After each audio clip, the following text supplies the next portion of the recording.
What are other good games?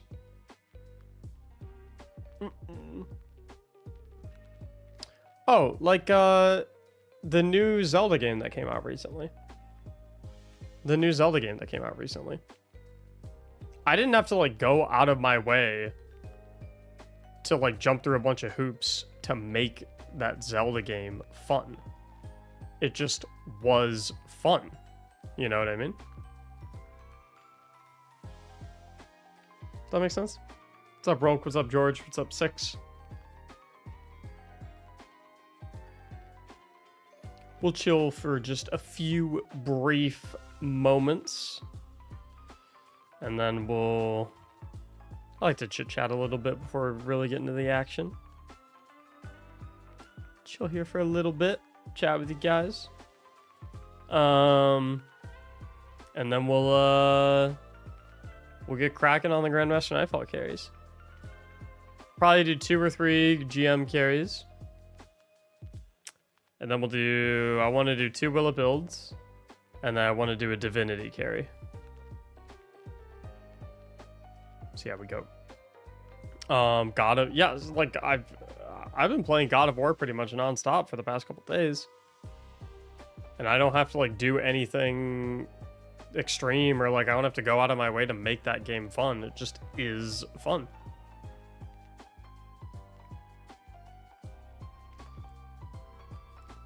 Sounds like a 4-hour stream minimum. Yeah, we'll see. We'll see how it goes. What's up, Elijah?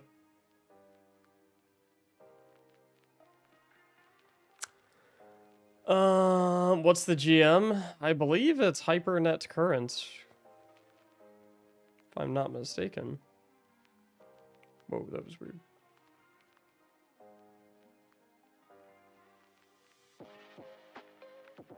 Star Splash Emblem winners will be pulled at the very end of the charity event. So as long as you can still donate to the Game to Give page, you're still able to enter into the raffle. If that makes sense. Yeah, it is HyperNet.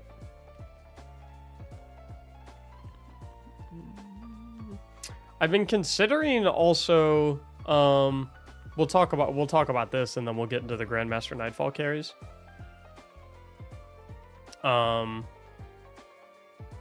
What's up, Britt? What's up, Darkstorm? Double Discord shotties? I have not seen those. I've been considering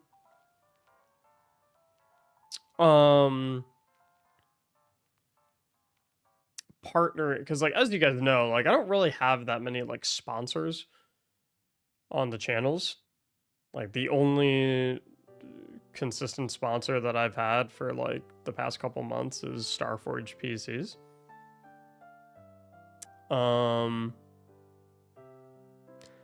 And I've had a lot of people ask me like if I have like a discount code or like a partner code or anything like that for some of these like energy supplement companies.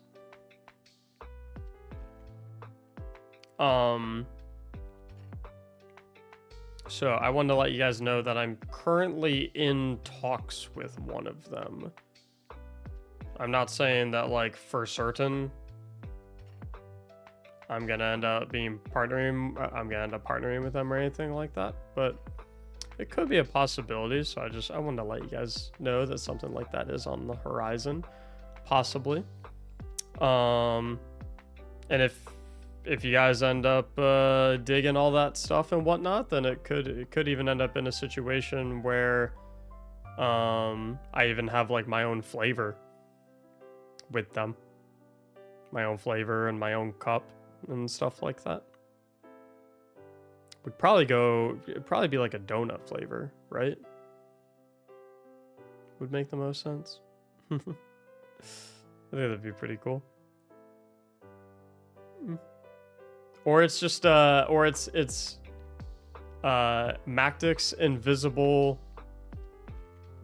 Invis juice. And then when you buy it and you open the box, there's just nothing in there.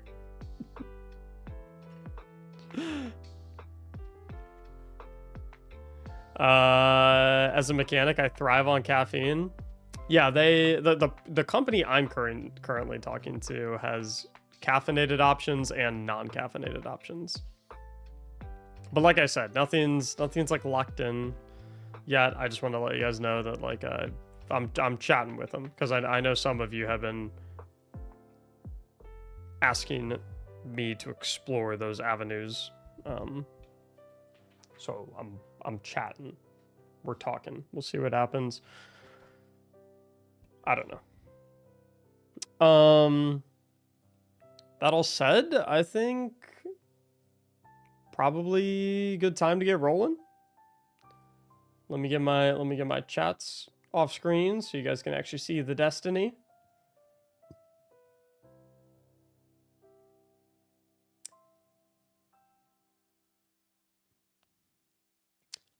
We'll put this on over here. And let's kick it off straight away. Exclamation mark tickets in the Twitch chat to enter. Those watching on YouTube, I'm sorry. They need to make a system where it accepts command inputs from both chats. That would make my life so much easier. But unfortunately, this one only accepts it from Twitch. So if you're watching on YouTube, you will have to pop on over to the Twitch chat briefly to type exclamation mark ticket in the chat. That'll enter you in, and then you can hop back on over to watching on YouTube if you'd like. What flavor would you go? I mean, like, we are like, the theme that we have around a lot of the channel stuff and whatnot is donuts, so maybe like a donut theme flavor. I don't know, but donuts can taste like anything, so I don't really know how that would work. Take one of your favorite builds versus another content creator's favorite builds in a high-end content and see you win based on something you guys determine. The problem with that, Anthony, is that I would always win, and so it would just get kind of boring, you know what I mean?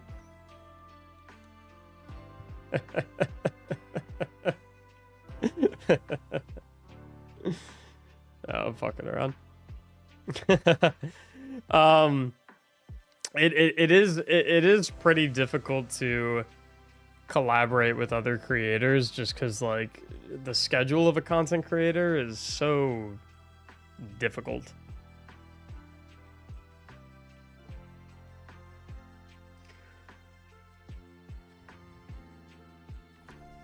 Not saying it's a bad idea, it's just it's hard to coordinate those types of things. People just have really busy schedules. Thank you, Clay. Mac has the best builds. Well, I certainly try. I think there's some other build creators out there, though, that do some pretty good builds. There was a creator named, I don't think he makes videos too often anymore, but his name was Imagine. And he made some really, really, really cool stuff. He made, like, builds that, like, no one else had ever even freaking heard of. So I liked his stuff a lot.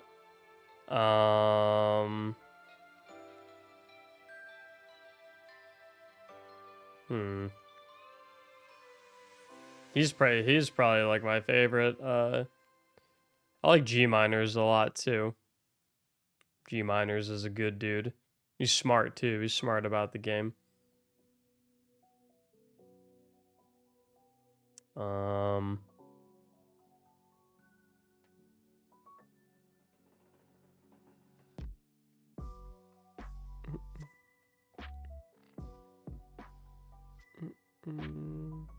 I don't know about a whole lot of build creators.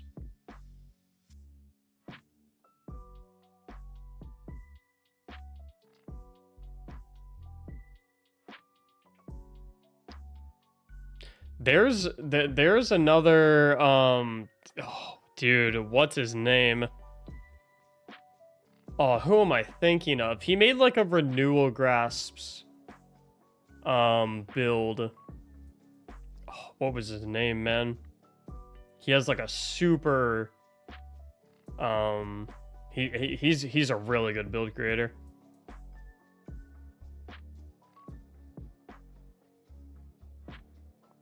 Plunder? Nah, I don't fuck with Plunder. That dude hates me too, so it kind of works out. Dorvarich, that's the one. Dorvarich? Oh. Dorvarich is in a, oh my god. I wonder, I haven't seen stuff from him in a while. Dang, is he not making videos anymore? Damn, his last video was 5 months ago. This dude was amazing.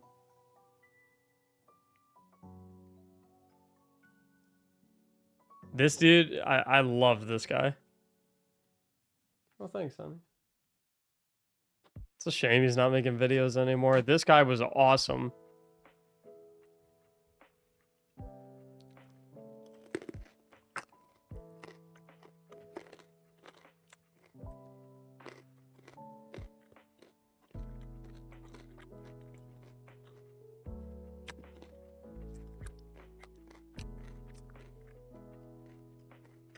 This guy's great. Shame. I hope he comes back in final shape. This guy was amazing. Alright, let's go with 2 winners. What's the beef with Blunder? Not looking to drag the dude. Not worth talking about. Tododoki and Anubis. I need both y'all's Bungie IDs. And Tododoki, you get to pick which GM we're doing since you were the first one pulled.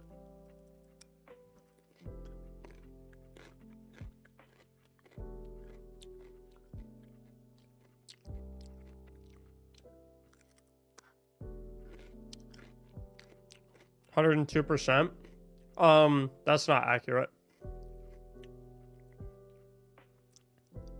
Obviously.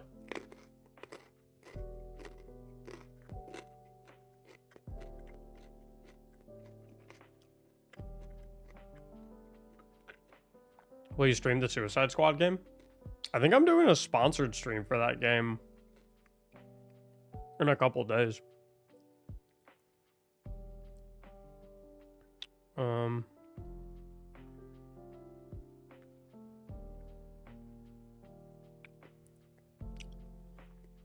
Let me check.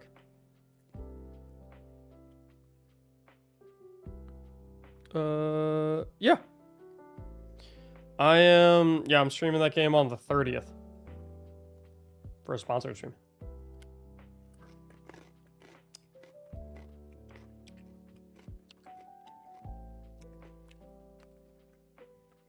Next week in Destiny. Wow.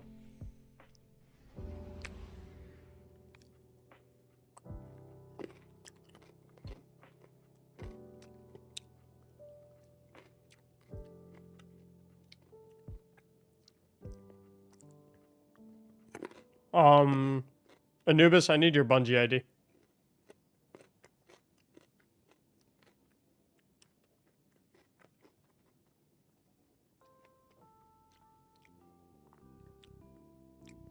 Please keep doing div runs. It's a long season. I'll probably have a couple other days where we do them.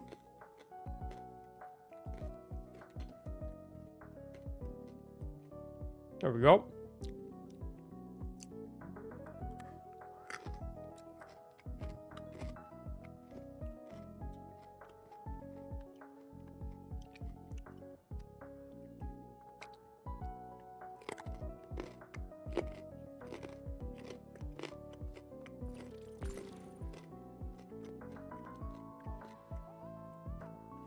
Then we're waiting on a Todo.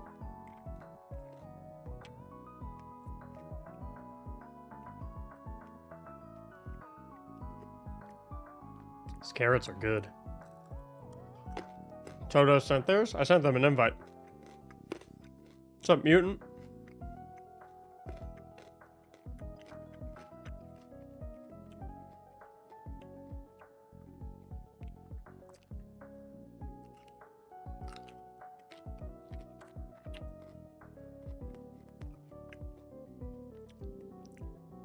Where do you get Divinity? The Garden of Salvation puzzle. Didn't go through? We can try it again. It definitely went through, though. Invites don't just get lost in the void. Streamed Pokemon? No, I don't really stream anything other than Destiny, really. There's another invite. Thank you, Anthony. I appreciate it.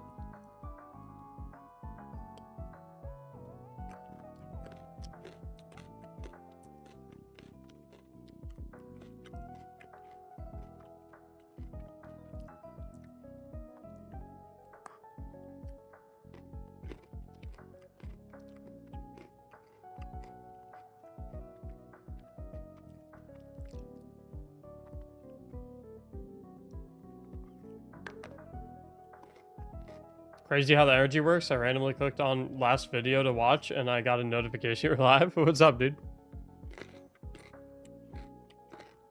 This is pretty crazy, isn't it?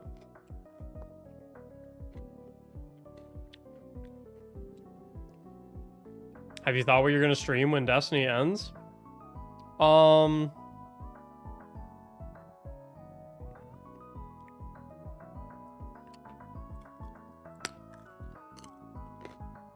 I'm gonna be 100% honest.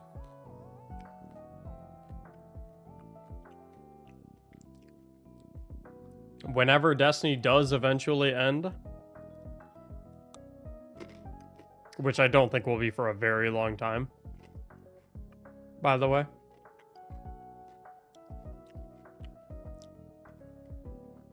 I'm gonna send you one more invite, boss. There's invite number 3.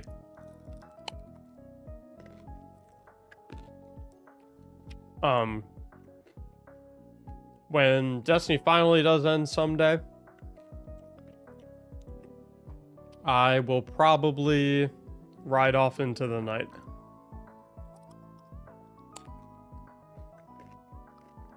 And it will be goodbye.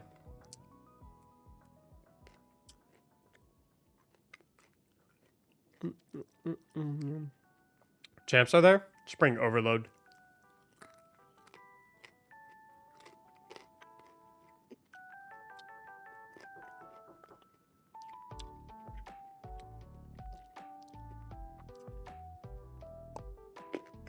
Crunch, crunch. I don't know, the carrots. They're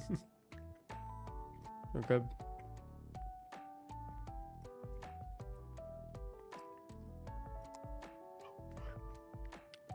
Alright, Totodoki seems unable. It seems like they're not getting my invites or unable to join, or I don't really know what's going on, but I think we will unfortunately have to get things moving along. Dredge and Legend, are you currently in here?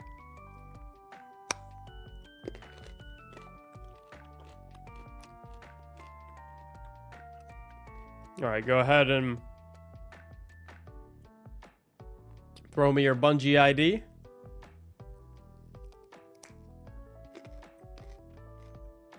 Don't know why it's not. I'm unsure. Might want to look into your privacy settings or something like that. Make sure you're not like, don't have some like friends only type stuff going on. Is Polaris fine? Hell no. That gun's ass. Bring an overload gun.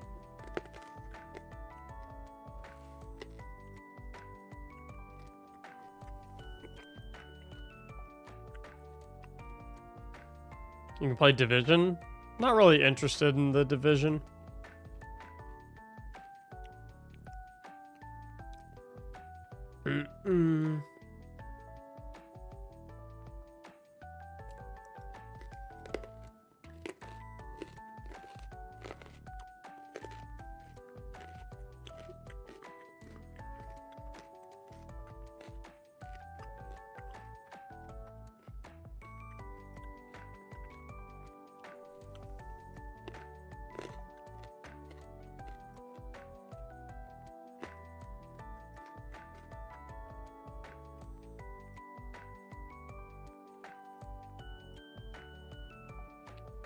I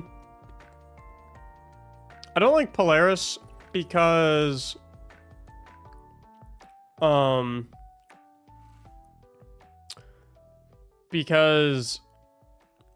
so like the argument for Polaris is like, oh well, it can stun barrier and unstoppable champions because you have radiant. You can get radiant through the seasonal artifact by getting precision hits, and you can scorch targets while you have radiant with a solar weapon, which will stack up and lead to an ignition, which will stun unstoppable champions. But the problem is that the problem I have with Polaris is like, one, it only works like really well if you can stand 8,000 yards away from your enemy, which is not always possible in every GM.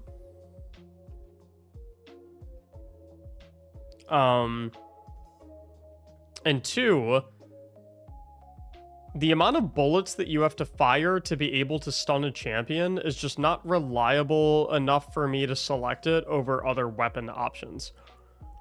So, for instance, say, like, take a barrier champion, right? You have to land, I think, 3 to 4, or no, I think it's like 4 or 5 on a scout rifle, 4 or 5 precision hits with your Polaris Lance to even get the radiant buff in the first place. And then you have to fire another 4 or 5 bullets on the champion with the barrier shield to break that barrier shield. So it's like first of all, you have to do prep work to be able to break the barrier shield.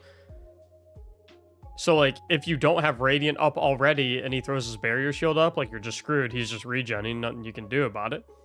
And second of all, you have to fire like a total of 10 shots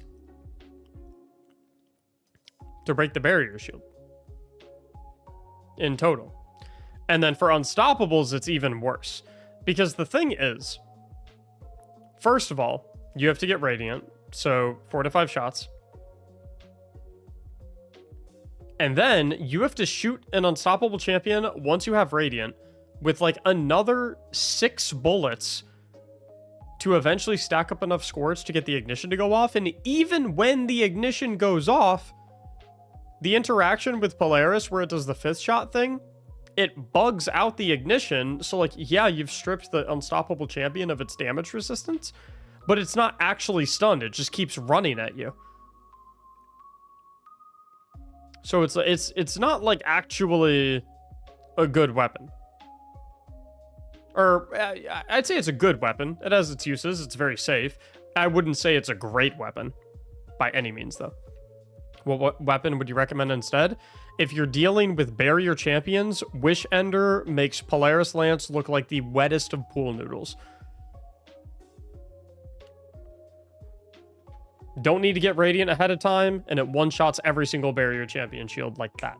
And same amount of range.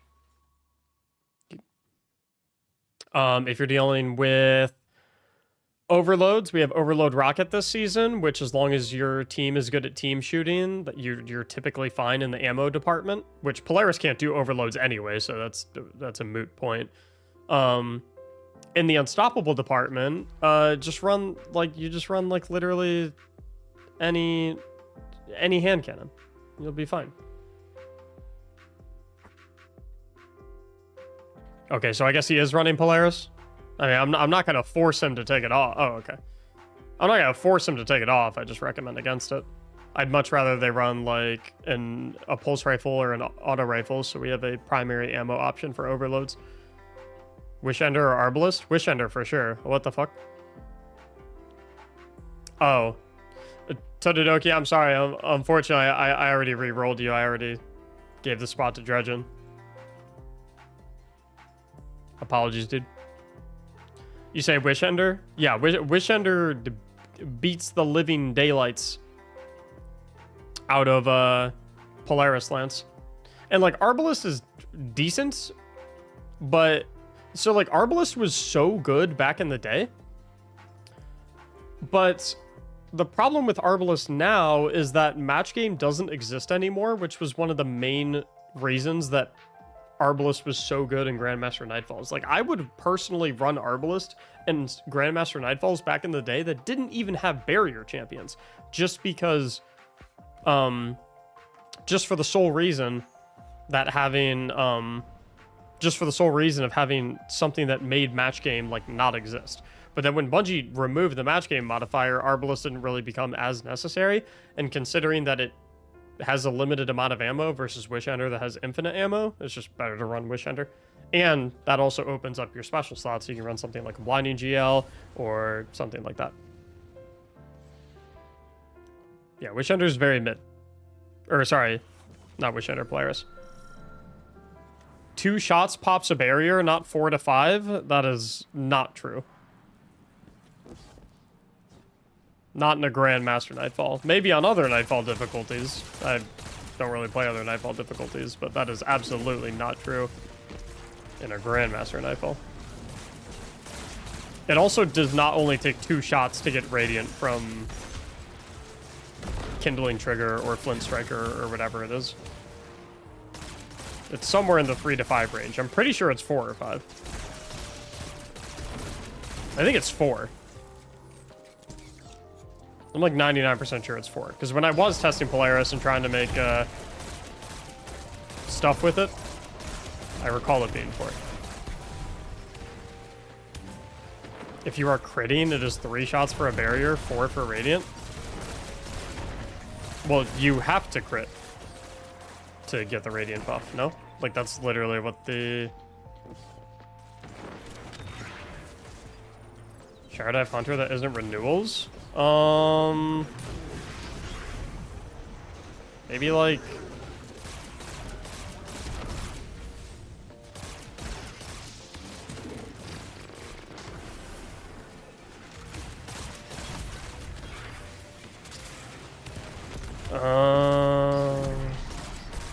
Is someone... Dude, yo, did someone just rip 2 rockets at this dude?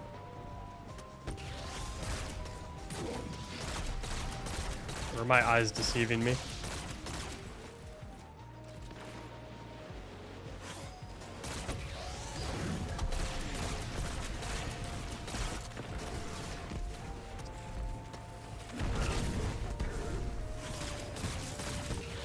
But it's like, it's situations like this right here where I'm like, nah, there is no way I would want Polaris Lance in that situation. Because if I'm using Polaris Lance here and I'm getting pushed by an Unstoppable, I don't want to freaking sit out in the open to hit him with 9 shots to stun him. And then, oh, actually, the ignitions bug him out, so he's not actually stunned. And then, oh, I'm just screwed. I have nowhere to go. Like, you just dunzo.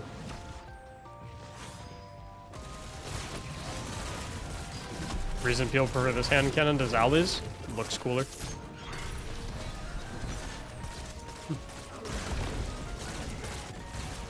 Looks cooler, sounds better. The ladies like it more.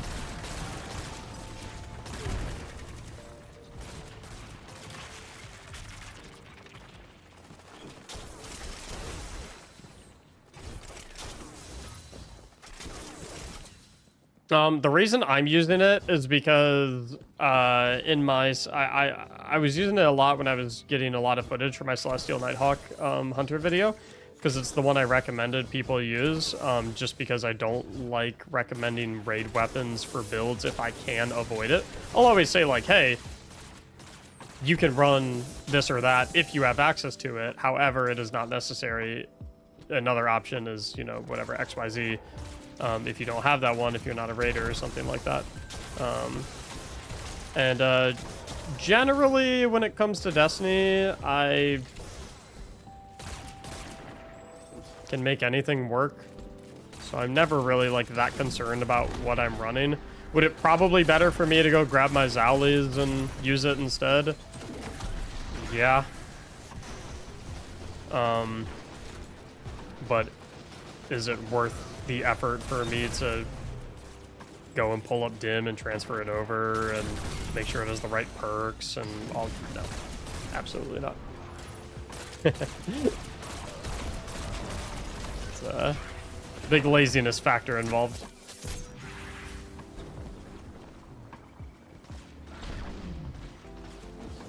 Do you think you cater towards solo players? I think I cater towards everyone. Solo players, team players, endgame players, newbie players, casual players, hardcore players. Actually, you know, scratch that. I think I cater towards no one. I think that I think what I think and I say what I say, and if you agree with me, that's cool. If you don't agree with me, that's also cool.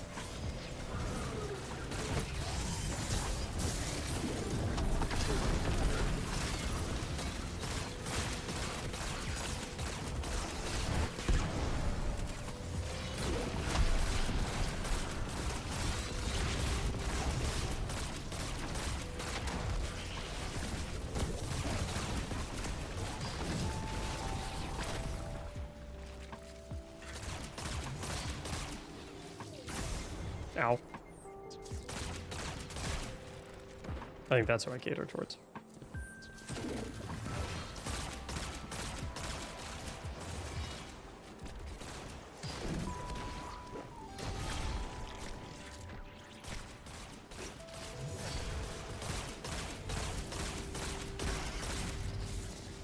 Oh, boys, by the way, how are the frames right now?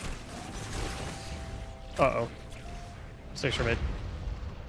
Is it still like kind of lagging and skipping frames like it was before? Or does it seem like it's fixed? Frames are fine? Really? Interesting. Like no issues whatsoever in any capacity? Because you guys remember yesterday we were trying to record a Will It Build in here and it was like a freaking PowerPoint slide. But are you recording? Good point. Let me turn the recording on. Let me know if it changes.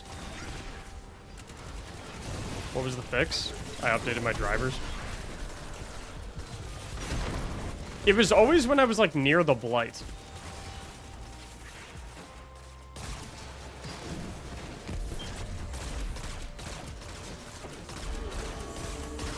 No frame issues? Literally nothing?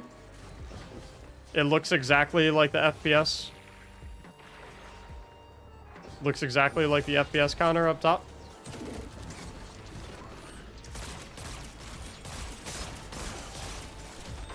Damage resistance. Big Red Pawn, thanks for the 100 bits. Pawn, do you have any idea like what your total bits given to my channel is?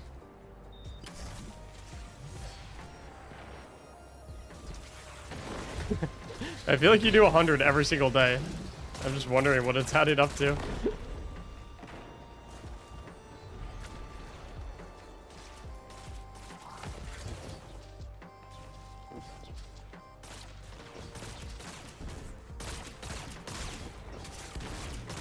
This guy's very fun to fight. Even when I'm like staring at the blight, no issues at all.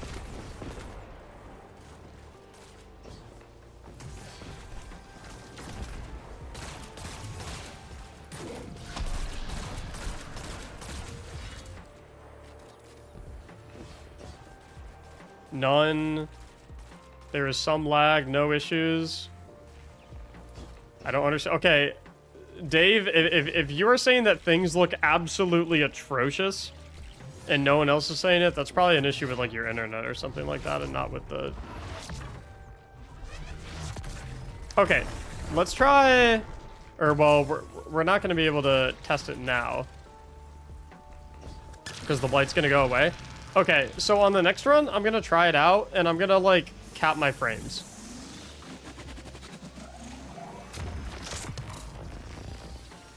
We're gonna try it with cap frames. Because cap frames is a recommendation that I received as well.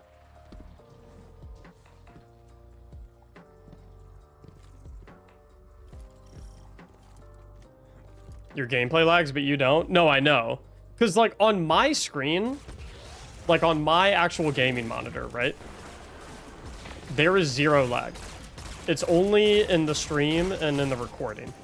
So, like, in terms of, like, what I see, like, it looks perfect. So, it's some encoding issue. That's what I've been trying to figure out.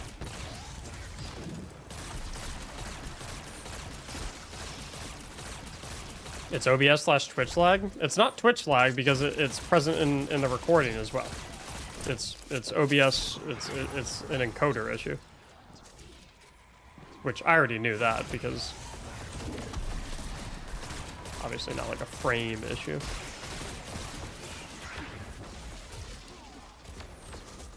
Happy partner day. Thank you. So like there, my frames got a little choppy, but it's just because like my frame rate dropped a little bit. Like my frames are at 58 right now. That's not because, so that, like that's not an encoder issue. That's just like.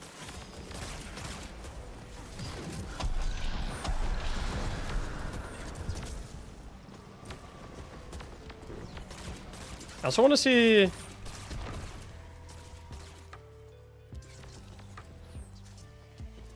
I'm gonna pull up Task Manager as well, so I can keep an eye on like my GPU percentages.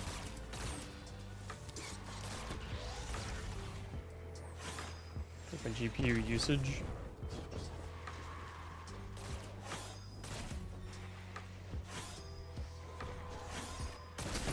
Could be RAM usage. No, my RAM's at 23% right now. I have like 64 gigabytes of RAM.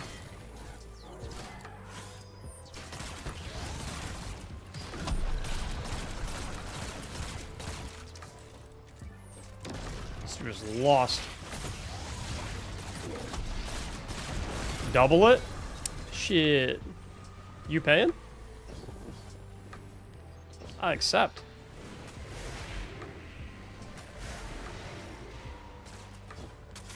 Just download more RAM? You wouldn't download RAM. You wouldn't download a car.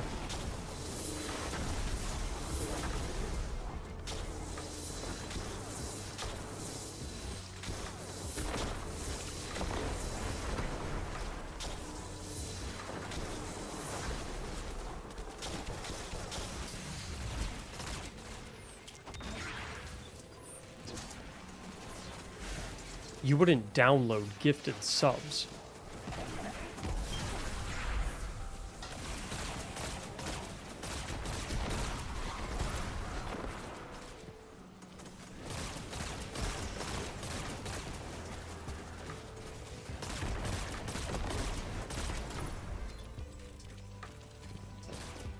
All right, make sure we get all the heads, because one of them will stay.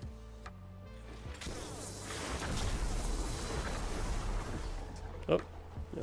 Should we get that one? Ah! Who's the lucky winner? Ah!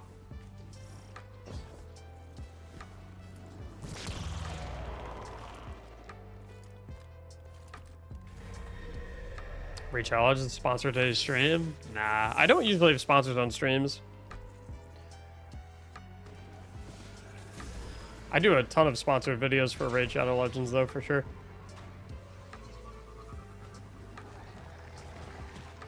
I like the people over at Raid. They take care of me. I'll just do the full path. Simba, thanks for the Prime for 2 months. Are you still doing the div carry? I'm indeed intending to. Have you ever played RSL? I've never seen it abbreviated like that. I have played it. Uh-oh.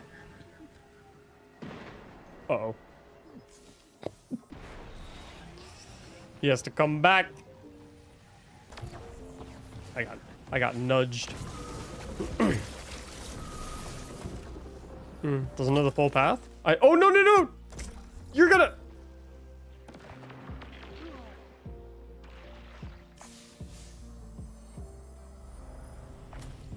I do know the full path. He just ran into me.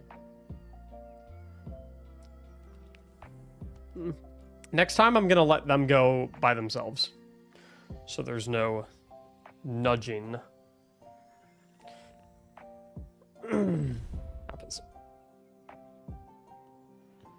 I like Raid, though. I think it's a good game.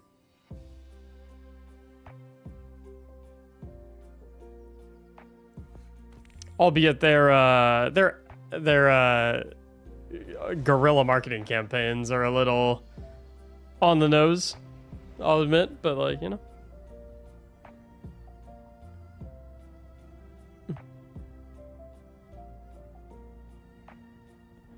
What do you think of Warframe? I've literally never played Warframe. For real, are you being paid to say it? The only time Raid pays me is when I put one of their ads on one of my videos. I can say literally whatever the hell I want right now.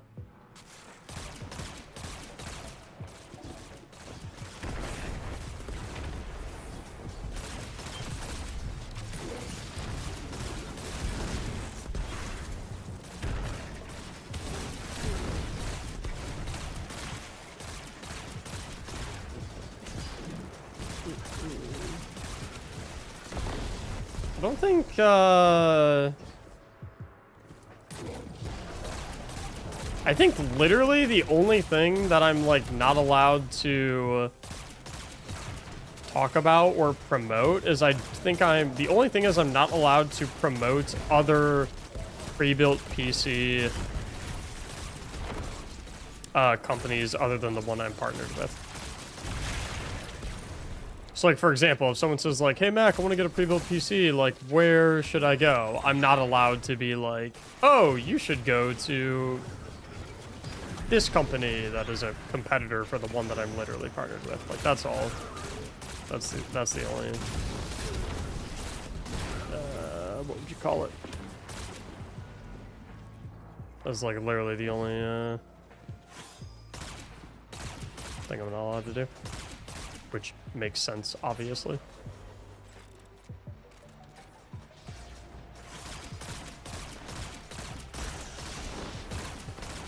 But I never mind stuff like that because it's like, listen, if I thought there was a better pre-built PC company out there, then I would partner with them instead of the one that I'm currently with. You know what I mean? Like if there was a company out there and I was like, man, this company is like just so much better than mine, then I would end the deal with mine and I'd go partner with the other one. So it's like it's not really like that big of an issue. Not really an issue like at all, in fact.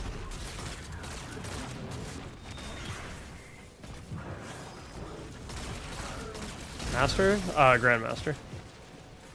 I want to switch to the PC gaming world. Any recommendations on where I should start with Starforge?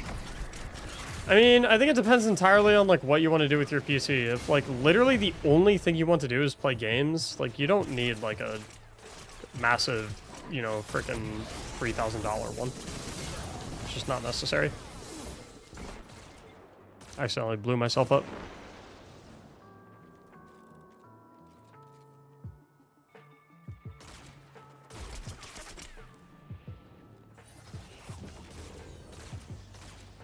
I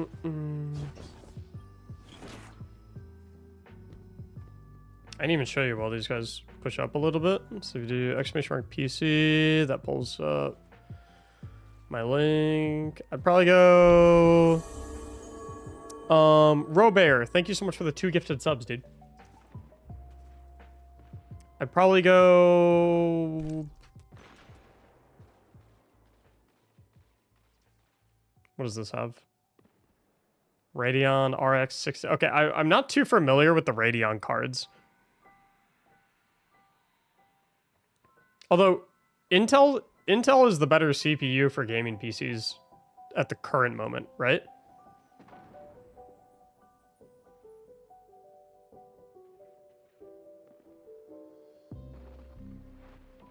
It always changes. Like, I can never keep up. I feel like 2 years ago it was AMD, and then like last year it was like, oh, now Intel's better. It's like I can never freaking keep up. So like if you're literally only looking to game, like RTX 4060 Ti, like you'd be perfectly fucking fine.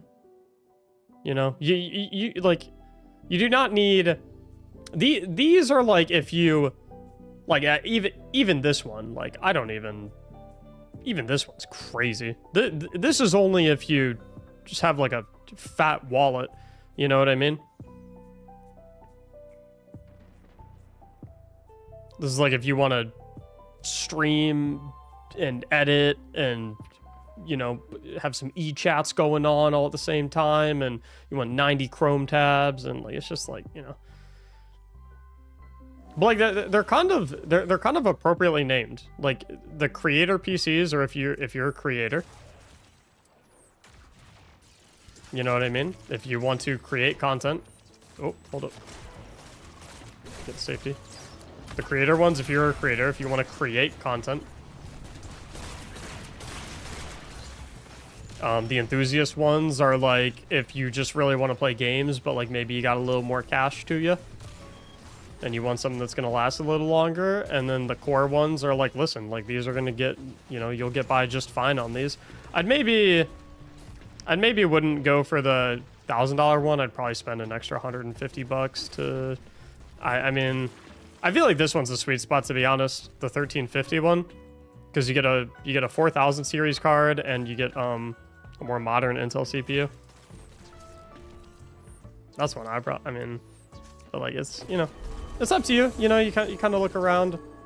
I'm not as well versed with the specific components as I used to be, just because I used to build my own PCs. Now I just roll with Starforge. They take care of me, so I'm not as knowledgeable as building them. And like, what's up, Yellows? Dev, thank you for the 17 months of Prime. I appreciate it. And also, listen, by the way, while we're on the topic of conversation, it is undeniably, it is cheaper and more cost effective to build your own. So like if you feel like you want to put the effort into building your own and you feel like you can do it without fucking anything up, and you're like confident, like go for it. It's like obviously it'll be cheaper if you obviously it'll be cheaper if you build your own. And I was honestly, I used to be just like the, oh, why the hell would you ever buy a pre-built, just always build your own mindset. But the thing is, it's like, dude, first of all, cable management sucks. That is one of the least fun things to do in all of like human life. Managing cables, absolutely atrocious. Ooh, let me know how my frames look, by the way, guys. I'm gonna, hold up. We're doing our test. This time I'm gonna cap my frames at, I'll cap them at like 100.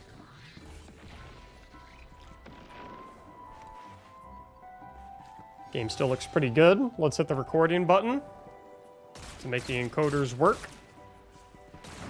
And let me know how we're feeling. Let me know if anything happens.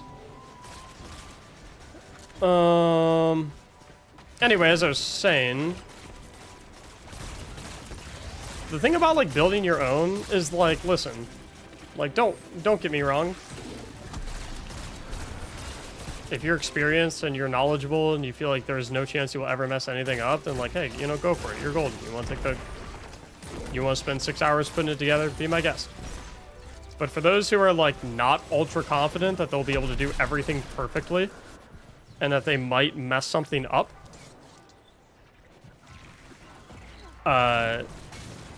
pre-built is amazing because like it arrives at your doorstep and it works perfectly. And if it doesn't, most of these pre-built PCs have like 2 or 3 year warranties on them where it's like, hey, if there is literally anything wrong with your computer ever at any point, we will take care of it, no questions asked. Because honestly, troubleshooting things yourself when you build your own PC is an absolute nightmare. It's horrible because PCs are so mind-bogglingly complicated to the point where it's like, dude, if something's wrong with your PC or something's not working right, it could literally be a million different things. And so like if you build your own, it's like, well, you just got to figure it out, you know, tough luck, buddy. Hope it works out. Hope you can, you know, bye, buddy. Hope you find your dad. Whereas if you get a pre-built and literally anything is wrong with it whatsoever, you just you ring them up and say like, hey, it ain't working right. And they're like, oh, We'll deal with it. That's literally it. So it's like, you know, it totally depends on who. It totally depends on who you are. It totally depends on your skill set. Totally depends on, obviously your budget. It depends on how much time you have on your hands. It depends, you know, do you want to take the risk of having, you know, hassling with some, you know, headaches from troubleshooting issues. Totally depends. But like me personally, and this is coming from someone who like has built his own PC, like I've probably built like 10 or 15 PCs. 3 for myself over the years, and then a bunch of others for other people. I don't think I'll ever build my own PC ever again. I think I'll just always go pre-built. Because the few times that I have had to deal with like troubleshooting issues and figuring out shit that goes wrong, so annoying. One of the most annoying things in the entire world. Any frame issues that entire time, by the way, guys? I'm gonna end the recording. Nope. Okay. So I guess we just need to cap the frames. See, like right now, literally right now, the PC I'm currently playing on, I built myself. And it's a good PC. It has a really solid CPU. It has a 3090. It has like 64 gigabytes of RAM. It's a really good PC. And I built it myself. And I'm having annoying frame issues right now. And so I have to figure it out. It's my job. I have to go, you know, tweet on Twitter and be like, hey, does anyone know what's going on here? I have to go do my own research. I have to, it's all on me. Whereas if I was currently using the PC that Starforge sent me, and I was having those same issues, I just freaking send them an email, and I'm like, hey, help. Literally, in real time, we're experiencing it.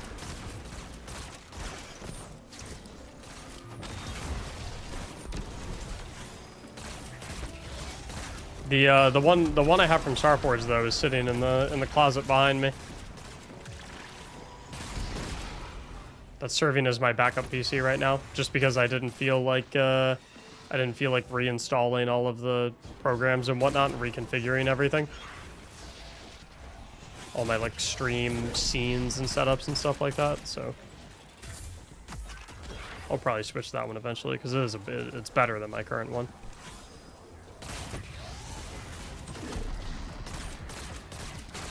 But yeah, if you're looking to get into the PC game, if you type !PC in my chat, it'll pull up my like referral link for Starforge, so I get credit when you buy it. Oh, that's not good. Yeah. Or if you want to build your own, you know, go nuts. That works too. What's up, Scooter?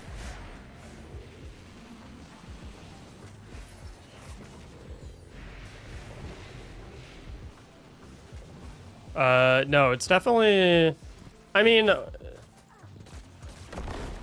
it's probably like a bad setting that I have somewhere. That's probably literally all that it is.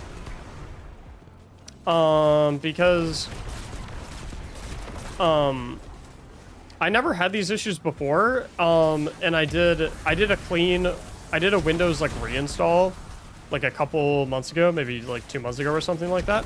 Just because it's good practice to do Windows reinstalls here and there, just because files can get corrupted, you know, redistributables can get fucked up, like it happens. And I never had any issues like this whatsoever before my fresh Windows install. But then when I wiped my PC and did my Windows reinstall, it started causing issues. So it's probably just like I probably just like an encoder setting that I have different than what I previously had, and I just don't realize it, and all that jazz. Probably, I don't know. Which PC do you recommend from that link? It depends entirely on what you want to do with the PC.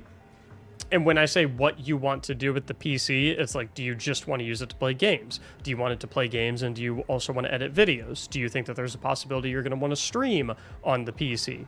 how, like, do you need a lot of storage? Do you play a lot of different games, or do you just play like the same 2 or 3 games? Do you have a lot of videos that you save? Do you have a lot of pictures that you might save on it? It's like, you know, give me your bullet point list of like everything that you need, and then just like how much money you looking to drop on a PC, and then I'll let you know which one I would recommend personally. Do they have payment plans? I'm pretty sure. I can't imagine that they don't. I think literally every pre-built PC company lets you do like a payment plan. They do? Okay, cool, thanks.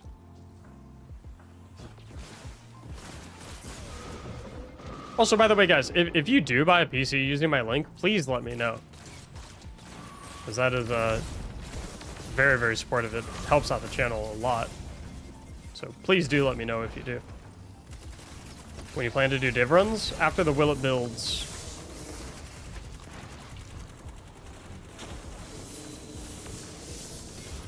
Play games, record videos, probably stream, and some regular work.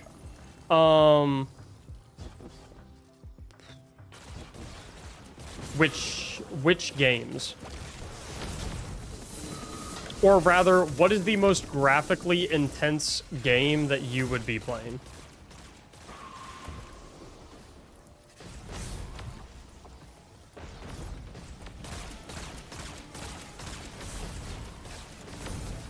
Destiny at this point? Okay.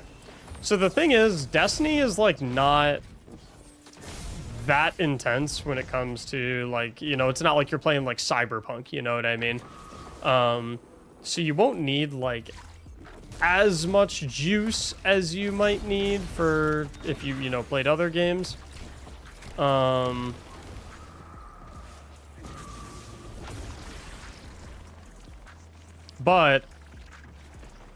so like you definitely don't need like this or anything like that. This is going to be like overkill. The $4,600 one's definitely not going to be necessary for you. I would probably go... I'd probably go the lowest... Did I just die? Okay. I'd probably go the lowest of the creator. The creator one. The Voyager 2. Since you said you want to stream and all that jazz. That's if you want to be like set for a while. Like if you want like, okay, I don't have to worry about upgrading anything for like years. This one's really nice too because it has 4 terabytes of storage. So since you want to record videos, like you'll be pretty set. I think, so I've been making content and recording videos for 4 years, and I probably have 4 terabytes worth of footage. And I make like a lot of shit, you know what I mean? So like that'll probably have you set for a very long time. If you want to go a little easier on the budget, you can probably do anything in the enthusiast category. With obviously like the higher tier ones, they're gonna last you a little bit longer and all that jazz. I probably wouldn't go the $1,700 one because it only has a terabyte of storage. So if you're gonna want to be recording videos, you probably want something with at least 2 terabytes. So I'd probably start out with something like this. Obviously, you can upgrade things down the line. Upgrading storage is not mind-blowingly hard, so like that's one of the upgrades that's like not the end of the world. Compared to like upgrading your motherboard is a massive pain in the ass, because you have to do everything else. But I'd probably go like Horizon 2 Ultra. I wouldn't do the Sentinel, because even though the Sentinel is more expensive than the Horizon 2 Ultra, it only has a terabyte of storage. So I'd probably go Horizon 2 Ultra if you want to go a little bit on the lower end, or Voyager 2 if you want to go a little bit on the higher end. Is what I recommend, given the bullet points that you gave me of what you're looking to do with the PC.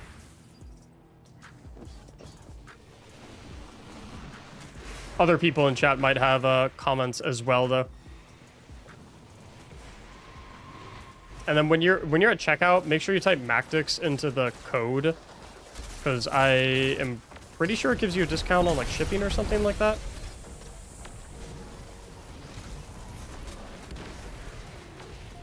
Gives me credit as well, which you know, just helps me out.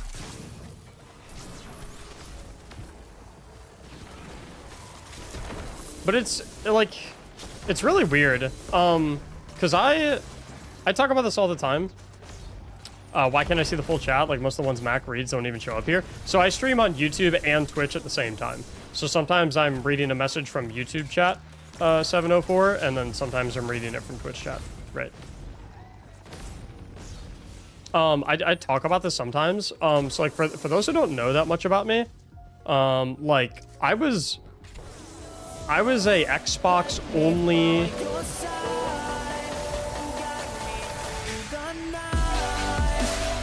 That's our first big gift sub bomb of the day, baby.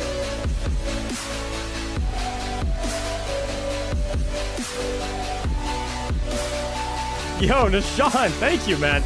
Guys, can we get some W's for Nishan? Woo! Man, that feels good. Yo, Nishan. I'm gonna be honest, Nishan, I had a bit of a rough start to my day. That was a very nice pick-me-up. Appreciate you, dude. Thank you so much for the 20 gifted subs. Absolute missile from Nishan.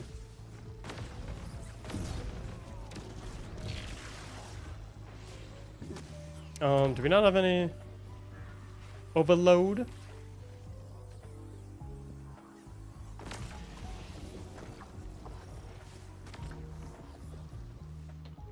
I don't think we have overload. That'll do.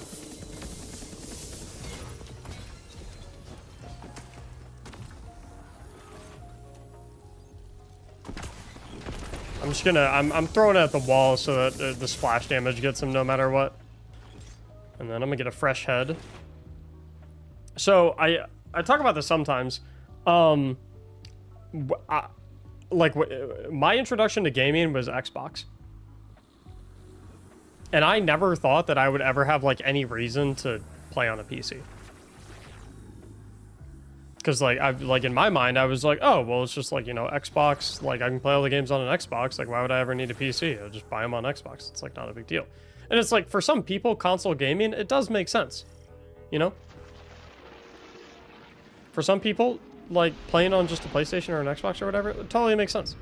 But for me personally, when I switched from Xbox to PC, the reason I got a PC in the first place, by the way, I used to be a little naughty, boys. I used to be a little rule breaker. Oh, this story this is a juicy story. I don't know if you guys are ready for it.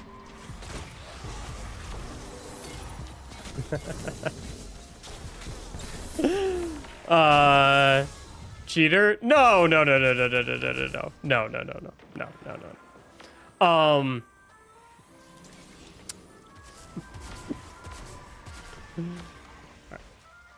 Oh man, I was a little trickster. I don't know if I should tell this story. It's kind of a good story though. All right, type the number 1 in chat if you want to hear the story. Guys, gotta promise you'll still love me. I promise you still love me.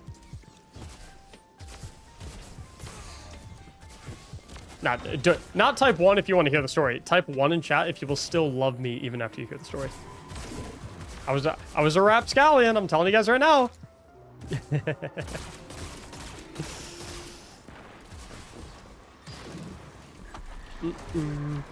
So back in the day, so I was a freshman in college when Rise of Iron came out. For perspective, I was a freshman in college when Rise of Iron came out, and I was pretty decent at Destiny and I played a lot. But being a college student, I didn't really have any money. like most college students. You know, typical, like, you know, always eating ramen noodles, that kind of stuff. I was like stereotypical, you know, college student. So I was pretty good at Destiny. And one of my friends told me that, like, some people will pay you to play on their account for them and beat activities for them. And I was like, oh, dang. You're telling me I can make money playing video games? No way. I was like, dude, I was amazed. I thought it sounded like the coolest thing in the entire world. So, I found this, like, website. It's called Recubs, by the way. Account recoveries. It's called Recubs. Which, like, listen. Technically, nowadays, you absolutely cannot do these. Like, you will get banned if you try to recov someone else's account, or if you try to pay someone else to recov your account. You will absolutely get banned. Because Bungie has gotten way more strict on this type of stuff. But back in the day, Bungie didn't really give a shit.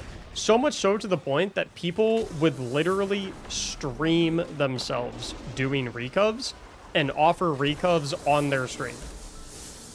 And Bungie employees would be in their chats watching them do this.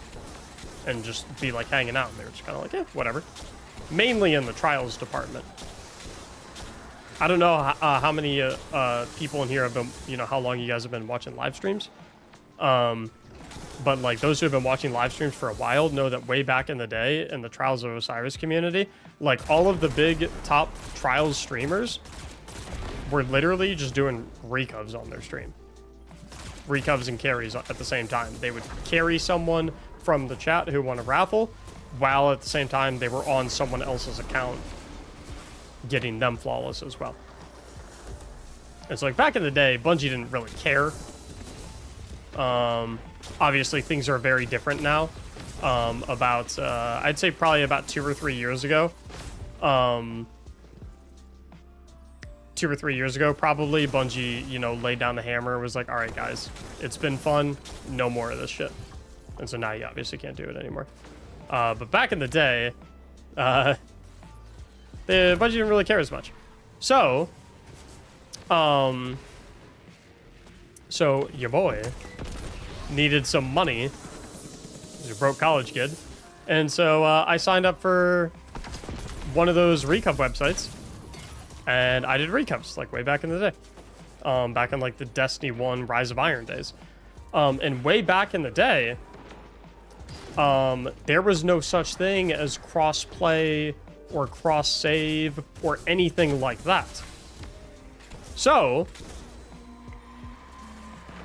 when I was doing recovs, one of the first things that, I mean, they didn't make me do it, but they were like, hey, it would be very helpful if you bought a PlayStation so that you can do recovs on PlayStation and on Xbox. So I bought a PlayStation. So I had a PlayStation and an Xbox so I could do recovs on both platforms. And then eventually we moved on to Destiny 2. And then Destiny 2 became available on PC. But still, there was no such thing as cross-save or cross-play or anything like that, because that didn't arrive until Shadowkeep. So, same as I ended up getting a PlayStation, eventually I ended up getting a PC so that I could do recovs on Xbox and PlayStation and on PC. Or Battle.net back in the day is what it was, because Bungie, or Destiny, used to be on Blizzard. Now it's obviously on Steam. And so, like, I never, like, got a PC in the first place because I was like, oh, I want to be a PC gamer. I got a PC because I was just like, hey, I just want to be able to make as much money as possible, and do as many recovs as I can. You know, pay the bills and shit. So I just built a PC so I could do it on all 3 platforms. And after I built my PC, and it's difficult to explain, but, like, after a couple weeks of, like, having my PC after I built it, there were so many things that I could do, that I could use the PC for, and there were so many things that were more optimal to do on my PC versus like my phone, for example, that it got to the point where I was like, damn, I cannot imagine what my life would be like without a PC now. And it's like little things too. It's like things that you wouldn't even really think of. It's just like something as simple as like checking emails on a PC. Feels so much nicer than checking them on a phone. Being able to be in the middle of playing the game and being able to like tab out and have a YouTube video in the background explaining like how to beat the activity that you're currently doing. You know, being able to tab out and send someone a Discord message, being able to pull up Destiny Item Manager in a different tab and, you know, pulling over a different gun real quick. And so it's like all of that type of stuff I didn't even really realize existed until I started playing on PC in the first place. And then, like, once I started getting used to those things, I was like, dude, there is no way I will ever be able to go back to a console. Not because a console is bad, but just because, like, the amount of stuff that a PC can do is night and day difference, right? And I mean, like, so much so to the point where it's like, listen, if I never built a PC in the first place, right? Like, we wouldn't even be talking to each other right now. We wouldn't even be talking, like, you guys would have no idea who Mactics is. I wouldn't even know who Mactics is, because that wouldn't, like, be an actual name.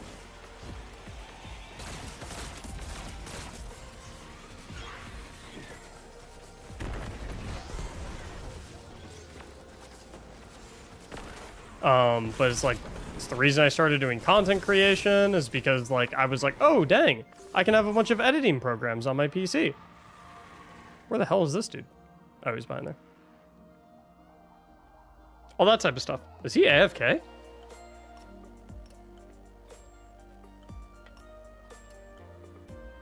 No, he's not AFK. Could be good. Some of those examples you mentioned, you can run a PC next to a console and still get the same result. Why would you run a PC next to a console when you can just run a PC? Why isn't the console redundant at that point?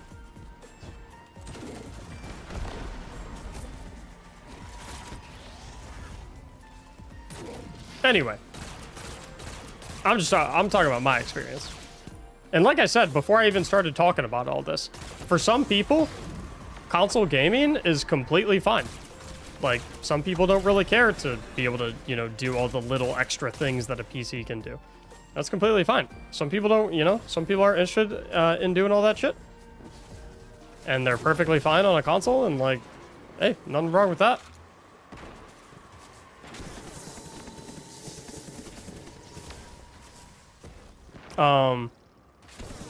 But like it's crazy, like how much a PC can do, and you'd never really realize it until you start gaming on a PC.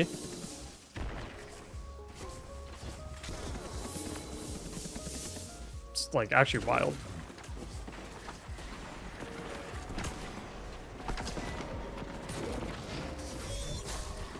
But yeah, like, I mean, the whole reason, like, if I was only an Xbox gamer ever, the entire reason that I became a content creator in the first place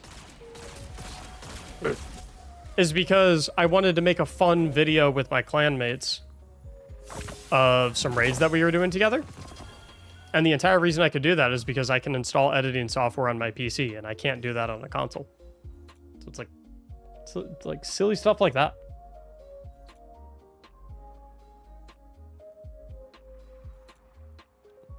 And obviously, depending on how good of a PC you can get, the game will definitely look better on a PC too. It'll definitely run better just because PCs have better hardware than consoles do.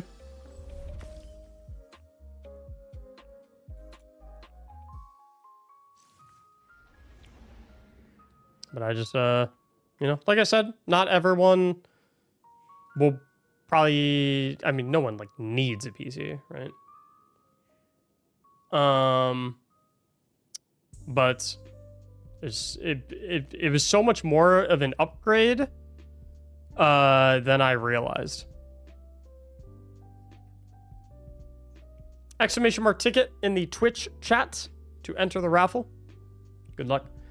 How long did it take you to get good at PC? So, and I feel like a lot of people don't know this, which is crazy to me. You can use a controller on PC. For some reason, it feels like a lot of PC players or a lot of like console players don't know this and they don't want to switch to a PC because they think that they're forced to play on mouse and keyboard. You can use a controller on a PC. It's literally as simple as like, look, I'll even show you. So this is like a charging cable or whatever that you would have for a controller.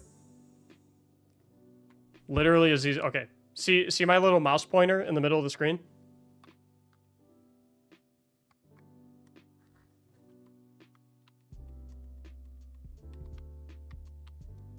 See how it's a controller cursor now?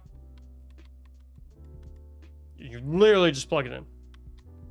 So like when you say like how long did it take you to get good at PC, I'm assuming what you mean is like how long did it take you to get good at M and K, because if you want to, like you can just play controller on a PC. Like look at the buttons too. So for dismiss it says B, Y to invite friends, D-pad for text chat.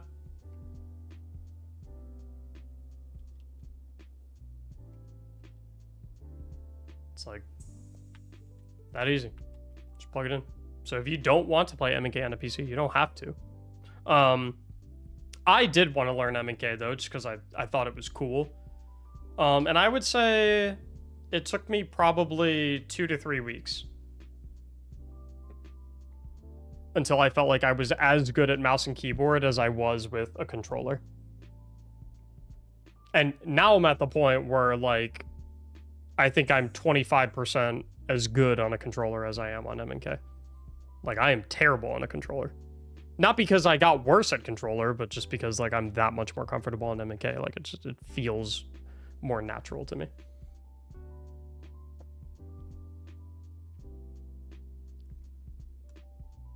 But yeah, if you don't want to learn M&K, you don't have to. Not one bit.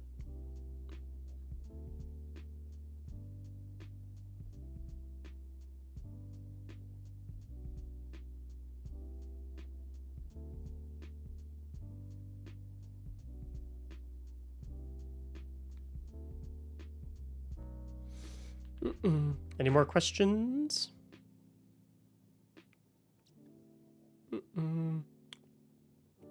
Yeah, like if you guys do end up buying a PC through my affiliate link, please make sure to let me know so I can say thank you.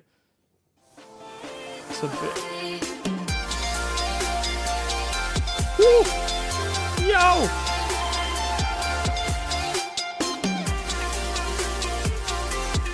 Boys, it's getting hot in here. This is me. Damn! Miss John! Look, it's getting hot in here. Woo! Sean, thank you for the 10 gifteds, dude. 20 gift bomb earlier, 10 right now. You're going crazy. Thank you, Nishan.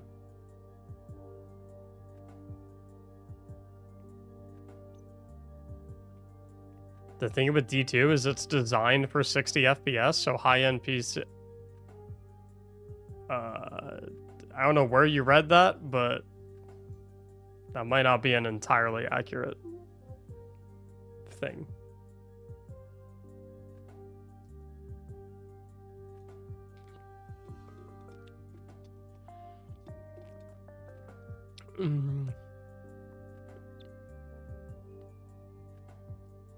It's true. If you say so, bro. I mean...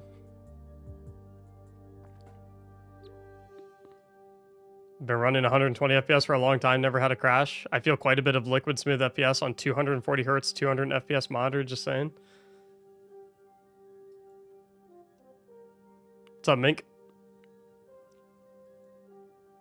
Damn, Plasmatic, dude, that sounds like the life. I only have 144 hertz monitors. I need to upgrade. Although those monitors are like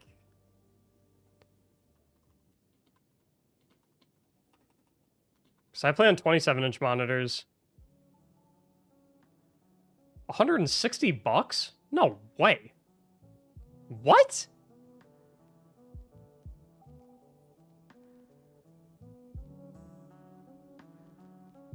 No way. That can't be real.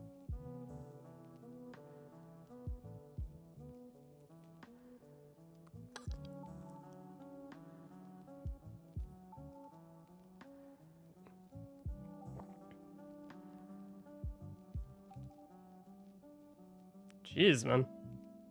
Yeah, I've never seen that brand in my life. That might be a little suspicious.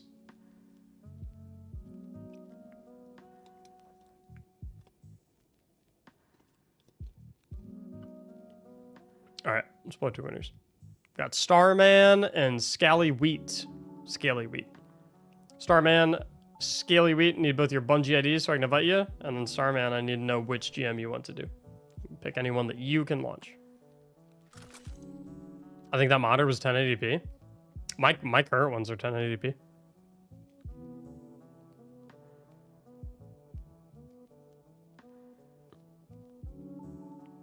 My current monitors are...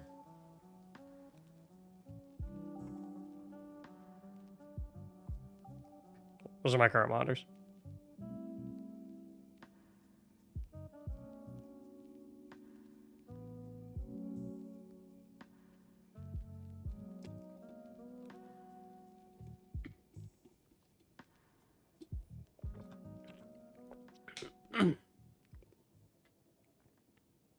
I still need your Bungie ID, Starman. Why Windows 10, not Windows 11? If it ain't broke, don't fix it.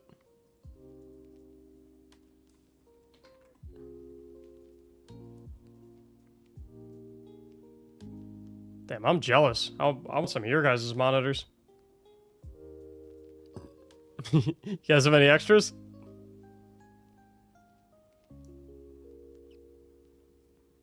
Seems like your FPS should be higher. It's capped at 100.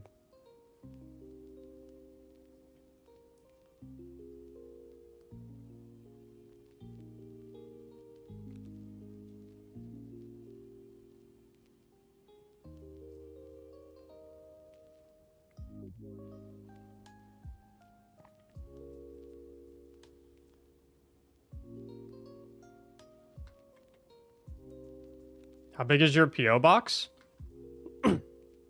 The size of the PO box doesn't matter. If you send something to my PO box that's too big for the PO box, they just hold it in the back. And then when I get there, they put like a slip of paper in my PO box, and that just says like you have a package. And then I just go and I'm like, hey, what's up? It says I have a package, and they just go grab it and give it to me.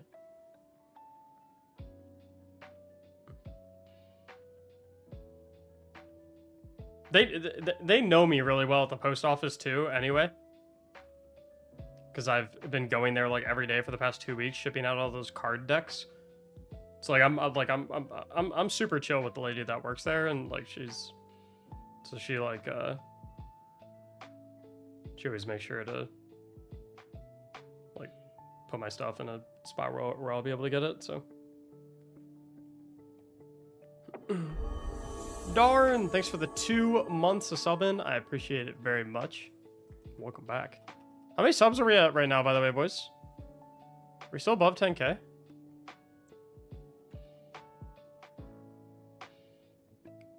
Yes, we are. By a very healthy margin as well. All right, Scaly, I've sent you 2 invites.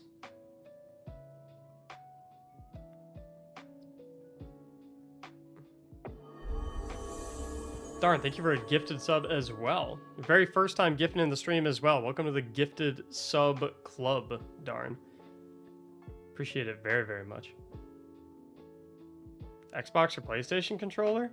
I play mouse and keyboard.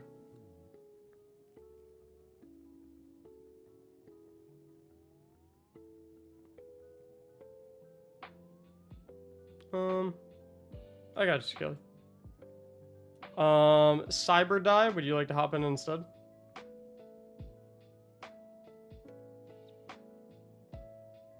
OLEDs have come a long way. I'm gonna be 100% honest. I don't really know like the.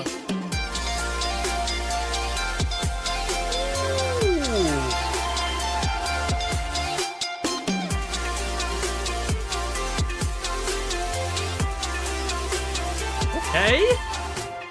Iron Spider, thank you for not only the 10 gifted subs, but for your very first time gifting in the stream.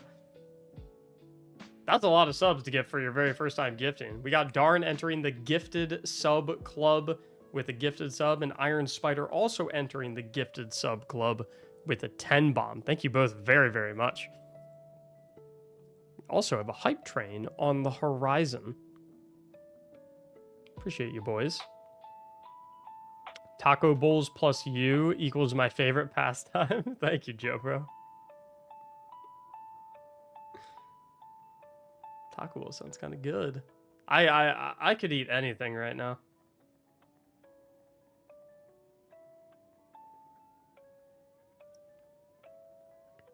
Yeah, my monitors are definitely a little outdated. I think I've had my current monitors for probably 6 or 7 years.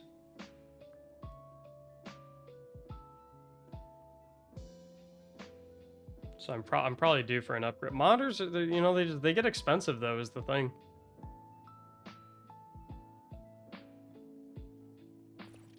Very dated. Yeah, my monitors are dated for sure. There's no denying that.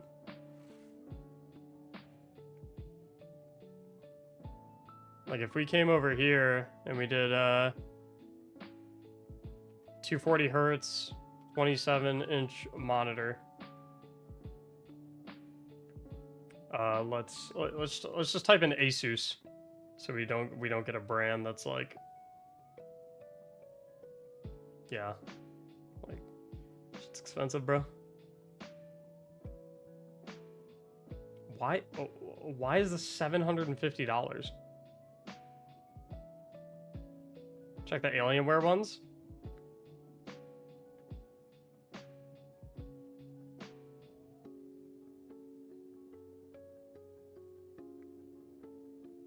Alienware monitors. 25 to 27 inch. I don't like the big curved ultra wides. They give me a headache. Like 27 inches is a sweet spot for me.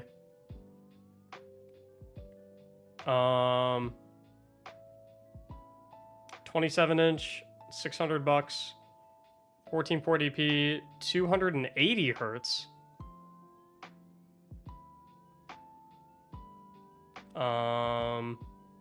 This one looks crazy. This one looks really good. Yeah, 27 is the perfect size for me. Oh, here we go. This one's only 400. Only 400. I mean, compared to $600. It's a lot better. What's the difference between... Oh, this one's only 180 hertz, whereas this one's 280. I mean, shit, yeah, like, both of those are still better than what I currently have.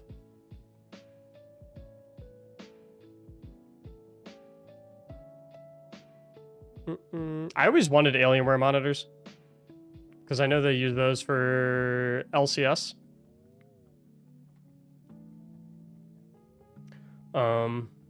But I guess, like, it doesn't really matter that much at the end of the day. Looks like we will not be starting a hype train. Or, well, hold up. Ignore that I just said that. You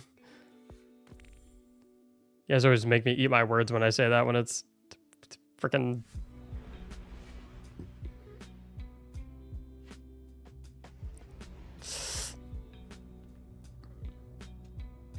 Never safe around you guys.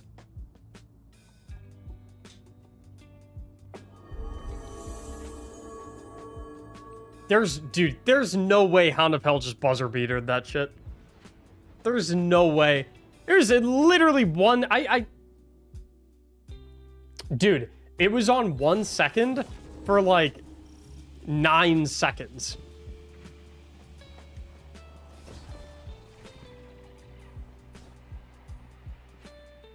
I'm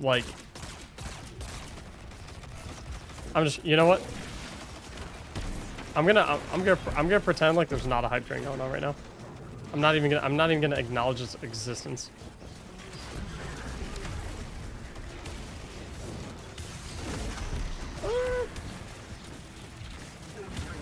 I really want one of those ultra wide 34 plus inchers. First of all, that's what she said. Second of all, I got one of those like massive 34-inch curved monitors, and I literally returned it in 3 days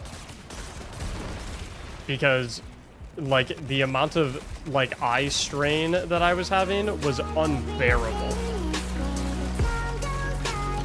Obviously, results may vary, but like I took that one out for a spin thinking like, dude, this is freaking sick. It's so big, it's amazing, I love it. It hurt my head so much. Cause it's like you're trying to like look like in front of you, but you're also trying to look like here at the same time, because it comes all the way out to freaking I like my eyes couldn't deal with it.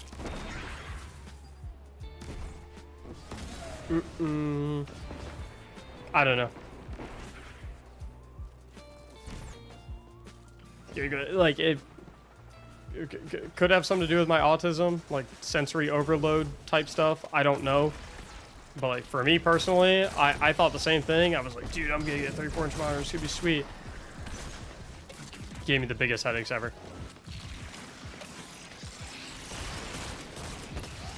I'm 27-inch gang until I die.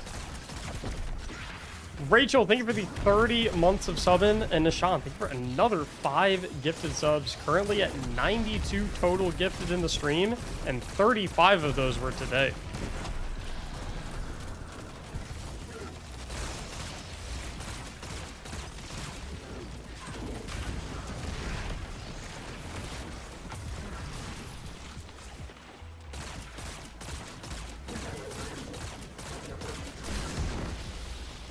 Fight of my life with that guy.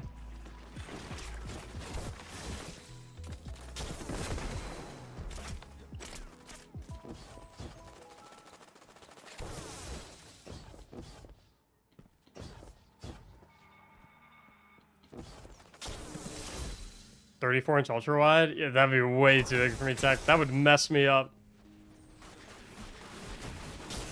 My friend swears by a 24, but he's nuts. Yeah, get new friends. That's whack.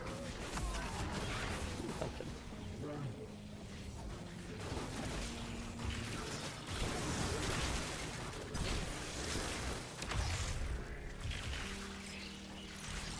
Try 49-inch ultra wide? I think I'll die.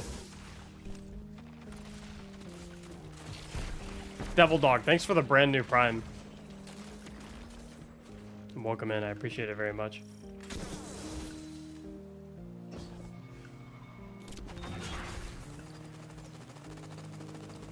Ever gonna make... I saw someone earlier asking if I was ever gonna make guide videos on LFG stuff. I typically only make guide videos on, like, well, I don't know. I've been thinking about making a Divinity guide video. Because I feel like every single person that plays Destiny should have Divinity. And I feel like everyone thinks it's a lot harder to get than it actually is. So I've been thinking about doing like a Divinity guide video. I do guide videos on some stuff though.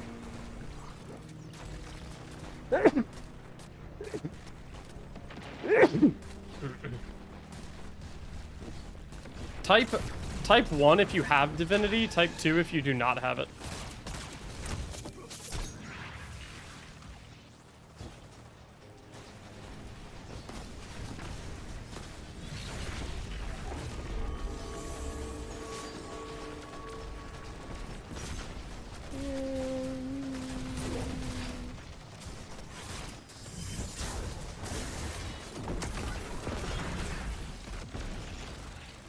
Like,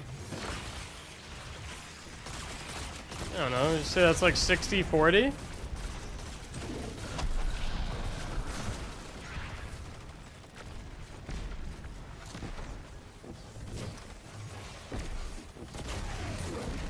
Div run requires 1 hour and 30 minutes.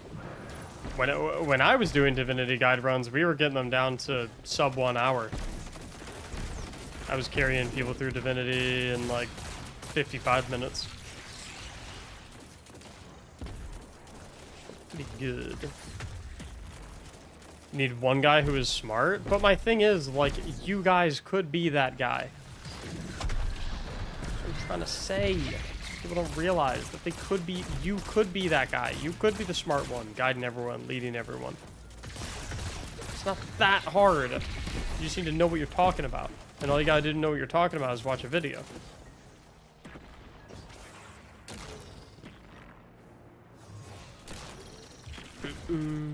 Hey, Zach Smith, thanks for gifting a membership over on YouTube. Appreciate that very, very much. I don't really get gifted memberships too often. I honestly can't remember the last time I got a gifted membership on YouTube, so thanks for that one, man. That was the best grenade I've ever thrown in my life.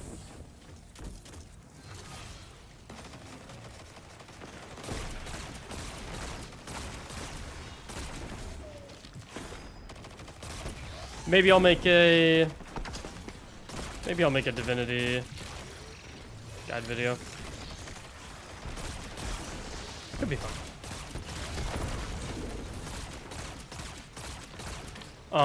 Also, Rambo Bacon. Thank you very much for the gifted sub over on Twitch. Apologies, it took me a second to register that because people were doing the 1s and 2s for their Divinity and whatnot. Also saw that was your very first time gifting in the Twitch stream as well, so welcome to the gifted sub club as well. Appreciate having you in.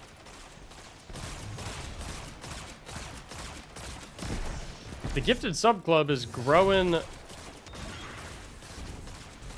quite a lot these past few days.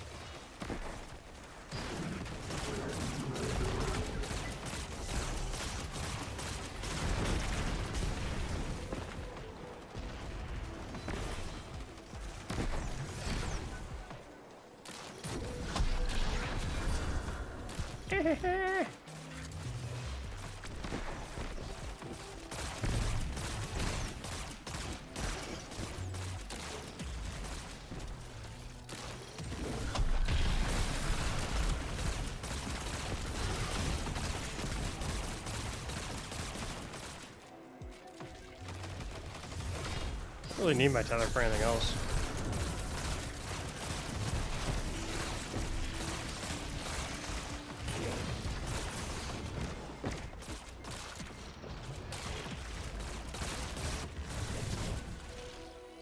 Garden is a really fun raid. People don't want to learn. Yeah, I mean, that's everything in Destiny, though. People don't like... People don't like doing anything in Destiny that they could mess up.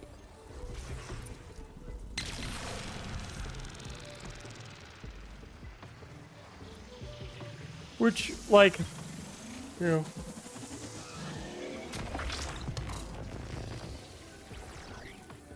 That's why whenever you guys see, like, whenever you guys do LFG for raids and stuff like that, and literally everyone is like... Literally everyone is like, oh, I'll do ad clear, I'll do ad clear, I'll do ad clear. It's because, like, you can't mess up ad clear. And even if you do mess up ad clear, it's like there's no easy to spot way of someone missing, of, like, there's no way where it's, like, easy to tell that someone's fucking up ad clear, you know what I mean? Because the ads are not really that much of a threat in any encounter in any Destiny raid whatsoever. Whereas, like, if someone messes up a mechanic, it is very immediately obvious because then you guys wipe.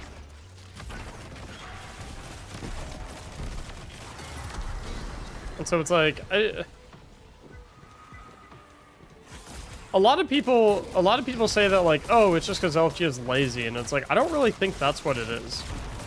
I think some people are lazy for sure, but I don't think, like, on a grand scale, I don't think, like, that is the entire problem. I think I think it's a combination of laziness and fear. It's a combination of people are too scared to do something that they could mess up and other people can tell when they mess it up. And they're also not willing to put in the time or the effort to figure out how to do that thing in advance. So I think it's like, that's like the 1-2 combo of, like, why everyone always just wants to do ad clear.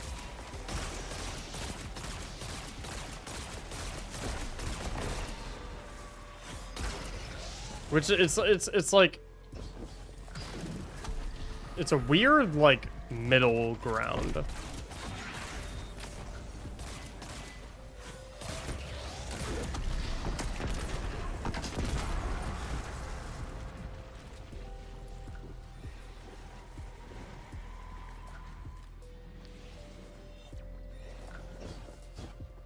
I mean, that is 100% true, Rachel. But at the same time, there is literally nothing, there is no mechanic in all of Destiny that cannot be perfectly understood after watching a 30-second video.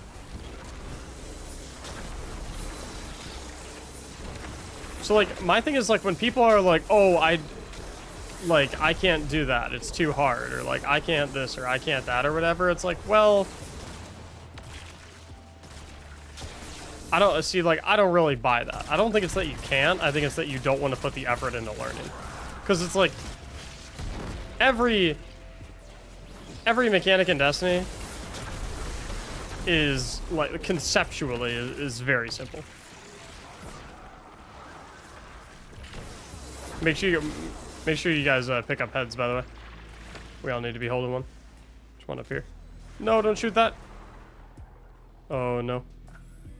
Hopefully that's not the magic one. Okay, we're good. Got lucky.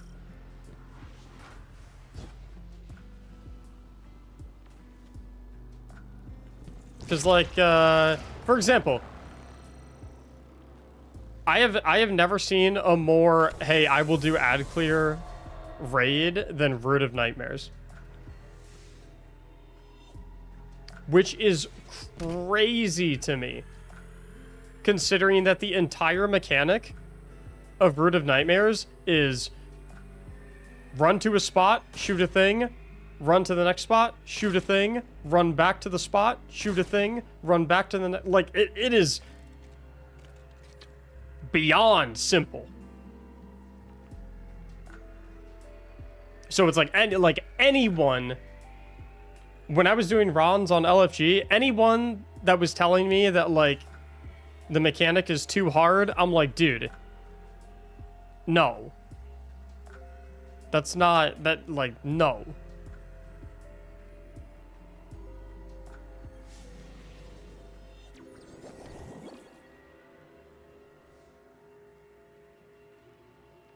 So it's like, the issue isn't that it's too hard for people to do. For them, it could be. No, I'm not giving credence to that being a possibility for a single second. Everyone knows how to do connect the dots from age 3. Probably earlier. So, if we don't allow that excuse to exist, then, like, realistically, what is left that is available, right? And, like, the only realistic options are that, like, people are just scared to mess up.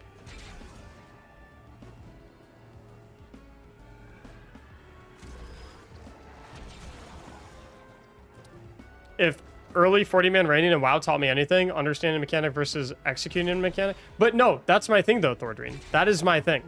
That's exactly what I'm saying. That is exactly what I'm saying. Because the issue is that people cannot wrap their head around the mechanic. The issue is not that people can't understand the mechanic. The issue isn't that people aren't able to learn the mechanic. The issue is that they are so scared of messing it up that they would rather not even try to do it under any circumstance. And I think that's a problem. And that's what leads to the perpetual, oh, I'll do ad clear situation on LFG.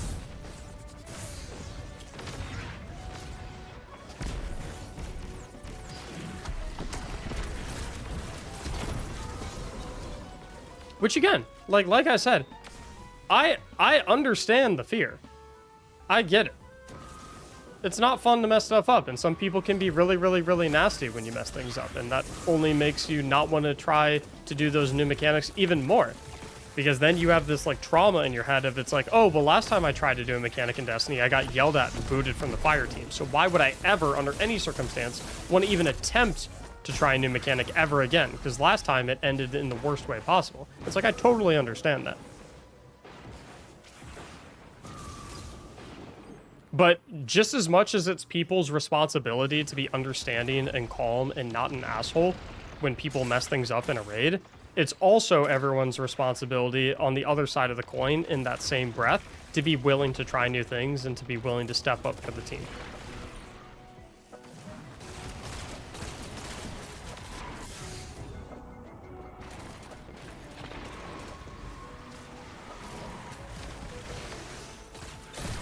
Like that's how you that is how you get a good LFG. Like that is how you get like a harmonious LFG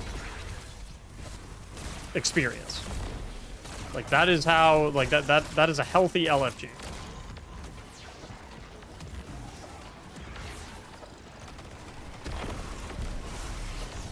I'm gonna do a controversial take here. People join know what to do raids expecting to be carried, and that's why they get yelled at. I wouldn't say that that is the entire problem, but that without a doubt exists. Without a doubt. If you join a post that says know what to do and you do not know what to do, you absolutely deserve whatever you get.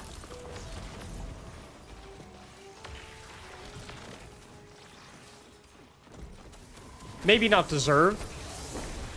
Maybe saying you deserve what you get is harsh. But what's a better way to phrase that?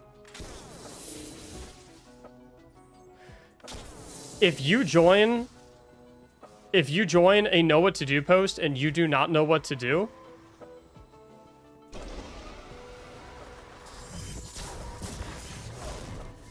then you are not free of blame in any capacity. What the hell? Oh, wow. One sec. Don't go to boss. I have to alt F4. Res is stuck.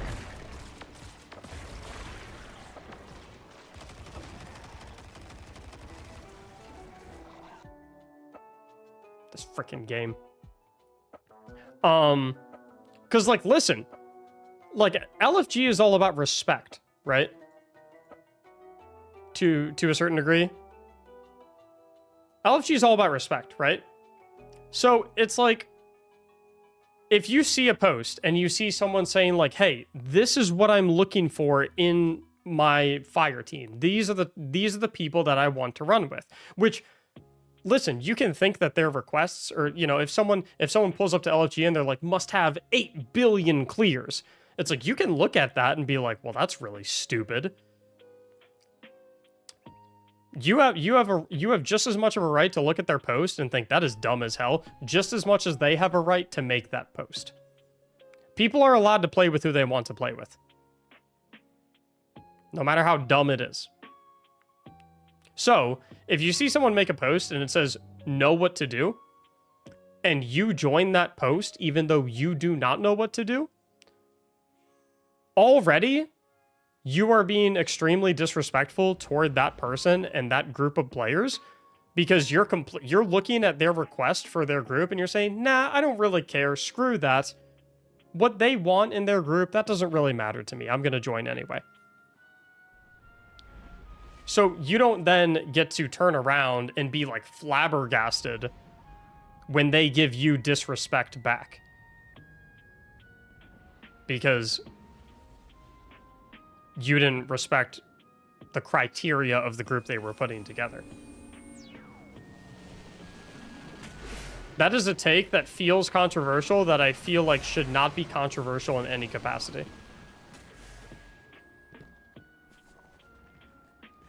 I gotta pee. Give me a sec.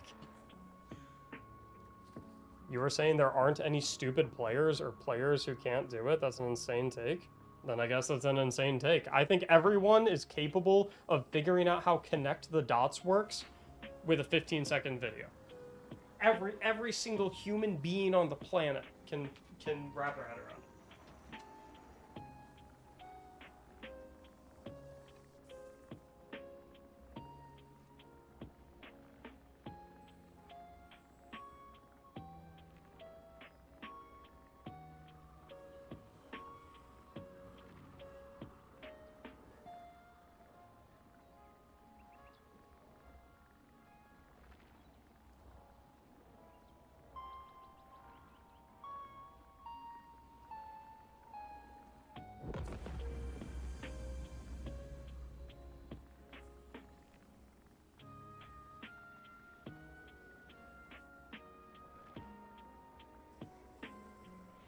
Okay. Mm-mm.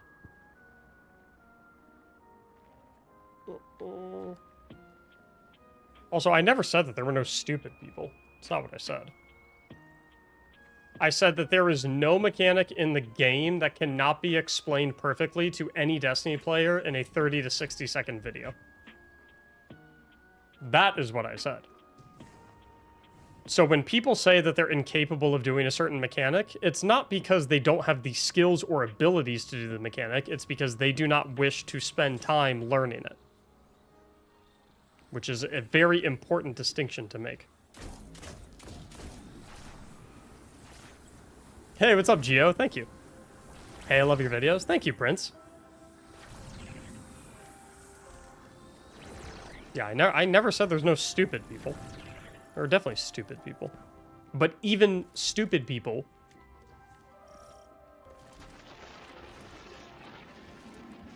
can be taught any mechanic in the entire game in 30 to 60 seconds. I can explain like, what's the most complex encounter in the game? Vault in Last Wish? I can explain that entire encounter in 60 seconds.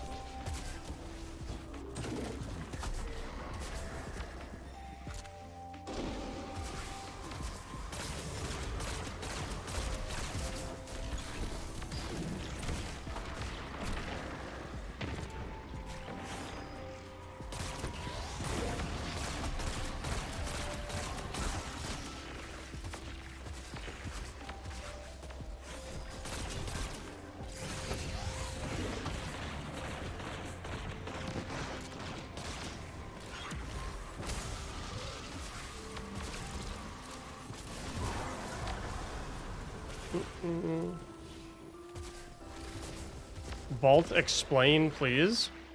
In the vault encounter, 3 individuals need to stand on plates to read a set of 3 symbols each. There will be a symbol on the left, middle, and the right. Each player needs to read their middle symbol and explain what it looks like. Another player on a different plate will see that exact same symbol on either their left or their right and need to declare which side it is on. Then, after all symbols have been called out and which sides they are on, players will need to go into the rooms to kill the captains to pick up the taken artifacts. The taken artifacts will either say Penumbra or Antumbra in the buff bar. If you have Penumbra, you will press the grenade button on the plate of a symbol that had a symbol red on the left. If it says Antumbra, simply do it on the right. To get to the plates after acquiring the gun, one of the 3 rooms will be open as communicated by the teammates still in the middle. After dunking... I didn't time it. It's under a minute, I promise. And this is on the fly, too. This is, like, I didn't even write a script for this. This is off the hook. This is like unprepared. While exiting the room, taken knights will spawn in each area that need to be killed before they reach the plates, lest they will wipe you. That's all of Vault. That is all of it. If I actually take time to write a script on that and I edit a video with visual aids, that is a 45-second explanation on how the entirety of the Vault encounter works. Like I said, there is no mechanic in all of Destiny that people would... There is no mechanic in all of Destiny that can't be explained to even the most casual player in a 30 to 60 second video.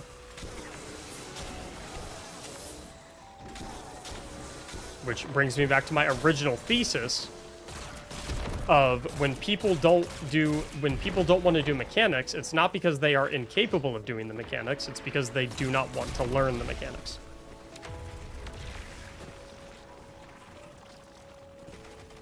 Yo, Jack, what's up, man? Jack, I think you're one of my longest tier 3 subs. 37 freaking months, my man. Thank you so much.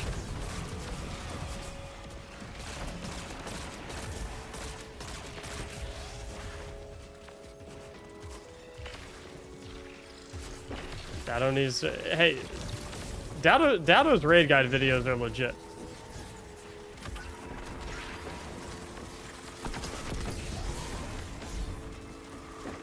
Don't be throwing shade towards the Dado raid guide videos. Those are legit.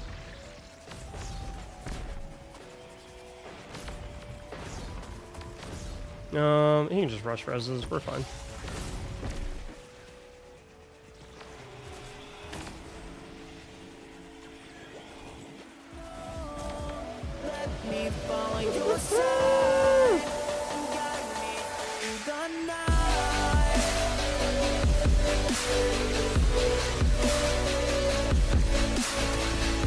Oh, baby, it feels so good. We get some W's in the chat for Jack.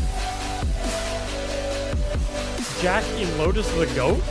That's my dude. Over 2,000 gifted subs in the stream. Oh, man. Yeah, pump the brakes, my brother. We're getting a little too hot in here. It's getting a little too. The temperature is increasing too. Whew. A little hot in here for anyone. Needed the badge back? You know that it gives you the badge if you just gift one sub, right, Jack? You know you know you don't gotta drop a nuclear bomb on us.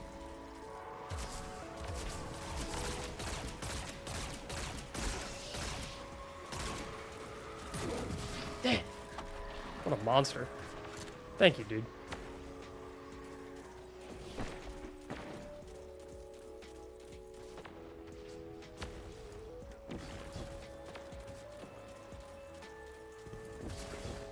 Yeah, I think everyone is capable of doing every mechanic. And, like, don't get me wrong, in some games, there are mechanics that are, like, so complex to the point where I'm like, yeah, I think some people just wouldn't be able to do this.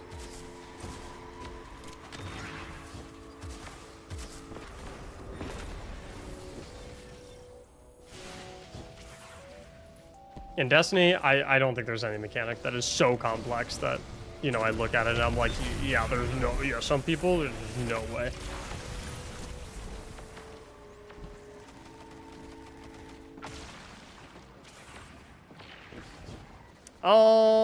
See, I don't know though, Puma, because I've played with a ton of kids too, and it's like, don't get me wrong, some of them, it takes them a little longer to grasp the concepts. Like, you know, maybe they need, and maybe they need it explained to them 2 or 3 times as opposed to just once. But it's like, I think we're missing the primary point here, right? I think we're missing the primary point.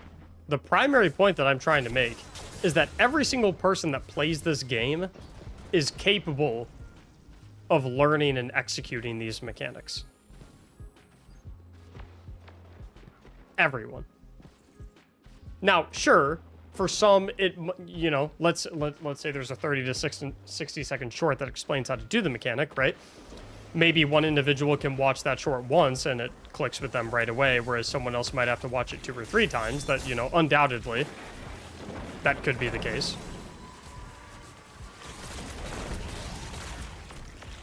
But some people, I notice, some people have this approach when it comes to raid mechanics of, I am in, like, they don't, like, say this verbatim, obviously, but, like, the approach they have is, I am not capable of doing this.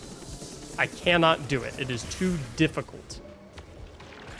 And I call BS on that.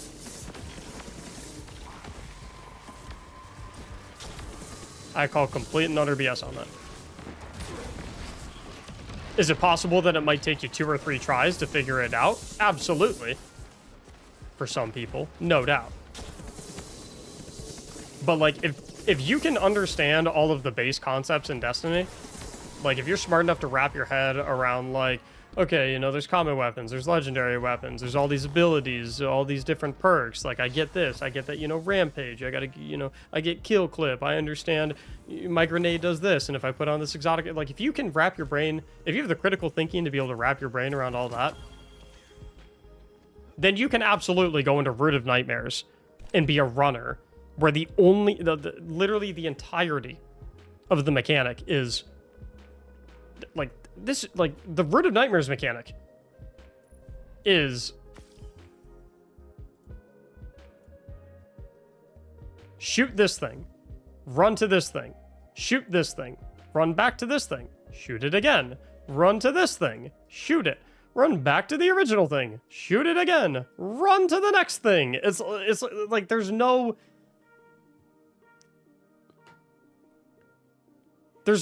way. Everyone can do that. Are some people going to fuck it up the first or second attempt that they have with it? Yeah, absolutely. But everyone can, everyone is capable of learning this. That's my thing. That's the point I'm trying to get across.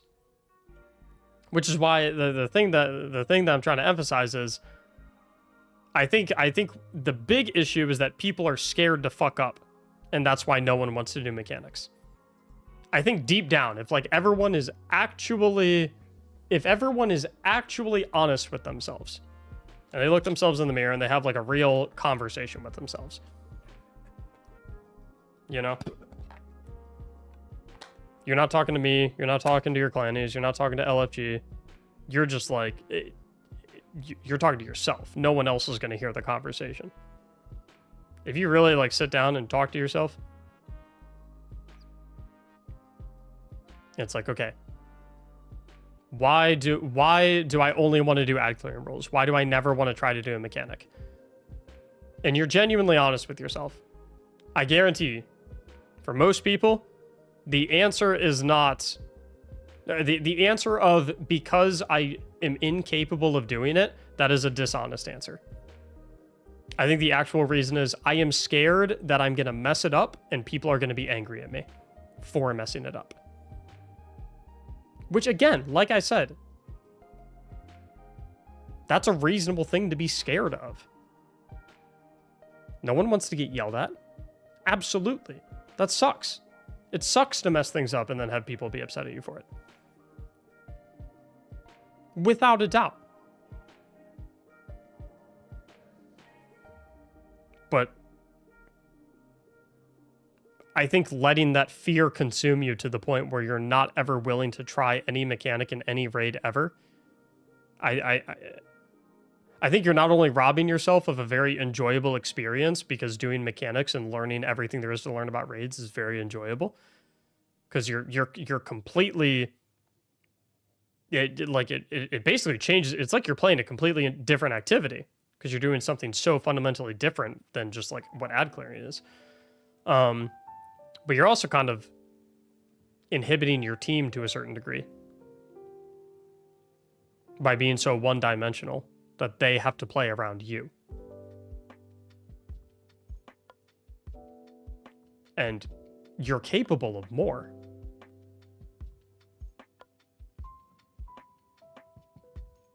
You know? You are absolutely, without a doubt, without any question, capable of doing more.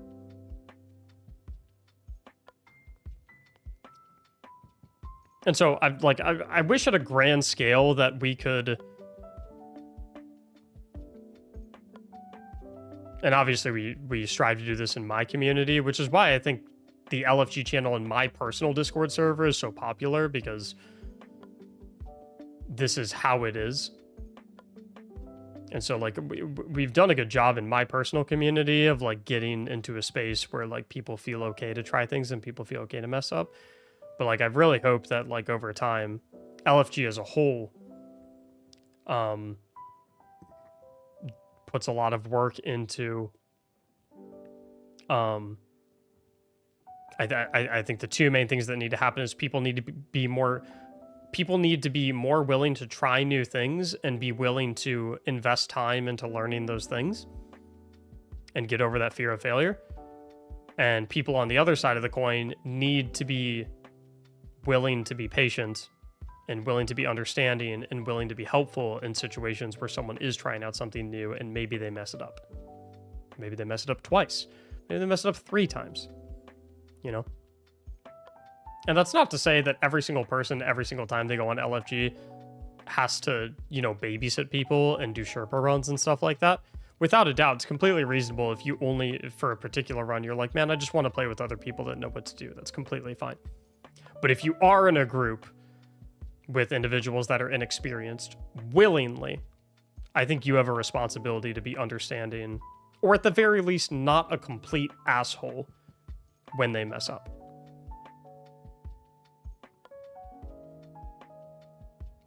So I'd like to see more of that. I'm 52 years old and I'm terrified to try a raid, which I've never done because I don't want to ruin it for everyone else and embarrass myself. I'd recommend typing !Discord in the chat, Ebert. And only if you want to, right? Like, if you're completely uninterested in raiding, then, like, you know, that's one thing. That's completely okay. For me, for example, I'm completely uninterested in Trials of Osiris. It's not that I'm scared that I'm going to get my ass kicked. I know that I'm going to get my ass kicked. But I don't avoid Trials of Osiris because, like, I'm scared that I'm going to lose. I just avoid it because I don't find it enjoyable.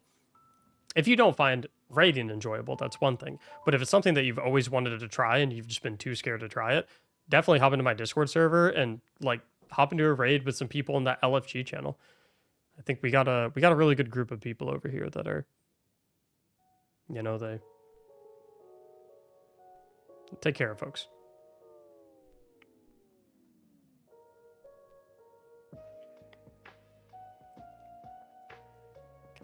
All right, I'm enjoying the combo, so let's get one more Grandmaster Nightfall carry run in, and then I think we'll get to the Willa builds, and then we'll get to a Divinity carry run. ! Ticket in the Twitch chat to enter.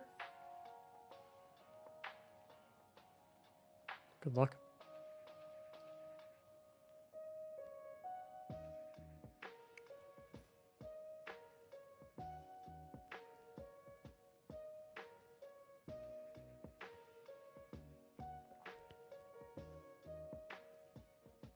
For the Div carry run, do you need to know the raid? There's a 5-minute video explaining all of the Garden of Salvation mechanics by a YouTuber named Sea Catch, I think.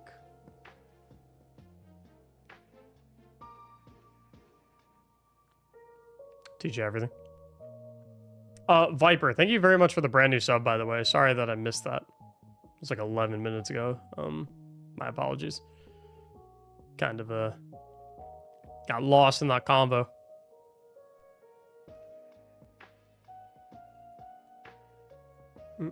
How many subs are we at today, by the way, folks? Did we pass 100 yet today?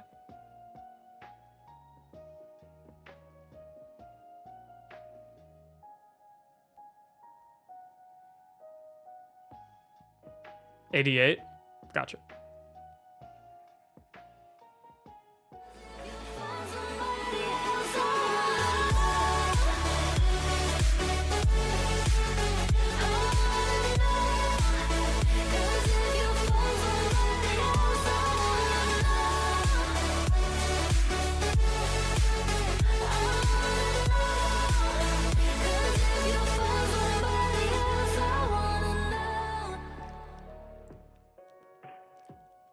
Jack,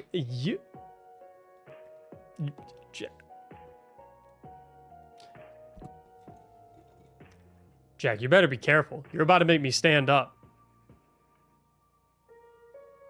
You're about to make me stand up. You know what happens if I stand up, Jack?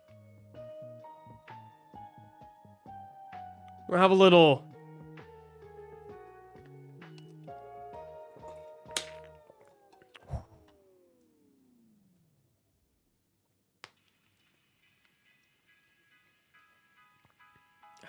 I swear to the highest heavens, if Jack...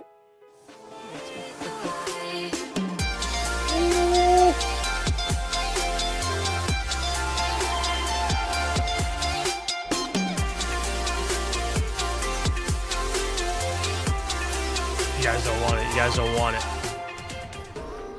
Do not make me... I swear, if you make me stand up, I will unleash some of the fiercest dance moves you have ever witnessed. It will ruin your life because you'll look at everyone else dance till the end of time. You'll be like, damn, that dance is good, don't get me wrong. But it's not like that one time Mac was dancing on stream because he was getting hyped about gifted subs.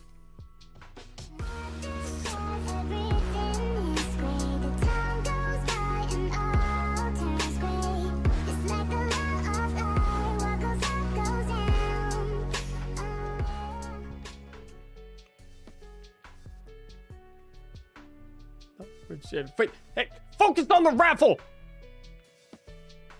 Focus. How do I answer the giveaway? That's a great question.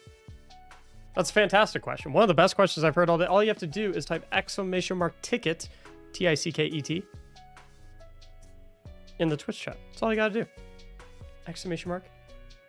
!ticket.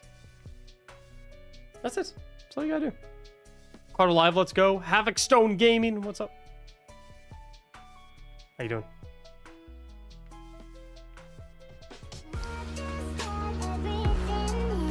That's a first-time gifter. That's it.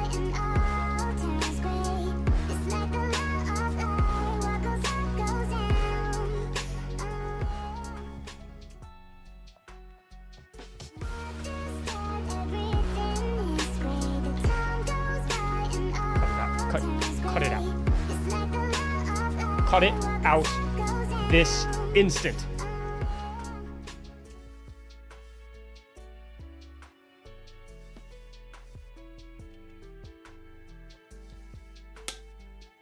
You know what?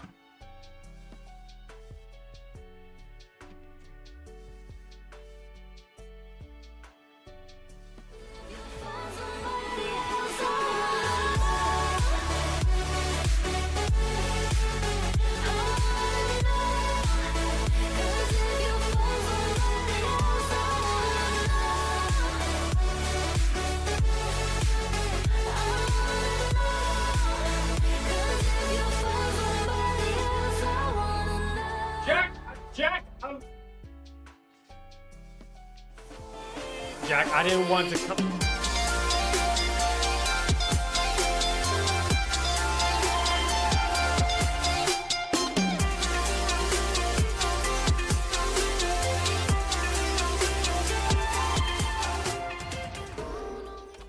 Jack, I'm not listening.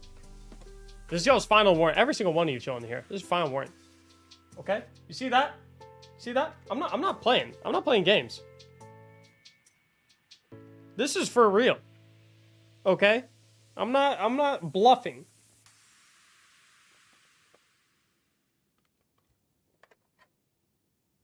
Okay?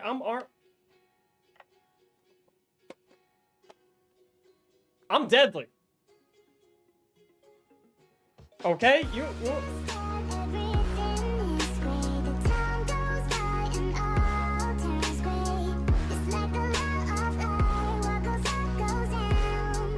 Yo, nerf Halo AR. Yeah, this is my MA40. Hope you like it.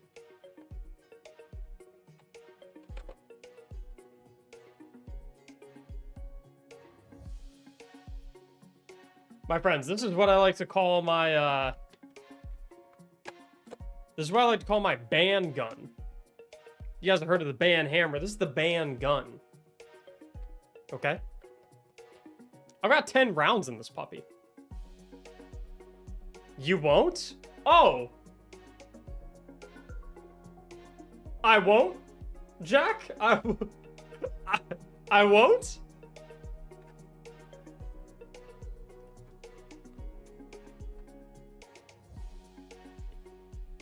Interesting declaration, Jack. How about we just don't have to find out, okay?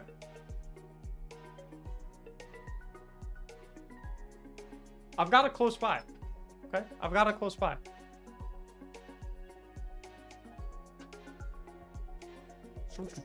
Forget.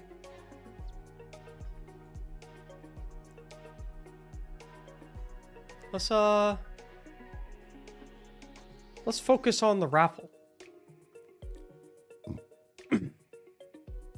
Let's focus on the raffle. Okay? I don't want to have to use this thing, but I will. And Elotus is currently dead in the sights right now. Like, I am locked on him. So just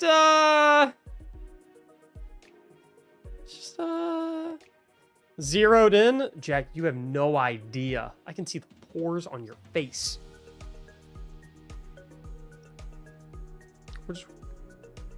We're gonna pull the winners. We're gonna get to GMing, okay? We got 4. And internet coma. I need both y'all's Bungie IDs. Let's do it. He's clean shaven and full of sass. I have always been full of sass.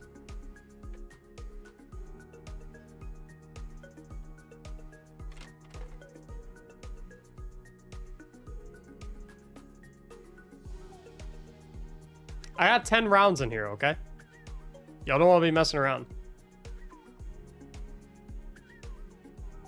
Let's walk away from this peacefully. Okay?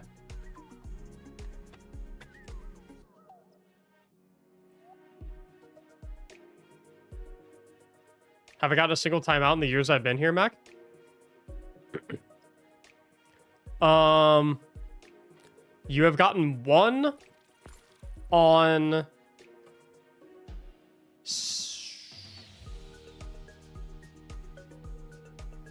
what month is 9? September? Yeah, you got one on September 10th, 2021.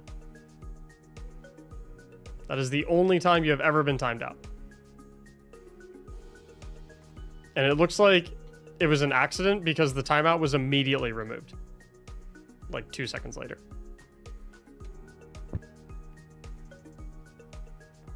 Does anyone else in here have a perfect report card?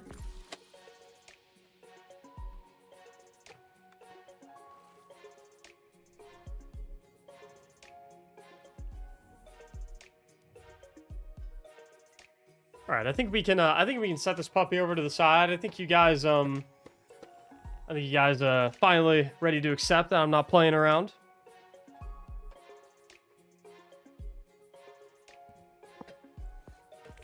Listen, hey, don't feel ashamed. No one can come toe-to-toe with me and my MA40.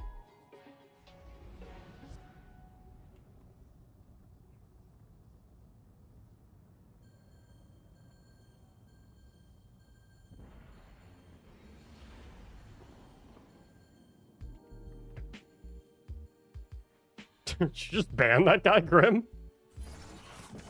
Damn. I didn't even have to use the ban gun. What's up, Igor? How do you get the div quest? You started by going to the moon.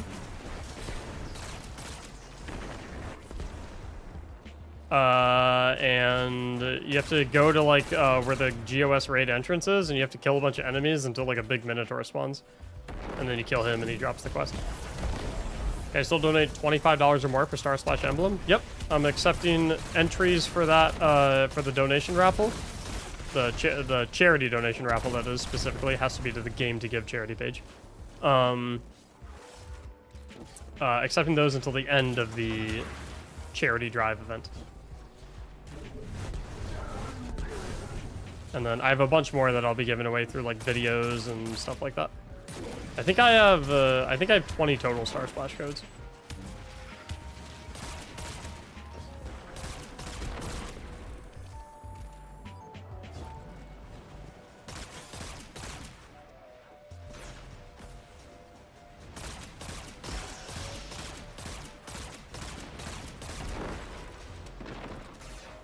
Isn't GOS still buggy, though?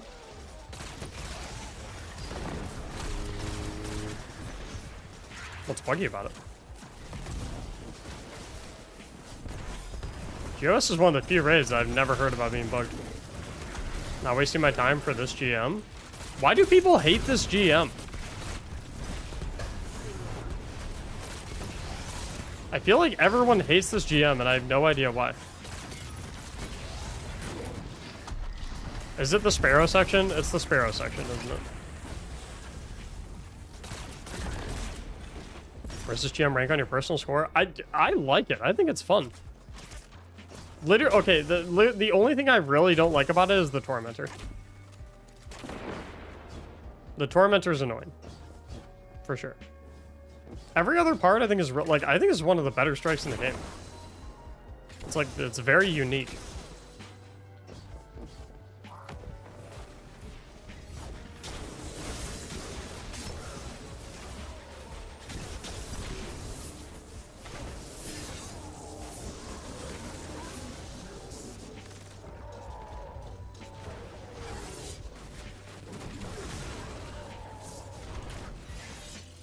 I'm gonna leave that guy.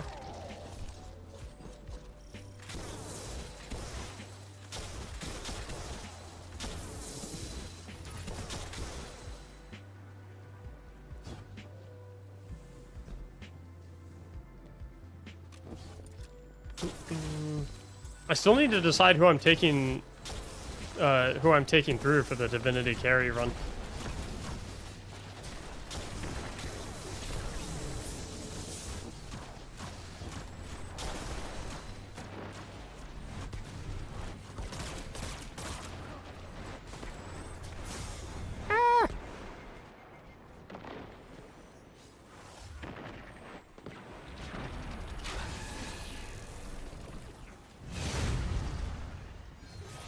You trying to 5 carry? I might carry 4.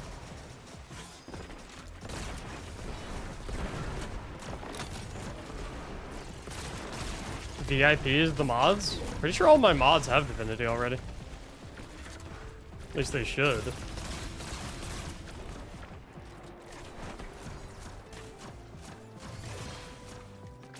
I'm headed out of here, Mac? Yeah, that's what I thought. Can't handle me. They all fall. I was just fucking around. yeah, coward. Yo, everyone in chat call Lotus a coward right now. Dude's running away. He can't handle me. I knew it. Was it this? Jack, was it this? You scared? What's the matter? You scared? You scared? I dare you, chat. Do it. Voice, call him a coward. Do it. Everyone call him a coward.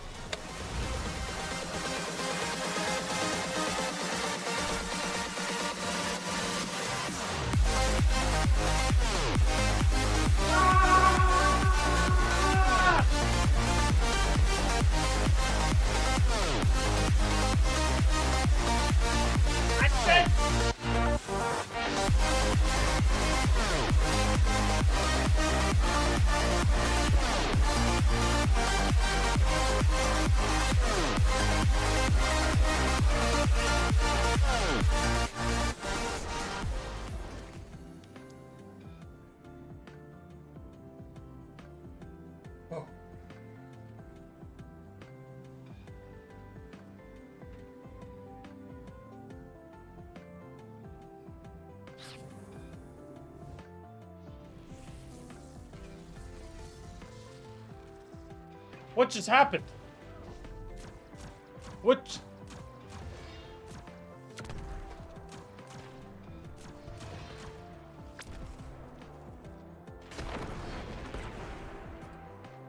Boys. There I was doing a Grandmaster Nightfall, and then out of nowhere, my eyes, they went black.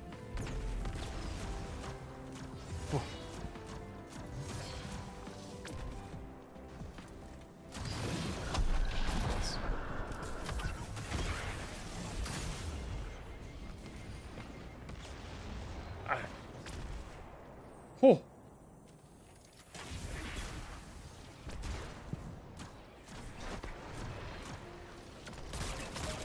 I didn't know where I was there for a second.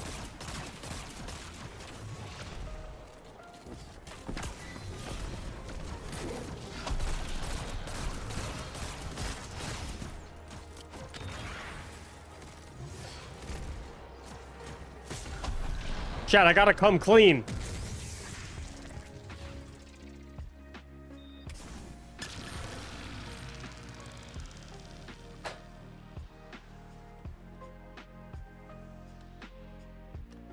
Remember how I showed you guys this?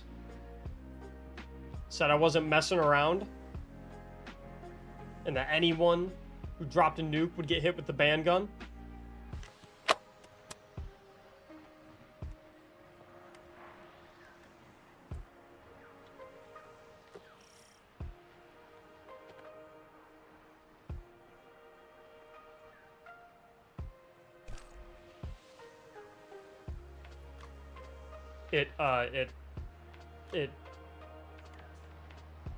it needs batteries. I don't have batteries for it.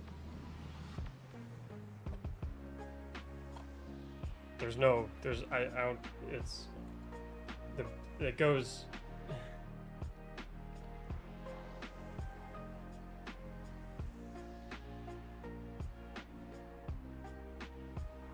So, yeah, I was bluffing. I don't got shit. I was hoping that I could scare you guys away.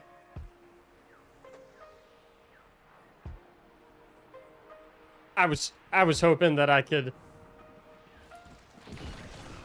I was hoping that I could spook you guys.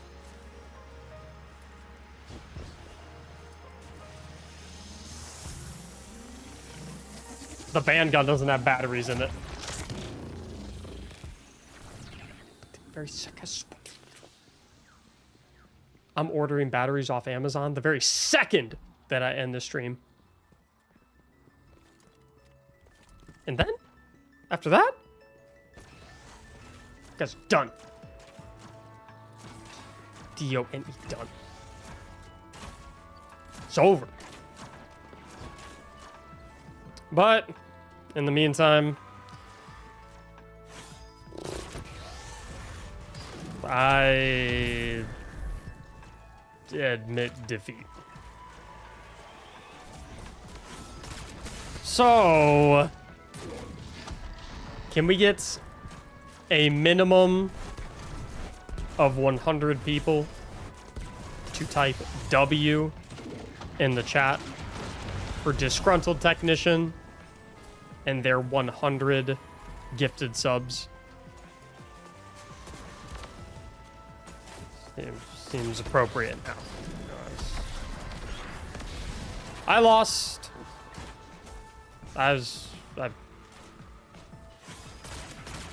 The band gun is battery operated. I don't have any on me. So yeah, it got me. Well played.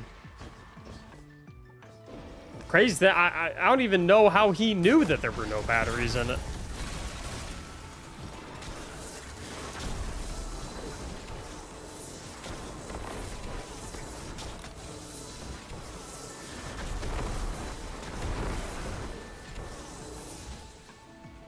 Usually I'm quite deceptive.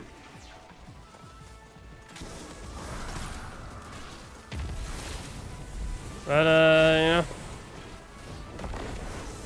I'll be ready next time, though.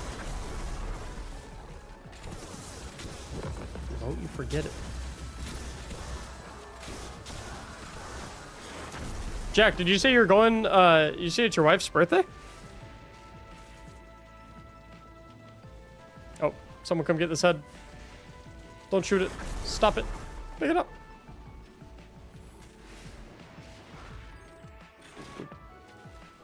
Oh, that was a good one. Oh, damn, did Jack go already? I think he said it was his wife's birthday, right, chat? I had to go. I need to make sure to shoot him a DM.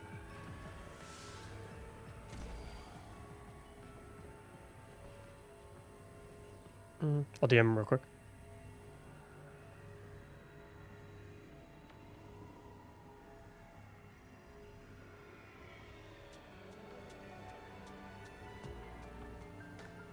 Oops.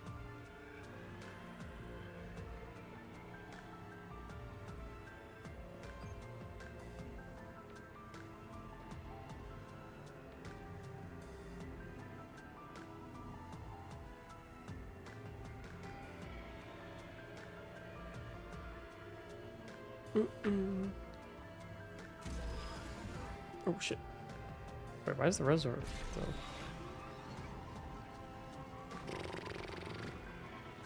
How are the runs going? Superb.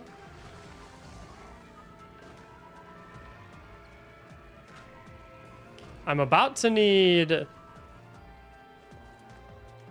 9 individuals on deck 2 for the first Will It Build video, 2 for the second Will It Build video, and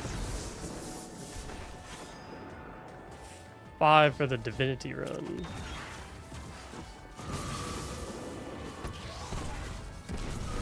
Do they need batteries? It'd be helpful. Given recent events.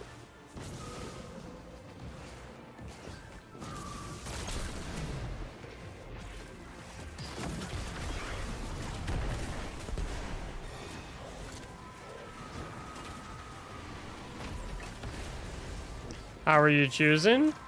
I don't know. Probably whoever I like the most. Should I send the batteries to the PO box? That would be very helpful.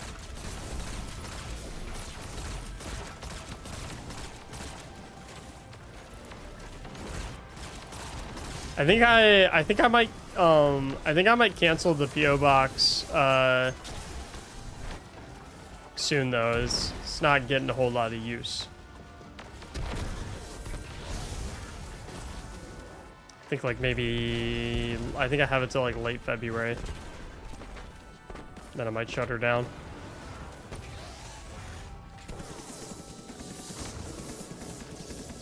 Zappy zappy.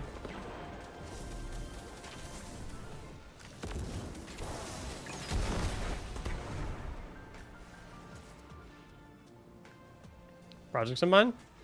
I mean, if you're intending to send stuff to a Grim, you just let me know. I'll keep it. It renews in 3-month periods.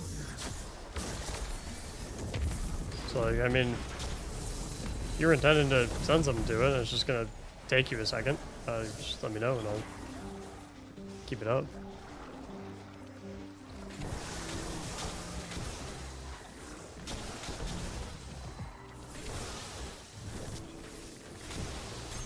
Don't really have to be killing that thrall, I guess.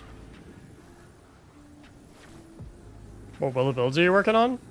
I have one already selected that I tried to do a different day, but I was just too tired to see it through to the end, so I'm gonna make sure we get her done today, and then the other one I'll select live on stream.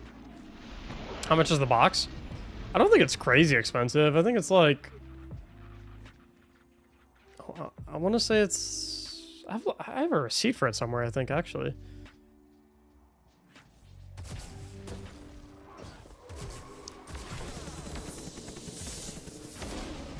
But it's less like, I mean, it's not really like a huge money thing. It's just more so like, what's the point of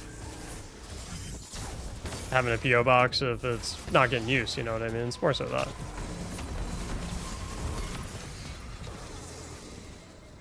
It's not like oh, I can't afford to keep doing the PO box. It's more so just like, you know, what's the point of having it if it's not getting used?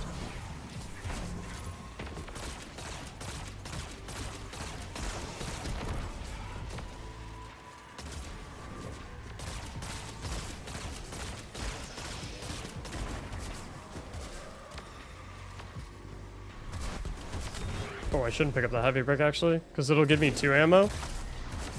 Maybe even 3 if it's a non-finder brick. So let me rip off some rockets, then yeah, see. Made much better use of that brick. That'll hit the shield.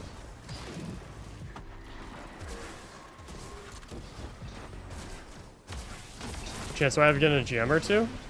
0% chance today, because this is my last GM for the day. Then we're gonna do Will It Build, and then we'll do Divinity carries.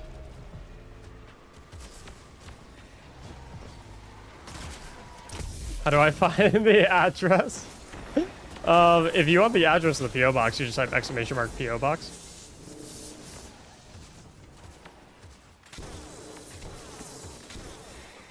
I just ask that you do not send me homemade foods, specifically of the poisoned variety.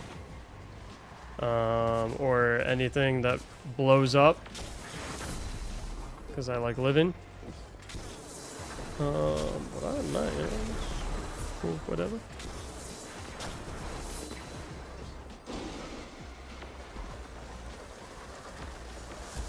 My favorite thing to get out of, my favorite thing to,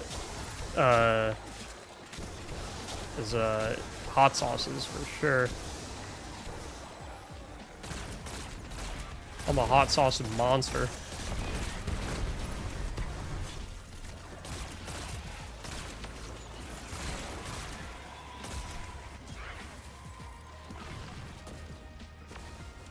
I do not know how many. The gun doesn't take triple. I think it's like D batteries, is what the gun takes. The Nerf gun. You should clarify. How to ship Grim. You want to send Grim to my PO box? Are you enjoying the coil at all? I think the coil is like one of the best seasonal activities ever added to the game. I think the only one seasonal activity that competes with coil is Menagerie.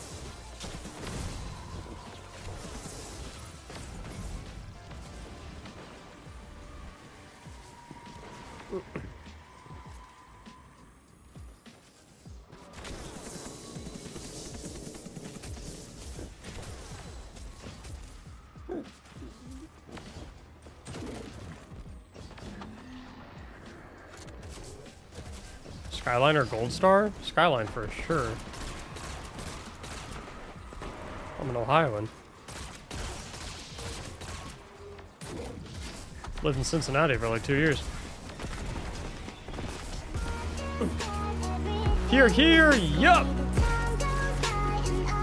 Yo, that's an amazing name. I need this homie to give some more subs just so I can yell their name again. That was fun. Here, here, yup! Thank you so much for the 5 gifted subs and your very first time gifting in the stream as well. Welcome to the Gifted Sub Club.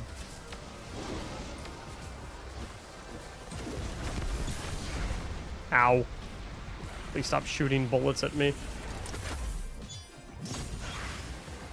Here, here, yep. I don't know why it's such a fun name to say. But I like it.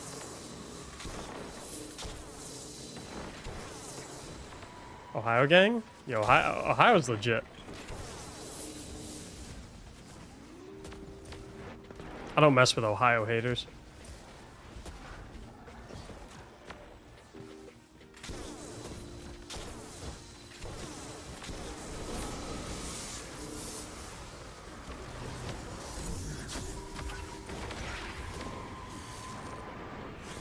No, rats.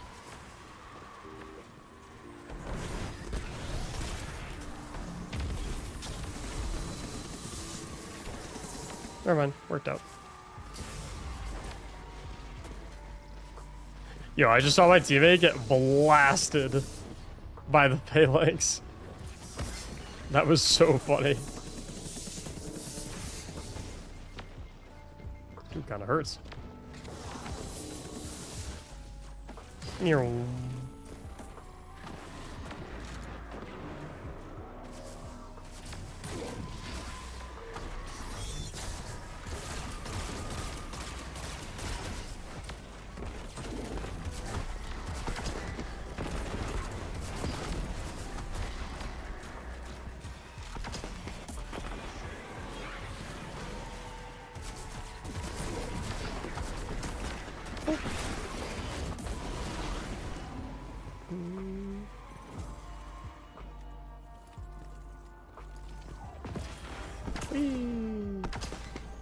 It's a good GM. I don't know why people don't like this GM. I think it's really fun.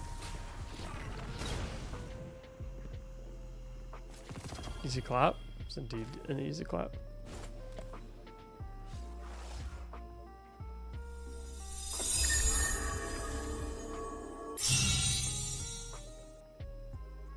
Khalifa! Thank you for the tier. Yo! Look at all the 3s. tier 3 sub for 3 months on a 3-month streak. Dude, thank you so much for the massive, the big sub.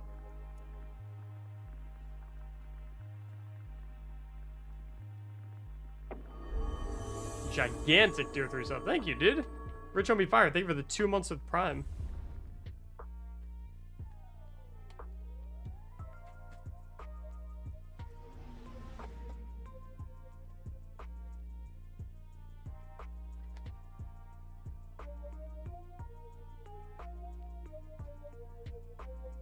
Let's see what we're working with here.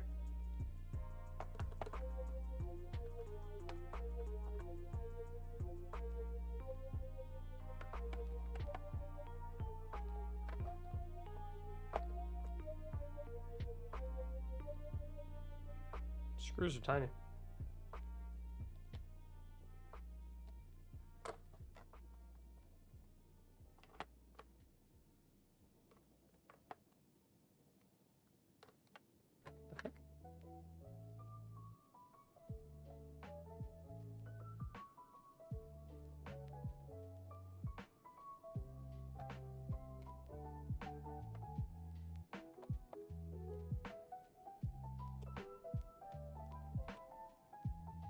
I don't know if the screwdriver is long enough to open them.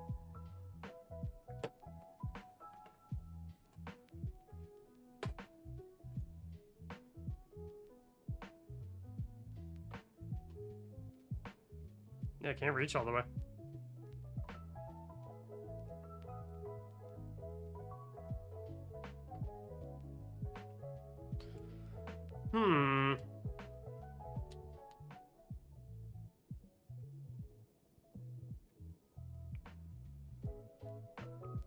I don't think this will work either.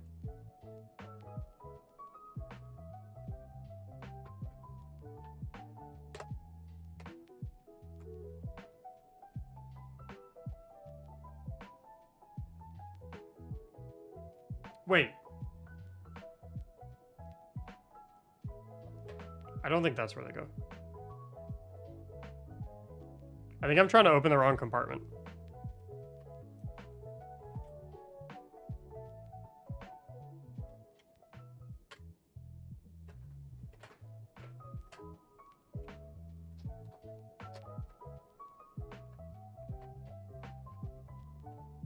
Yeah, this makes more sense.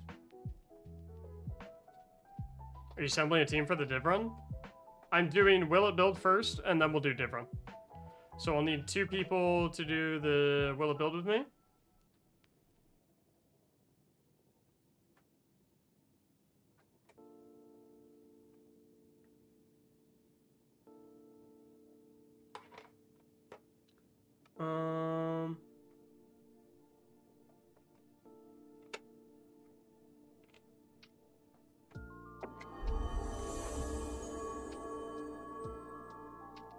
It takes C batteries.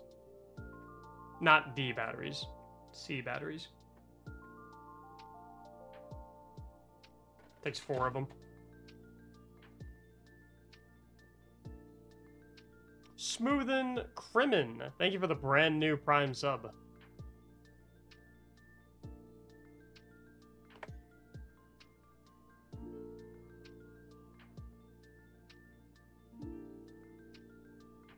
C batteries. C/LR14.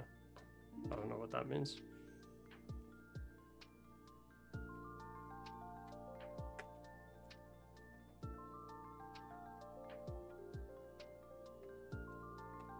Once I get some C batteries, you guys are toast.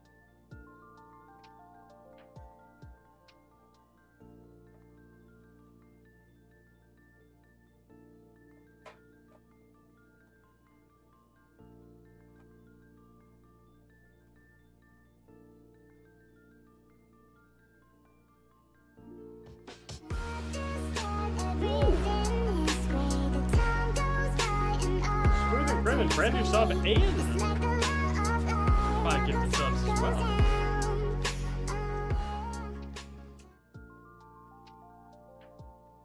Oh, it's not Smoothen Crimin. It's Smooth L Crimin. Or perhaps Smooth I Crimin. I'm just gonna call you Smooth.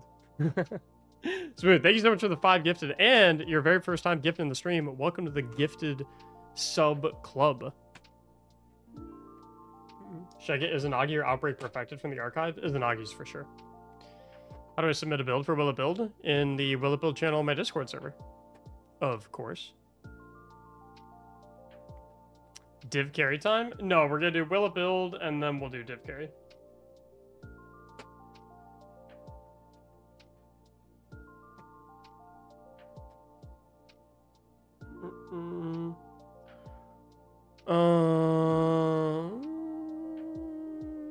Need 1 to hop in. I will need 2 to hop in.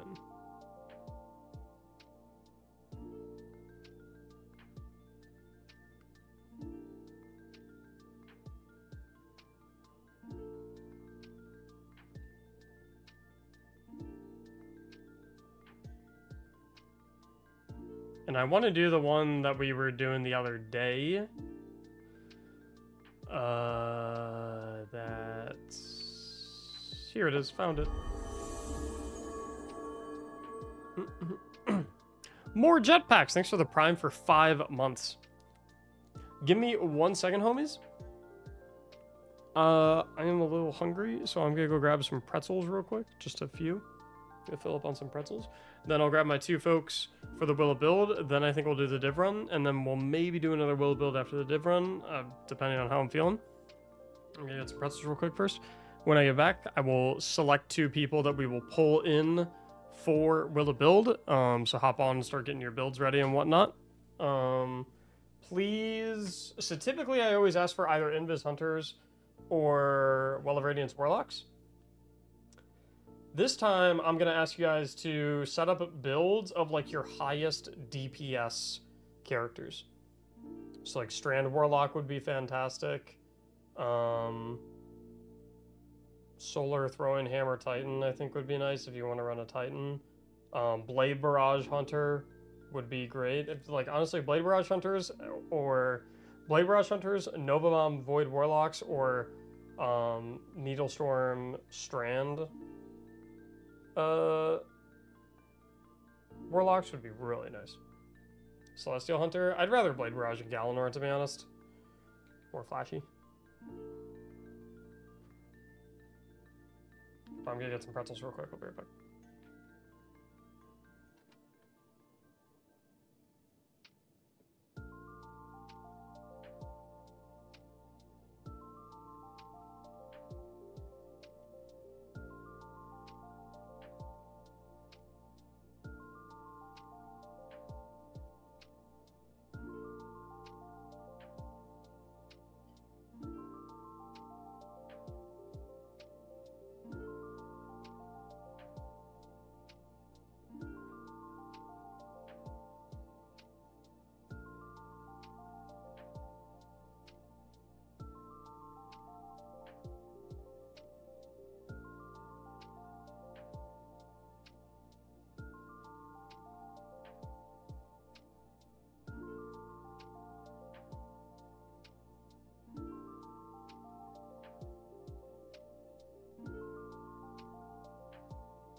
Oh, hi, Kunja.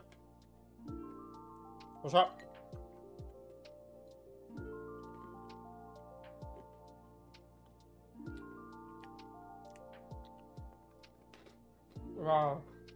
Got some pretzels.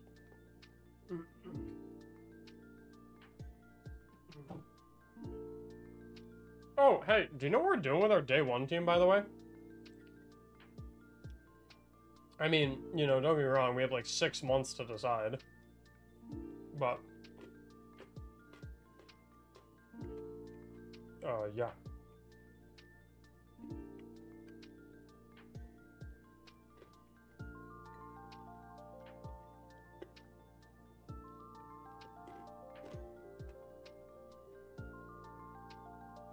I need to figure out,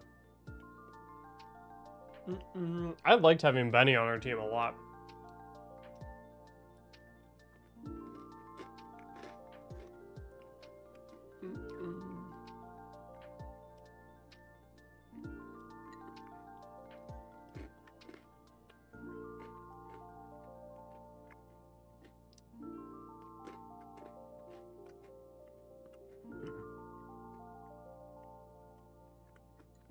Or go pretzels. Okay.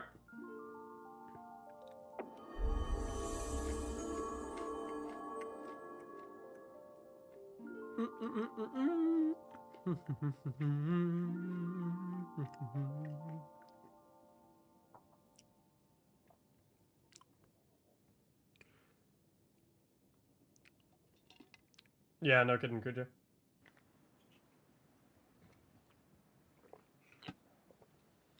Well, I mean, we get 2 of the 3, right?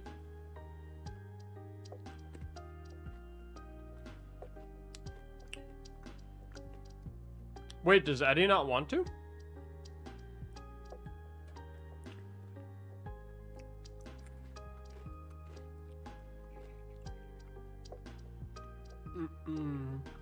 Or are you just saying you might give him the axe?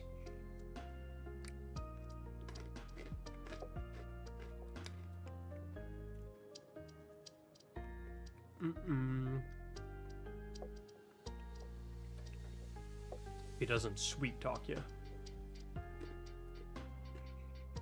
What's up, Michael? I don't know. Figure it out later, right?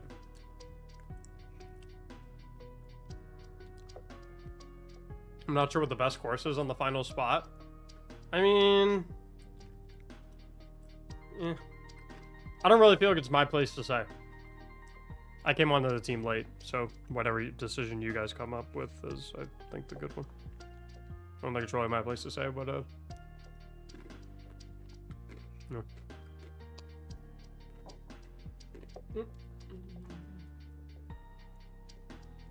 Yeah.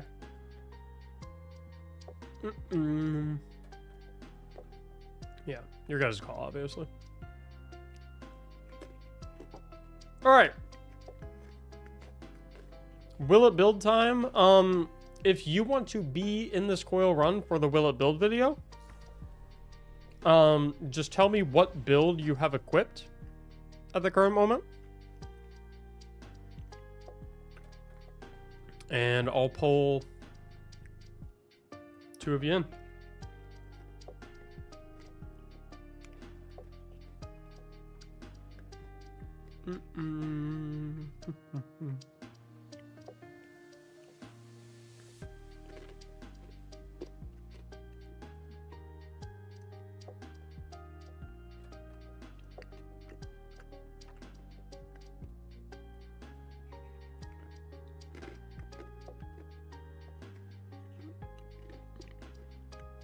All right, let's grab the Billy. Let's take your Necrotic Brood Weaver.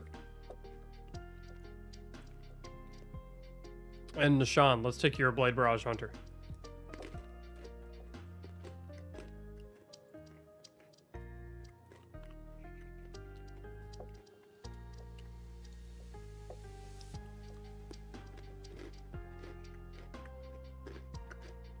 Can I get your code again? Exclamation mark join.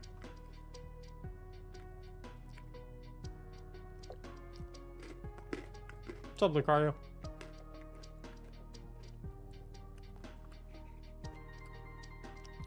Gion.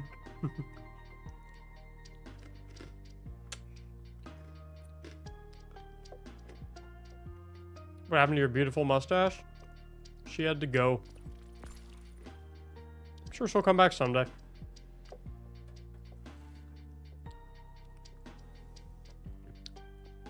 Nice. Wait, why are you running necrotics?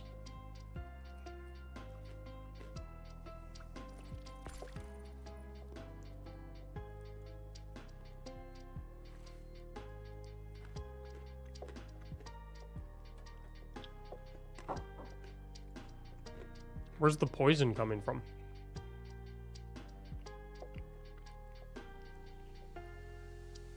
You would prefer? No, I'm just curious.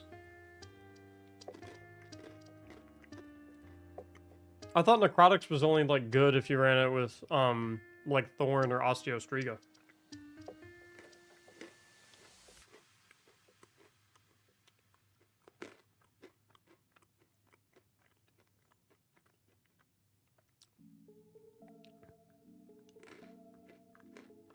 Oh, right on. No, yeah, I was just wondering. Those are good pretzels.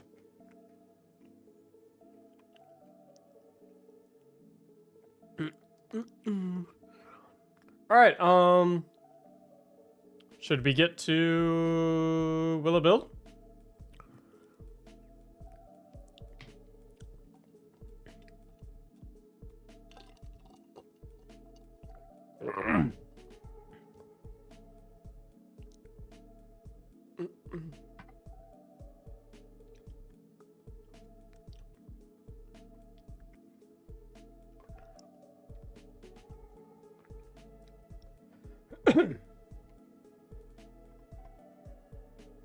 We gotta bump it up a little bit so it's easier to see.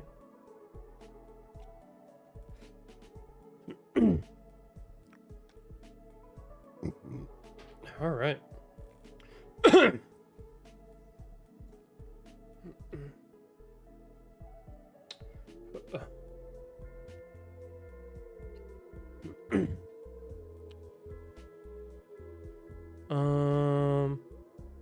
I'm on my Titan, right? I am. Good, okay.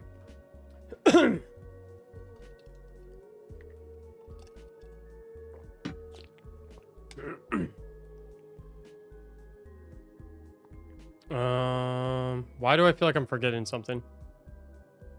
Turn off the music and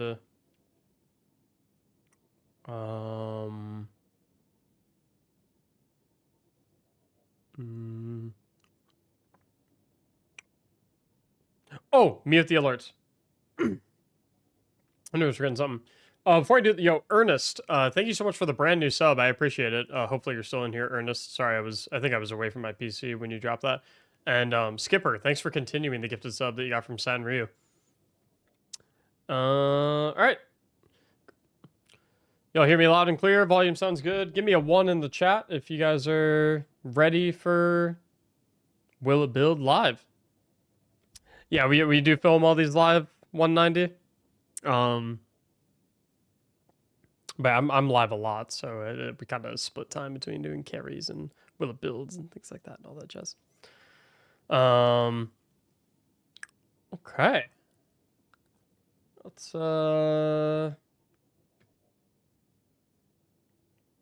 thank you for the happy partner anniversaries, by the way, too, guys. I think mute alerts. And let's get to it, I think. Is my fashion good or bad, by the way, guys? You decide. Leave it up to you folks. Oops. Knocked my hat down. I guess, you know what? It's not really Christmas anymore, is it? I don't know why I still have that on there. Did look kind of nice, I guess. whatever.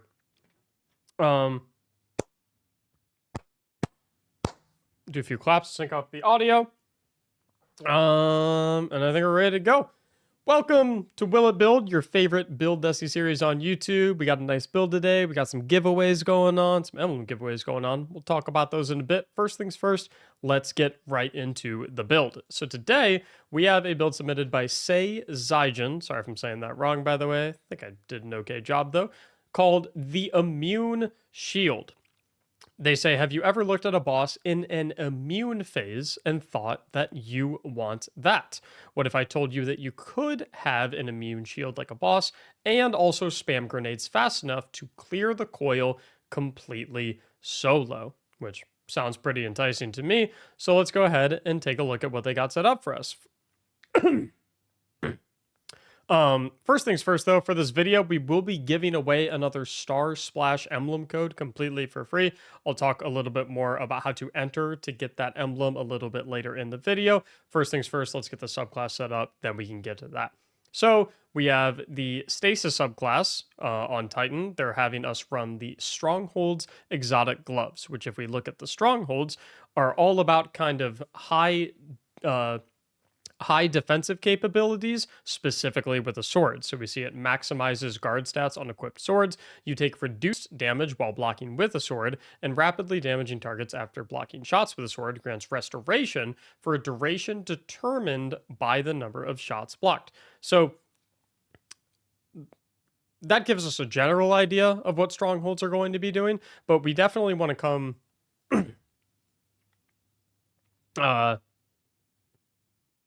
sorry. I wasn't prepared for this, evidently. That definitely gives us a general idea of what this exotic does, but I think it's always good to know the specifics of what your exotic does, really get into the nitty-gritty when it comes to the numbers. So, if we come over here to the Destiny Data Compendium, we see that while we're wearing the Strongholds, we passively receive an additional 100 guard resistance, sword efficiency, and sword endurance. Additionally, while blocking, we get a base 50% damage resistance, and blocking a hit grants 2 stacks of perfect guard, up to a total of 100 stacks. Additionally, not blocking any hits for 10 seconds will remove all of your perfect guard stacks. Now, upon dealing sword damage while in possession of perfect guard stacks, we will get restoration ×2 for a time dependent on how many perfect guard stacks we have. So if we have as little as 1 perfect guard stack, we will receive 4 seconds of restoration ×2, whereas we can get up to 16 seconds of restoration ×2 at 100 stacks of perfect guard, which is actually the highest possible restoration ×2 buff that you can have in the entire game. It is only possible with the Strongholds Exotic Gauntlets. And what probably makes them the most interesting is that Strongholds give you even more damage resistance when you're guarding, as you can see down here at the bottom, where aggressive frame swords will give you 95% additional damage resistance, in addition to the damage resistance you already receive from blocking, that 50%. And if you're using a non-aggressive frame sword, so, you think caster frame swords, vortex frame swords, you still get a 90% damage resistance, which is still incredibly high. Now, for the other things that we got going on this build, like they said, we are rocking Stasis. For the aspects, they are having us run Cryoclasm and Tectonic Harvest. So if we come over here to take a look at what those do, Cryoclasm makes it so that after sprinting for a short while, you get a longer and more powerful slide that will shatter all crystals or frozen targets and deal extra damage to any nearby frozen targets. So, I don't really like the way that I explained that. I did a very bad job of explaining that. That was weird. First aspect, we got Cryoclasm, where after sprinting for a short while, it enables a longer and more powerful slide, and sliding into stasis crystals, like stasis crystals created from a glacier grenade, for example, or sliding into frozen targets will shatter them and any nearby frozen targets, which, remember, shatter just means that you break anything out of freeze and you deal a ton of damage to everything nearby. On the other aspect, we have Tectonic Harvest, where shattering a stasis crystal creates a stasis shard. Picking up these stasis shards will give you melee energy to both you or your allies. And with those two aspects, we get 4 fragment slots available to us. They are recommending They are recommending the Whisper of Fissures, Shards, Torment, and Conduction. So if we look down here, Fissures, of course, increases the damage and size of the burst of stasis when you destroy a stasis crystal or defeat a frozen target. Obviously, that synergizes very well with Cryoclasm. We've got the Whisper of We've got... Dude, I am fumbling today, aren't I? I can't talk. We've got the Whisper of Shards, so that shattering a stasis crystal temporarily boosts your grenade recharge rate. Shattering additional stasis crystals increases the duration of the benefit, so presumably the idea is that we're going to be spamming our Glacier Grenade to make a bunch of stasis crystals, slide through them with Cryoclasm. Breaking them will proc Whisper of Shards so that we get our grenade back a little bit more quickly so we can repeat the process. And Fissures is going to make those explosions even bigger so that we do even more damage and kill more stuff. Also got the Whisper of Torment so that we grenade...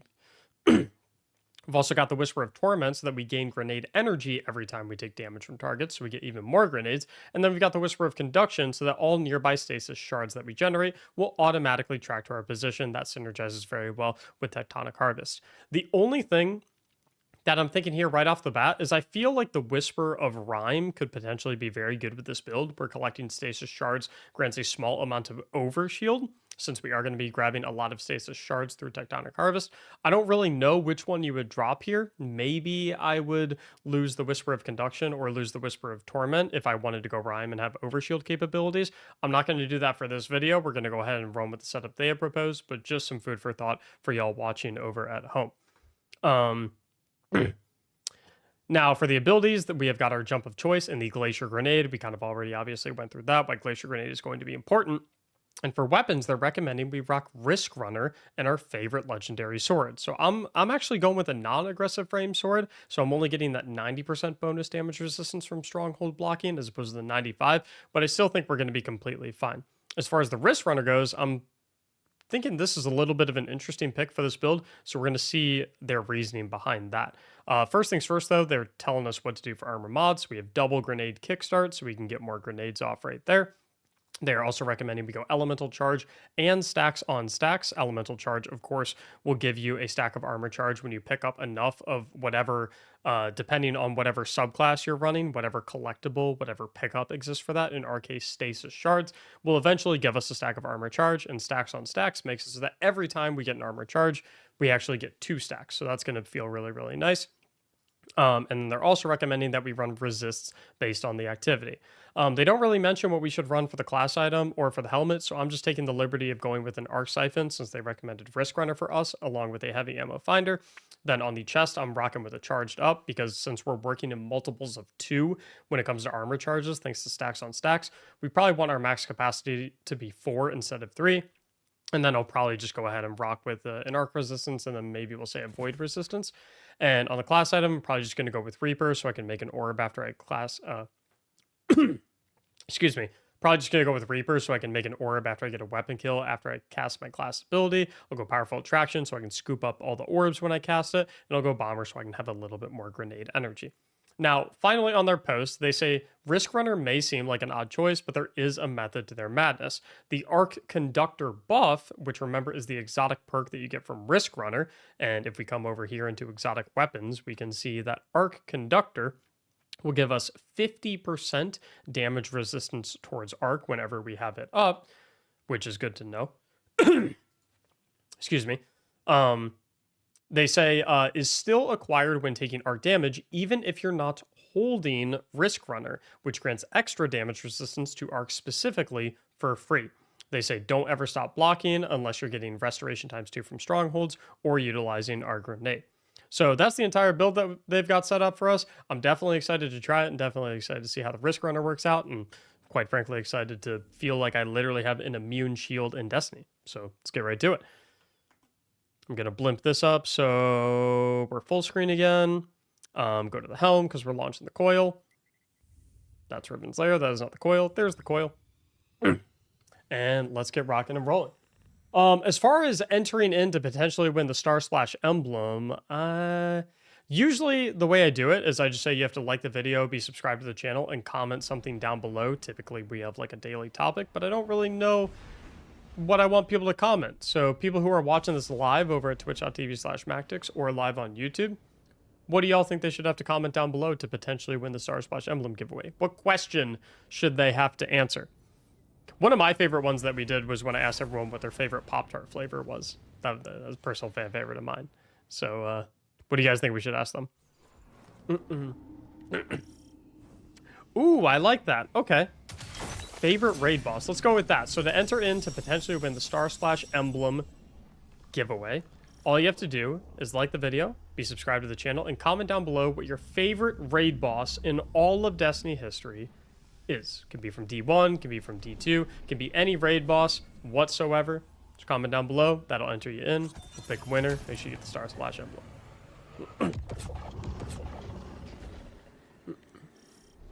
Okay.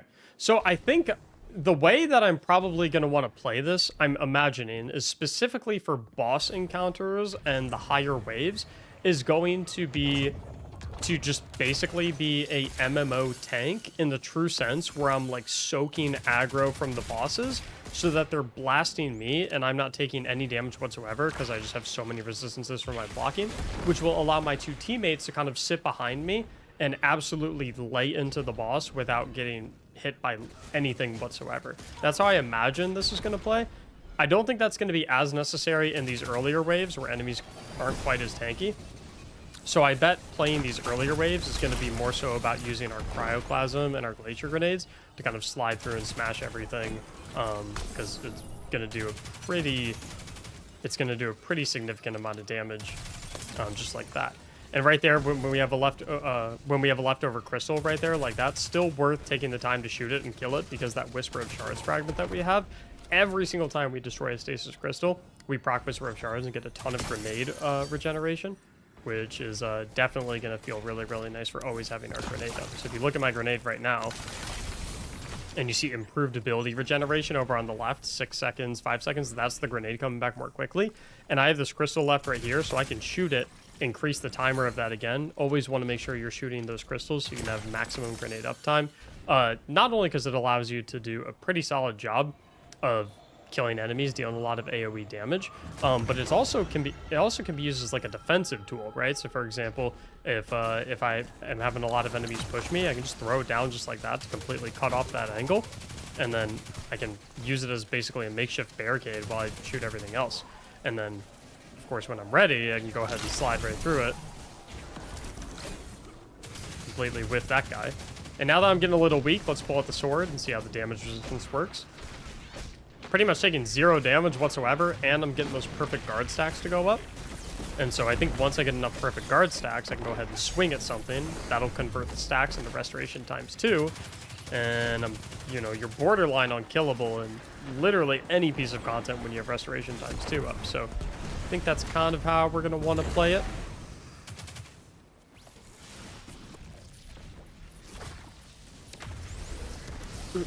Go ahead and throw our Glacier Grenade down, slide on through. The Glacier Grenade feels really, really good. I like that a lot. Some Supplicants. Okay, the Supplicant exploding does 0 damage to me. That is pretty funny.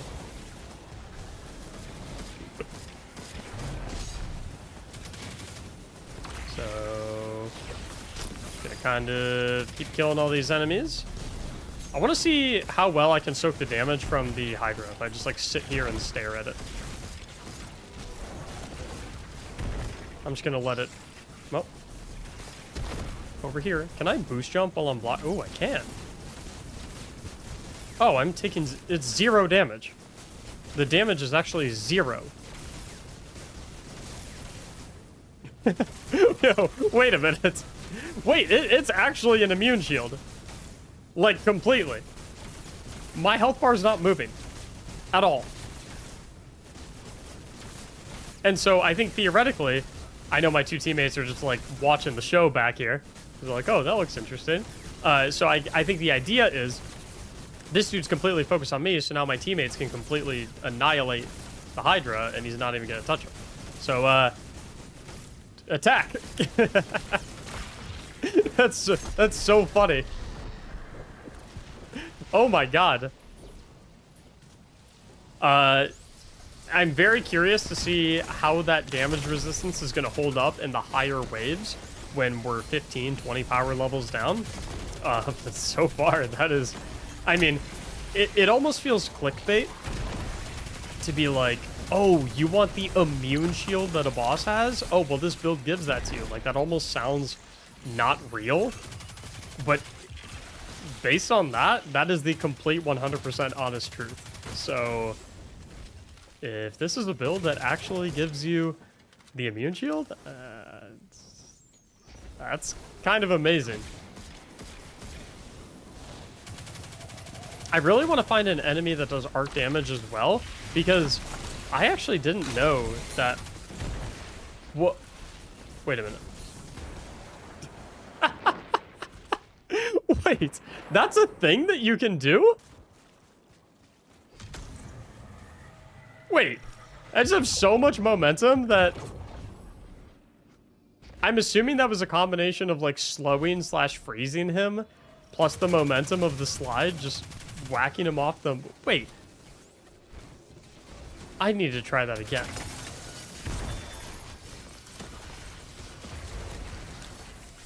Obviously, with these guys, it won't really work, just because they'll get one shot. Oh, there we go. Shoot that crystal again, so we get even more ability regeneration from shards.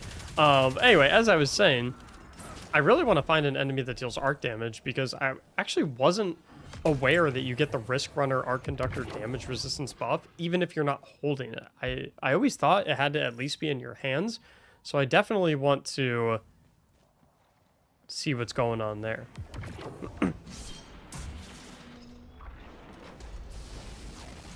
Okay, so first things first, let's, woo! All those guys are dead. Literally killed every single one. So, that's kind of cool. And, so I think the idea, once again, right, is we're just going to sit here and block and soak all the aggro from the boss.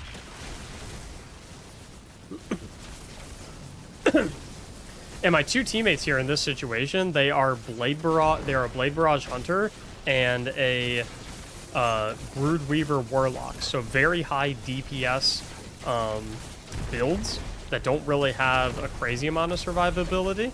Definitely more focused on dealing a ton of damage. So I think we're kind of complementing each other really well, because we're truly like an MMO style composition where we have a tank and we have 2 DPS. And so as the tank, it's my responsibility to get in the face of the boss and soak up all of the damage.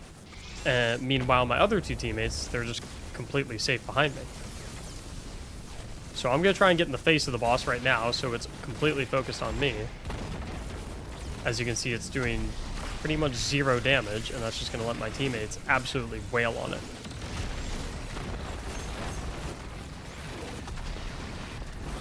Dude, this is amazing. We are about to get detained, though, so I'm going to run out over here, so I'm a little safer. Don't get killed by the detain. Oh, my teammate's in trouble here. I'm going to see if I can run over and tank for them. And look, check this out now. So I've got my restoration ×2, thanks to hitting something with my sword after blocking and getting perfect guard ×100 stacks. So now I'm basically free to fight and not really be concerned about where I take any damage from, because nothing is going to kill me if I have restoration ×2 for 16 seconds, at least during that 16-second duration, right? Let's get our Glacier Grenade down. The AoE effect of the Glacier Grenade is pretty crazy. Got some Supplicants coming on, so I'm just going to pull out my sword and tank all of them. And I'm trying to ramp up my perfect guard stacks at the current moment. So I'm going to try and get in the face of the Harpy. Not the Harpy, the Hydra. And let it blast me so I get those perfect guard stacks. And if I sit in the fire, I get them super quickly. Now, we didn't actually have to put those perfect guard stacks to use, since the boss, of course, died. But I feel like that's going to feel really, really nice in future waves, where I can kind of run up, get ×100 perfect guard stacks while soaking all the aggro for my teammates, and then I can convert them into the restoration and then start dealing damage along with my teammates while I'm basically unkillable because of my healing buffs.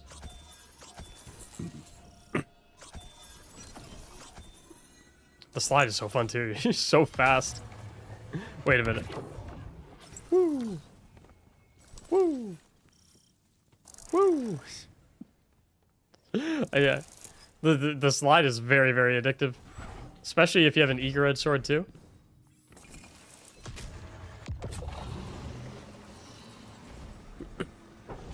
All Alright, see if we can find some enemies with some arc damage. Don't these things do arc damage, actually?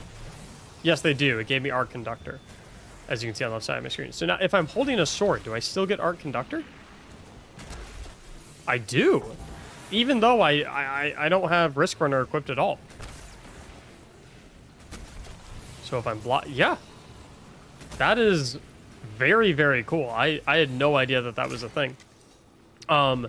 Now, I know that they recommended Risk Runner for the build, but I will definitely say, I think the damage resistance on this build is probably high enough that you don't need another 50% damage resistance with Risk Runner.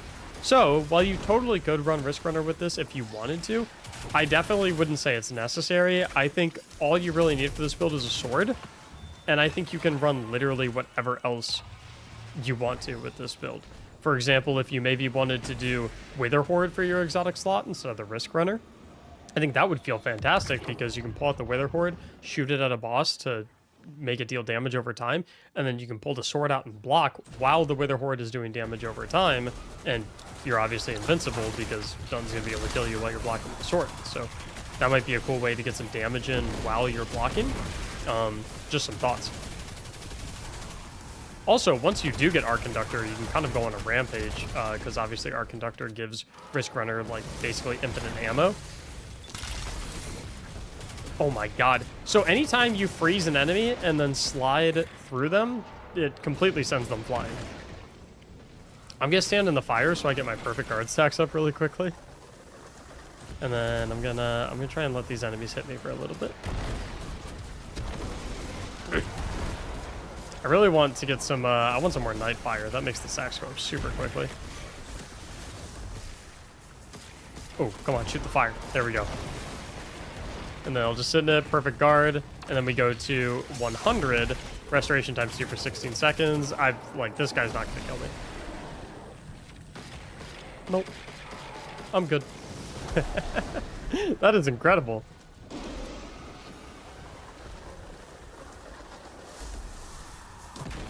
I feel like this build definitely has a bit of a mastery curve to it as well, which I always like for any build.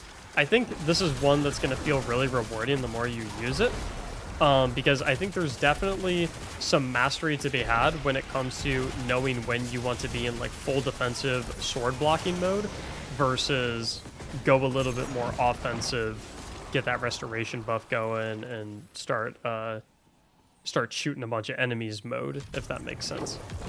There's definitely like some offensive and defensive configurations, understanding what role you play during certain parts of the fight.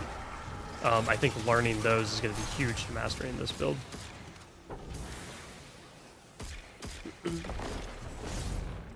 I also love this glacier grenade and the slide and all that.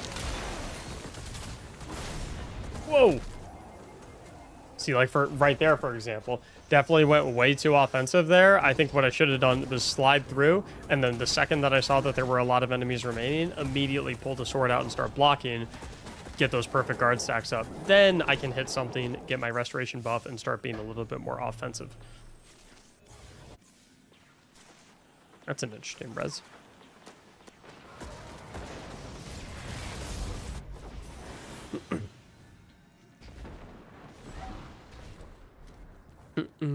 I'm also noticing that the melee doesn't seem that great, so I think I'm just going to use it primarily as a movement tool.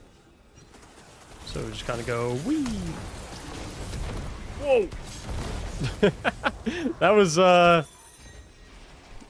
an interesting interaction, but I'm alive, so I guess it worked.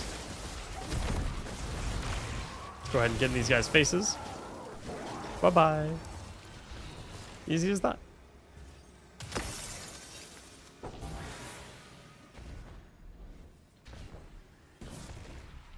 Looks like we're missing a plate.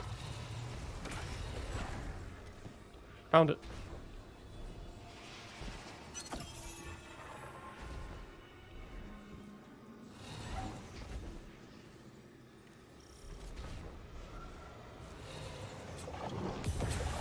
Can probably slide block as well. Oh, that's interesting. You're saying like hold the sword, because you can throw your grenade while you're holding the sword.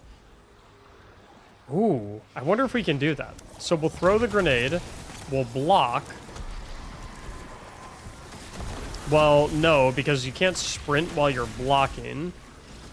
And you need to sprint to be able to do the slide. I wonder how it feels. Okay, so let's see how long it takes to pull the sword up into block after we slide. So if we do that and I hold block immediately after, it definitely takes a little bit of time.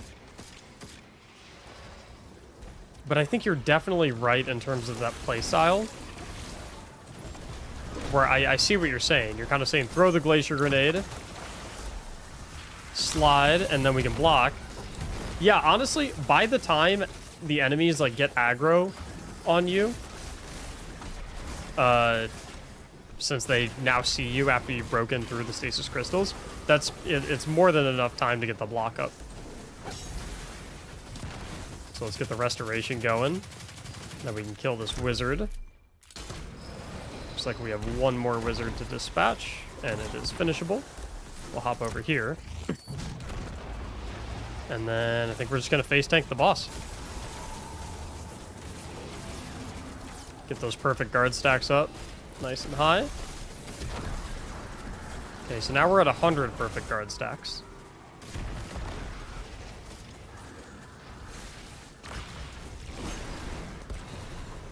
Now we do need to get, okay, so we didn't use them and we didn't get hit by anything for too long, so we lost all our stacks. That's why they went away right there.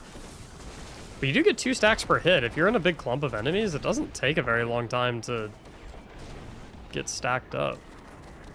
So now that we're at 100, boom, we'll hit that enemy. I want to go ahead and get in here so I don't die to the pervading darkness. Let's see how the super is.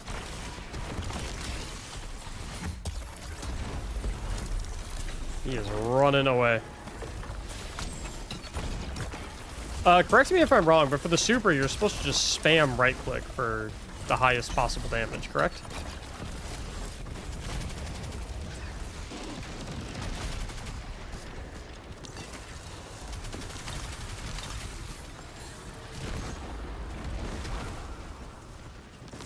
Okay, we're gonna keep on face tanking the boss.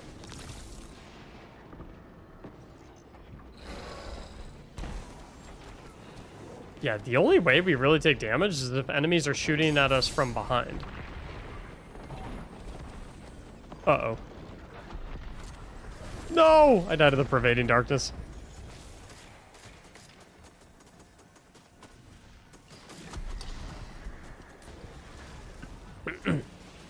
Oh, you want to keep your... I see. So you're saying make sure to keep your distance while in the super because that gets all of the crystals on the boss so you get more shatters on him. Alright, taking a little bit of heat, so we'll pull out the sword. And it's pretty easy.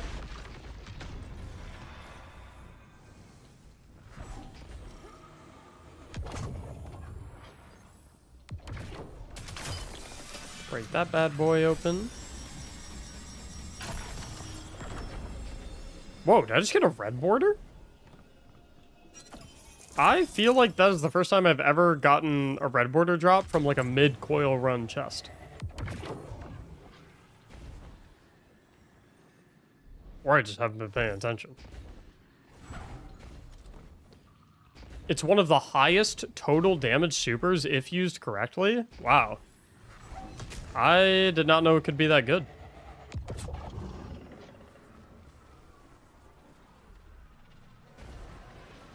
I feel like the best way to play this part is just, what's up, Screeves? That is comical.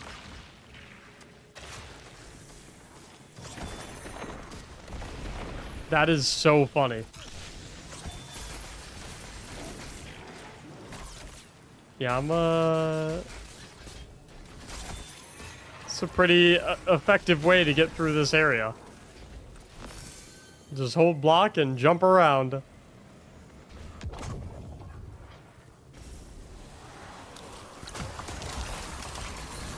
See, even on leg number 3, the glacier grenades and the cryoplasm slides are still honestly doing a lot of work. Okay, I'm definitely going to want to get my perfect guard stacks up, so I'm going to let all of these enemies just kind of wail on me. There's my times 100. And with that, pretty much immune. Yeah, the damage is very impressive, considering we're on the 3rd leg right now. Very pleased. Alright, who's next?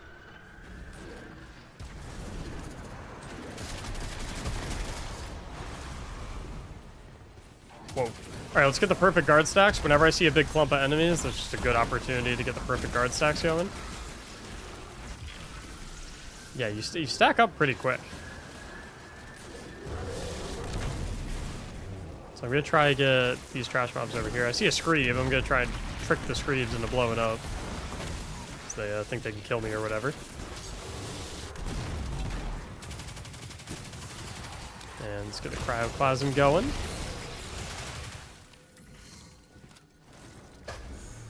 And then final pack over here.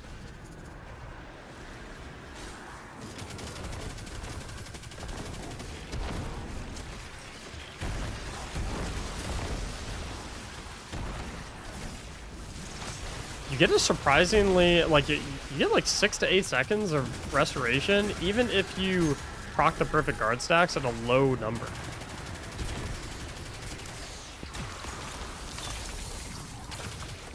Oh, got a big boss. Dude. I mean, that's crazy.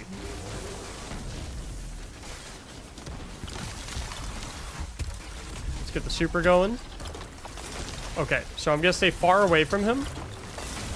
Oh, I see. So you want to be far enough away so that all 3 rows of the crystal break on the boss.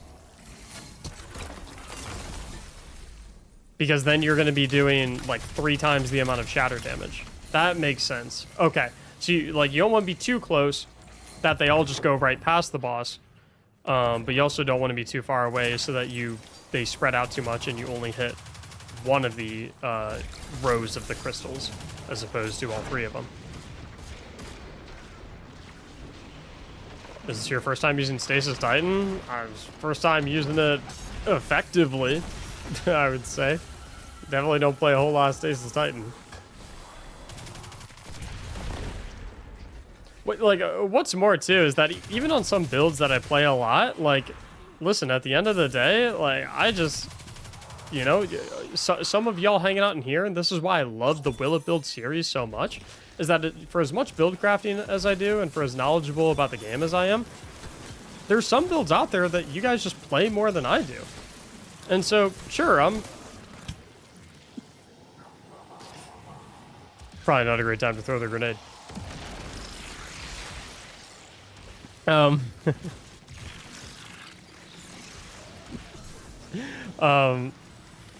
Sorry. As I was saying, so, you know, sure, I'm pretty decent at build crafting, but, like, I'm not going to be able to put hundreds and hundreds and hundreds of hours in every single build that I play. So, like, you know, when you have something like Stasis Titan, which I just don't really play that much, at the end of the day, some of y'all are probably going to know a lot more about it than I do, even though I'm, like, a build crafting YouTuber, right? So that's why I love Will It Build so much. It not only allows me to learn new things about the game, but it also enables me to present all of these new findings to the world so that other people can use this type of stuff when they play activities.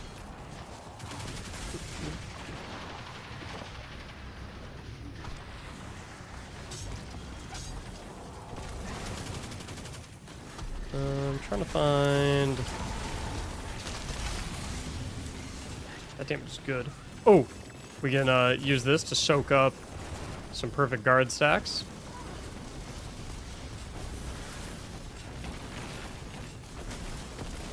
Perfect guard stacks going. If we bait the boss's stomp, it'll create some fire.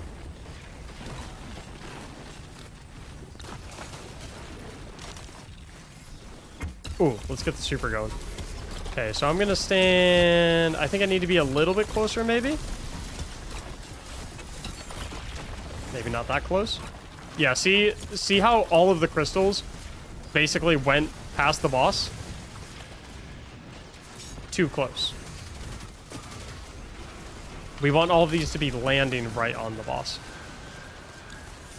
So I think I was a little too close because all the crystals were going past. All right, I think my teammates are taking a little too much heat. So let me help them with some of that aggro. Look at it. So not only look at the boss just absolutely wailing on me, look at all the enemies from the balcony also shooting their little discs at me too. And we're gonna mix a swing in here and there to get restoration. Restoration ×2.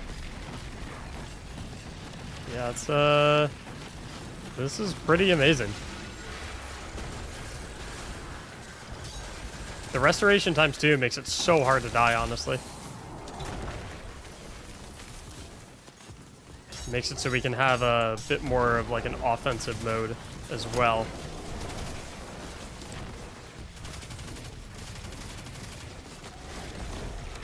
All right, let's try and really embody that true MMO tank feeling right here. So we're gonna drop the shields on all these enemies.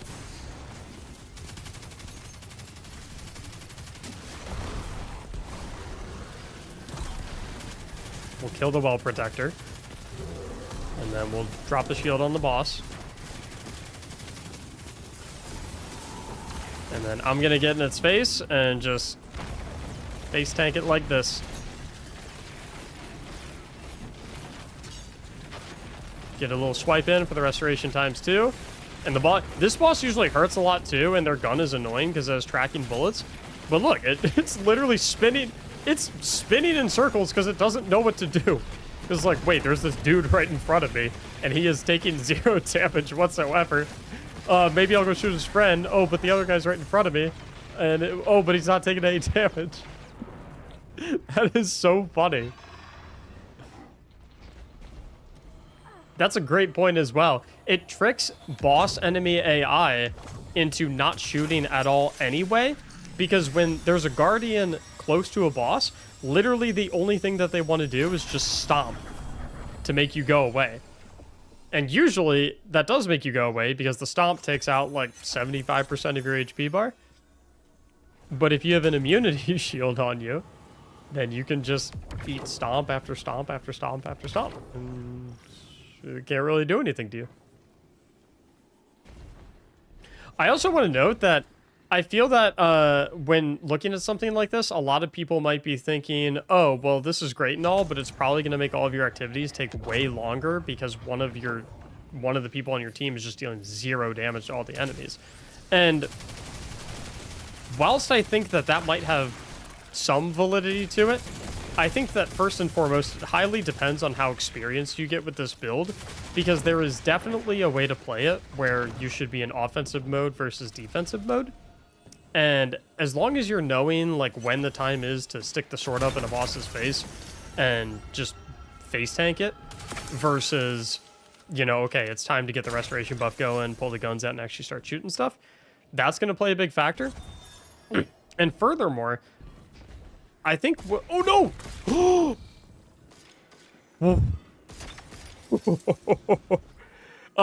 We still haven't died to spikes all year. That was a close call. I thought it was over. My life flashed before my eyes right there. That was amazing. Okay. As I was saying, I think that where this build loses DPS in the sense that one of your players is just always blocking the boss's face, it gains DPS on the other side of the coin, thanks to the fact that your teammates don't have to worry about getting shot at by the boss whatsoever, which means they are allowed to focus exclusively on running very high damage builds that don't have any survivability on them, and they're allowed to focus exclusively on just nuking the boss during a DPS phase, as opposed to maybe having to be a little bit more concerned about their positioning or stepping out if they're a little low on HP or things of that nature. And I think we're seeing that in real time, as this is one of the fastest coil runs I've ever been a part of, which is kind of crazy to think of considering that I'm not really hitting anything.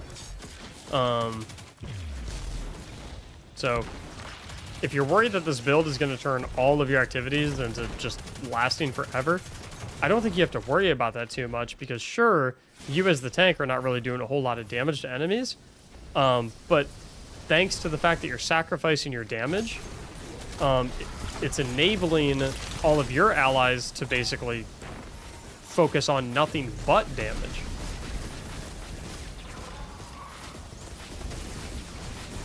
Just gonna tank these wyverns for my boys.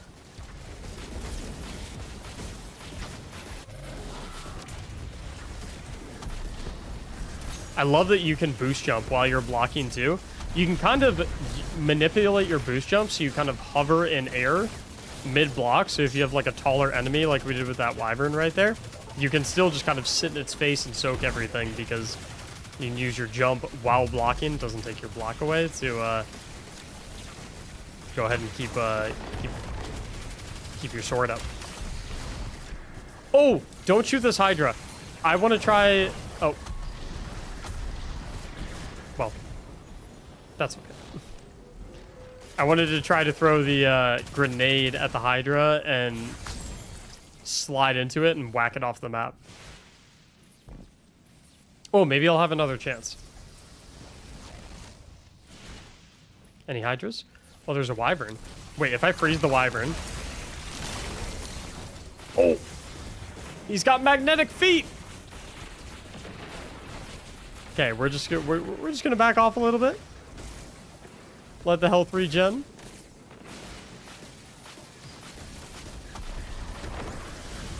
I'm gonna try and sneak in and get a sword. So, oh, got some supplicants. Let's let the supplicants blow up, actually. We'll bait them all in. I definitely want to get a sword swing, though, so I get my restoration. There we go. Then we got a wyvern walking down the center. Oh! Save my teammate behind me. So right now I'm tanking so that my teammate behind me can just focus on damaging the wyvern. Now we got two wyverns.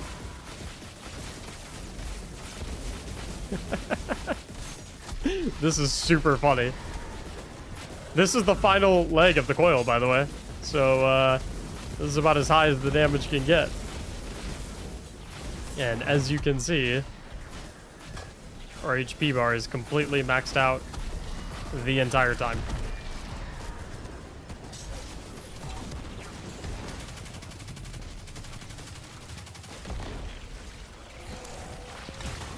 A little bit more.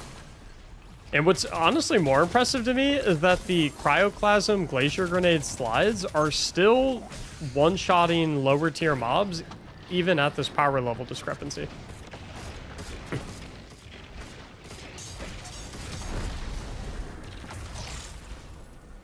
Aren't there a bunch of enemies that spawn back here? No, I thought there were for some reason.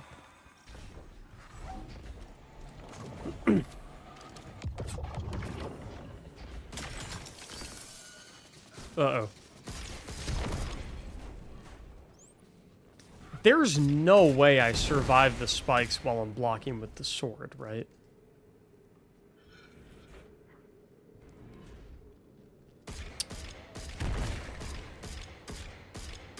Is it worth testing to potentially ruin the fact that we haven't died all year to the spikes?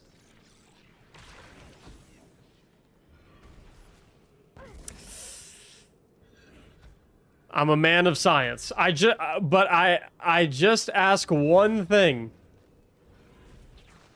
No matter what happens, please like the video and subscribe to the channel if you haven't already. With that done, I make this potential sacrifice for you.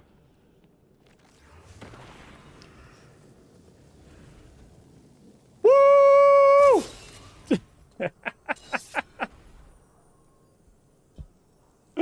Okay, so you do have an immunity shield. Just not underneath you. You know what? It's worth it.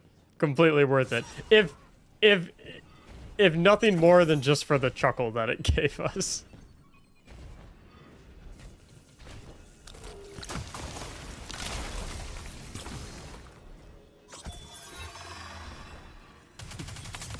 The old Achilles heel? Literally. A literal Achilles heel. Wait, what about the wall spikes? Oh, that's a great... I guess I've already died at the spikes, so, you know, what's twice? Let's test the wall spikes.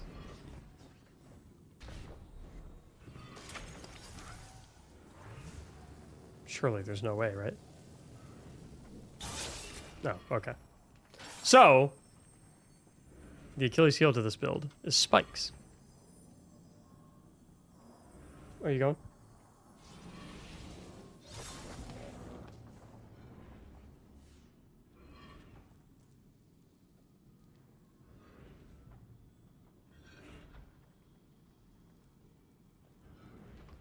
Fun time, though.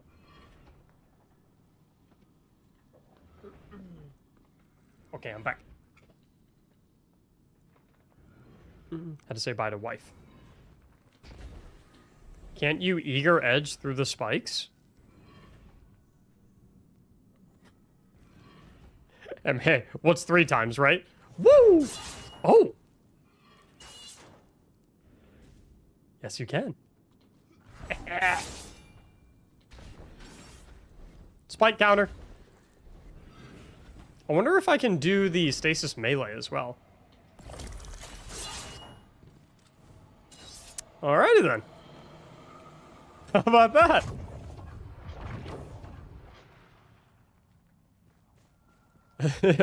A discovery. You know, just a little... Learn some new things. Oh. This will be a really good litmus test for how well this build really tanks, because this is probably, by far, the most painful boss in the coil.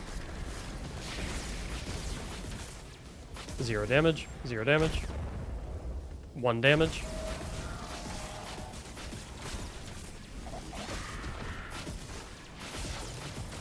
Okay, so we're definitely taking a little bit more heat, but it's not that big of a deal, because if we time it right and we swing our sword in between his shots, then we get our perfect guard stacks going, we get our restoration times too, and then we can just go back to sitting in front of him.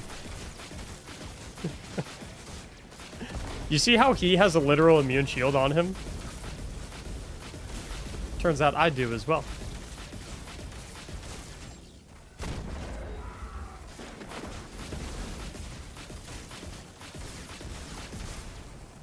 Now, we are going to have to find an enemy to hit with our sword to get these perfect guard stacks dispensed. Wait, why am I regenning HP? I don't have my restoration buff on. But my health was still regenning. I wonder what was going on there.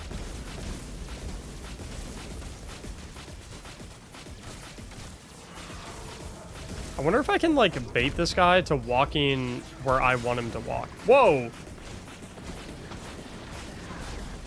Okay, I think he shot the bullets over me and they splashed behind me right there. That's what it seemed like happened. Let's get the super on, too. Okay, I think I need to walk up a little bit more. I think I might just be crap with this super. I think I'm just not good at using it. Let's throw a wall down so my teammates are safe while they're breaking out of their detains. I just realized this because I haven't really had to res anyone because I'm just tanking and so no one's died, but this also makes it so that you can literally res any of your teammates in any situation. So if you're in like your Grandmaster Nightfall, for example, and one of your teammates dies in a really, really bad spot, it doesn't really matter because you can just pull your sword out and block and go res them. And you'll never die because, well, you know, kind of already established that you don't die with this build.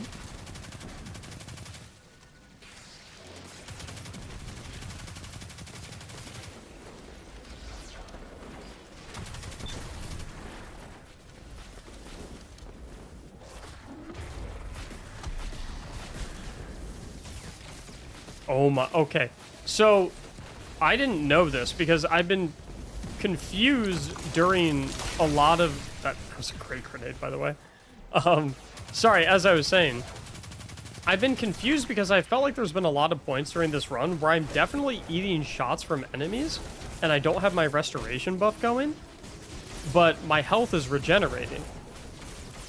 But what I'm being told by the folks watching in the stream live right now is that the way the game recovers your HP is based on the recovery stat. And I don't know if this is true or not, this is just what I'm being told, but if it actually is true, it's actually kind of hilarious. What I'm being told is that recovery activates when you have not taken any damage over a certain period of time.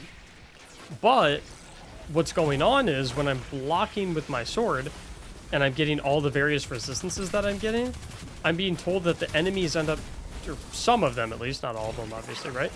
Some of the enemies deal so little damage that the number is rounded down to 0.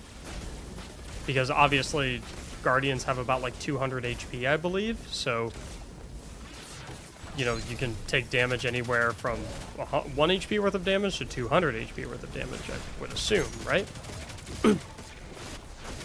So what I'm being told is that by blocking and making it so that some enemy attacks do so little damage, they get rounded down to 0, which means they don't even register as dealing damage to my health bar, which allows my recovery stat to kick in, even if I'm currently eating shots. Which is super funny. Okay, I'm gonna participate in the damage a little bit right now. Pick up that arc cranium.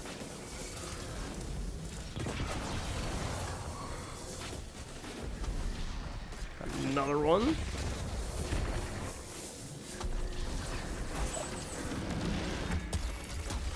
Uh-oh. Can't kill me. Okay, I hear a lot of supplicants. Come on. Try me.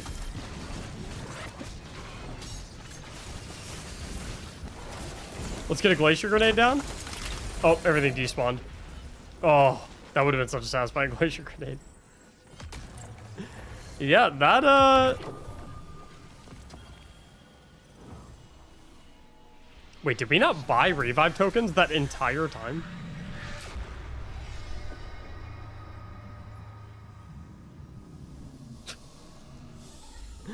That is hilarious.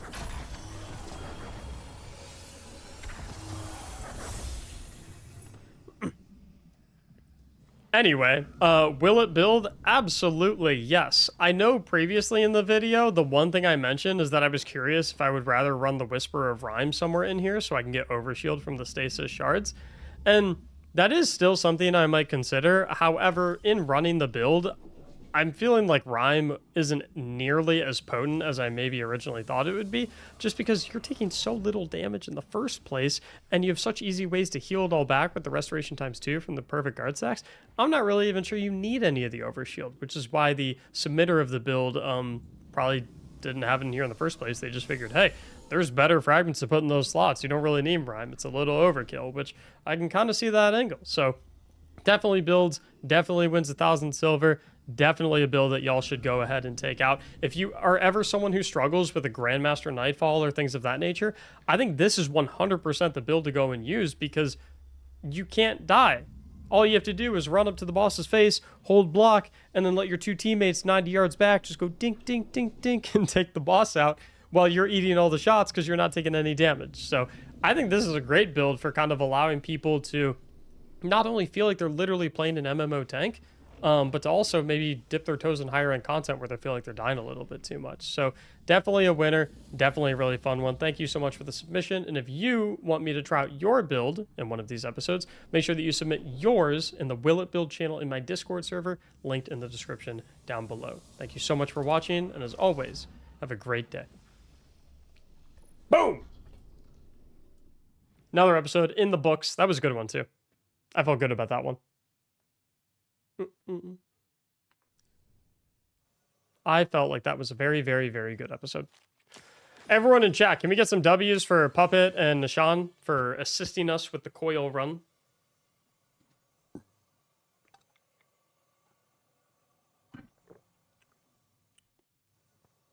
Always appreciate all that.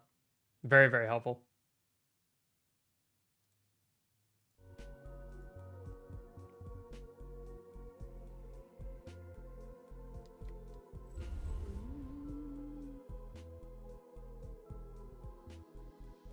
GOS now or one more will it build?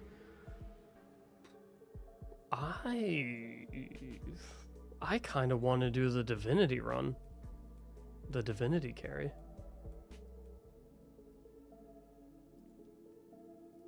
I'm not gonna lie.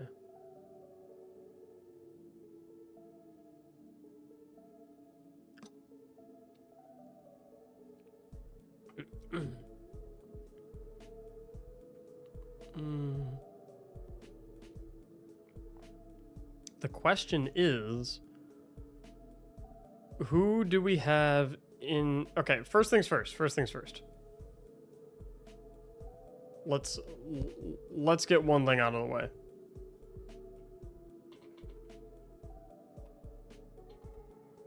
If you guys do not know how to do Garden of Salvation, let's watch this 5-minute guide together real quick.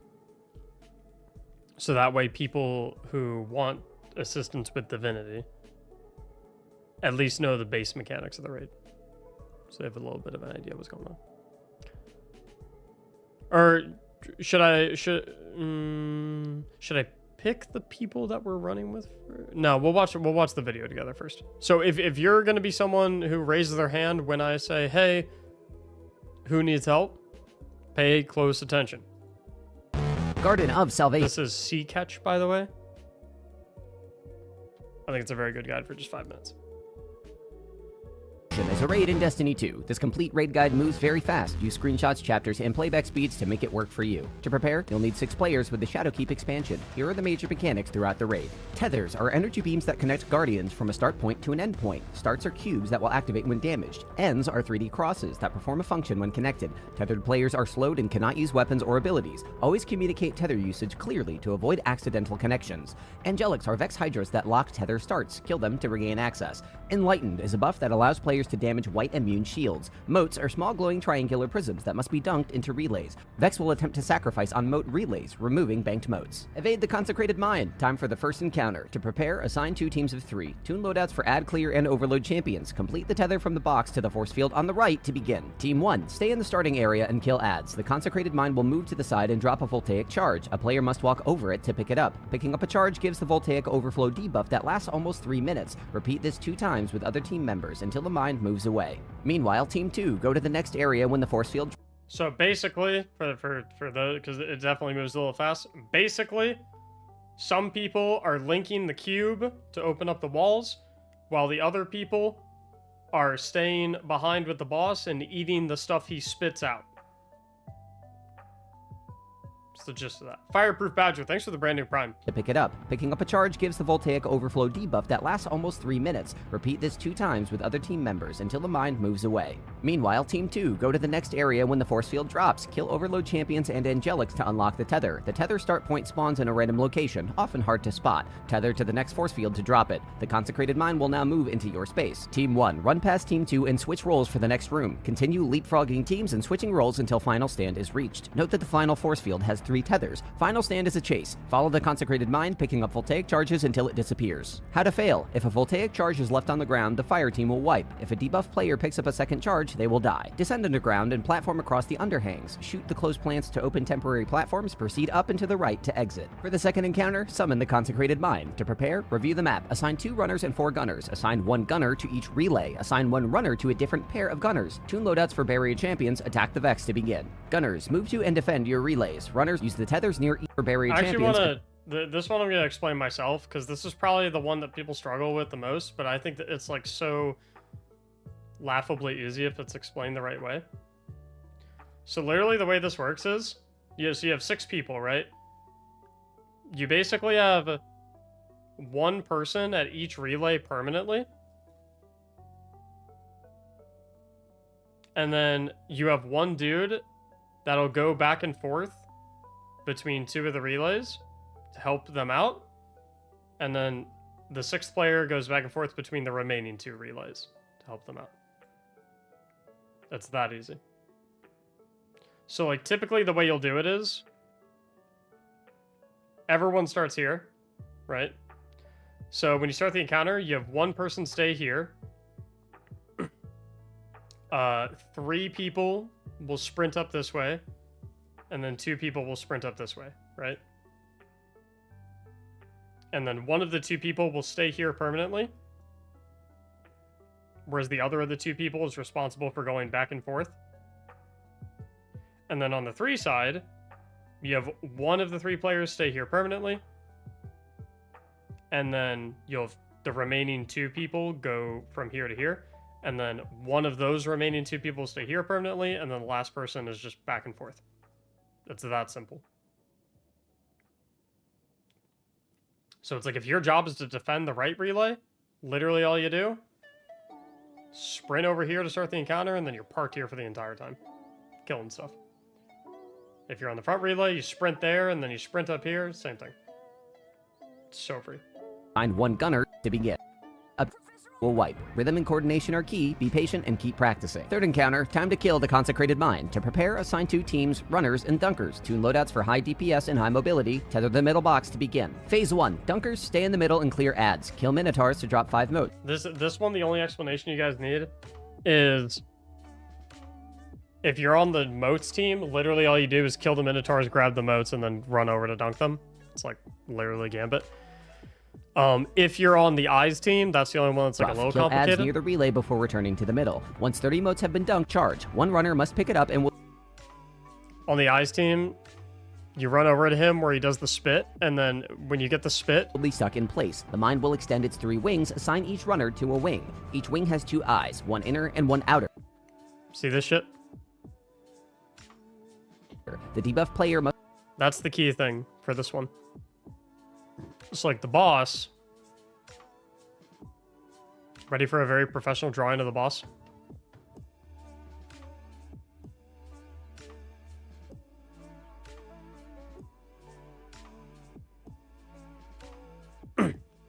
So the boss has 2 eyes on each wing.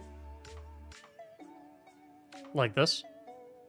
And whoever steps in the spit, they have to call out whether the inside ones are lit up or the outside ones are lit up. So when they step in, it'll either be all 3 of the blue ones are lit up, or all 3 of the pink ones are lit up. If it's all 3 of the pink ones, then obviously the call out is outer, because they're on the outermost sides of the wing. If all 3 of the blue ones are lit up, then the call out would be inner, because they're on the inner sides of the wing. There's literally the only 2 options. It's either all 3 of the inside ones are lit up, or all 3 of the outside ones are lit up. And the reason you call it is so your teammates can help you shoot at them. must call with... The final boss is a lot. May cause a wipe. Sanctified Mind is the final encounter. Buckle up. To prepare, review the map. Assign 3 teams: left runners, right runners, and builders. Balance loadouts for ad clear and high DPS. Arc damage resistance is highly recommended. Shoot the Sanctified Mind to begin. Phase 1. Red weak points will light up on the mind's thigh and shoulder. Shoot them to drop portals onto the ground. Left and right teams send 1 runner into your portal. Once through, kill ads until 10 motes have been collected. Call the others to pull you back by shooting the weak points again. Bank motes in the active relay on your side, gaining the Enlightened buff. Clear ads and immune shields to prevent sacrifices at the active relay. When the first runners are pulled, the second runners enter the portals. Repeat this process until 30 motes have been banked at each active relay. A fully active relay flashes red, unlocks its tether, and cannot have motes drained by sacrifices. Builders. The boss will remove sections of the floor. Optionally, rebuild platforms by activating nearby tethers. Clear ads, including Cyclops, that spawn... I'll probably do that, to be honest. I mean, that's pretty much it, to be honest. And is Just go into the vulnerable islands, get the motes. Spot is revealed. And then Weak blast the points. boss. Pulling runners back early. Okay. Any questions?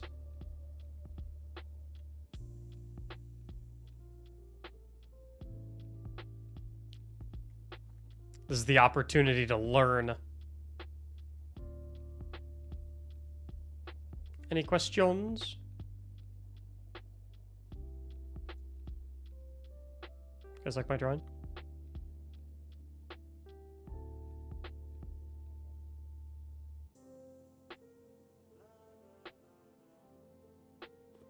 What's your DPS draft for final boss?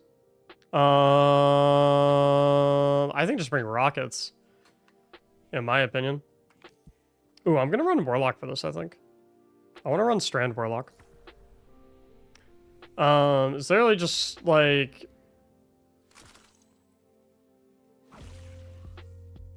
Do I have my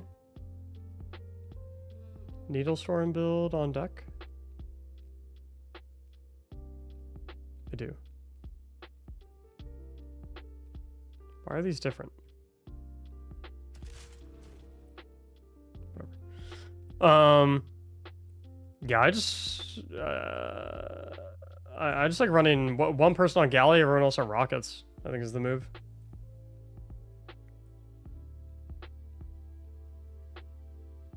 If you ask me,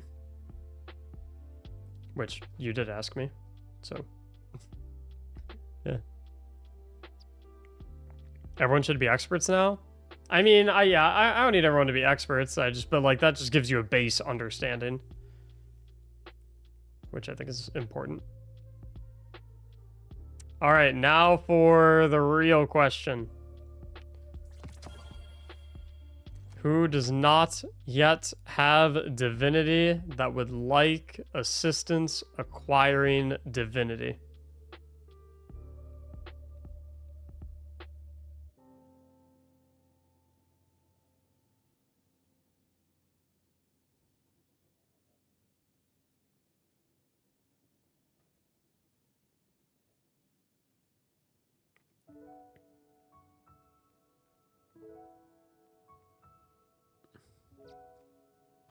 You know what? This actually seems Discord ping worthy.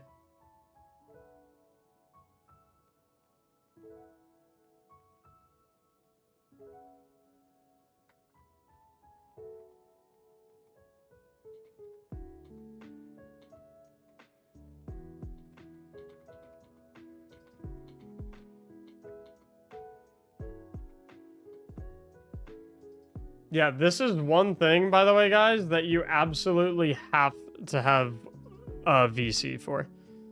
You have to be in my Discord server. You have to be willing to talk. You have to be willing to communicate. Typically, in all of my stuff, I'm just like, I don't really care. No comms necessary. You just hang, you do your thing. This is one where I need to be able to talk to you.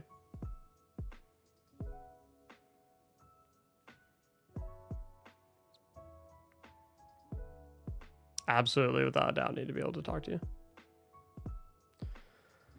There's my Izanakis.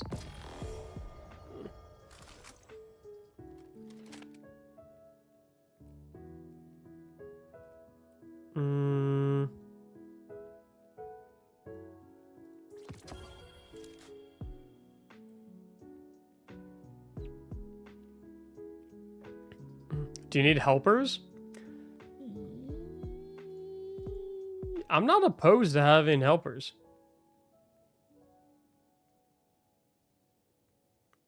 Should we figure that out first? Who is interested in assisting with this Divinity run, who considers themselves to be very, very, very, very experienced at Garden of Salvation and all that jazz? Gatorbait, thanks for the 3 months, homies.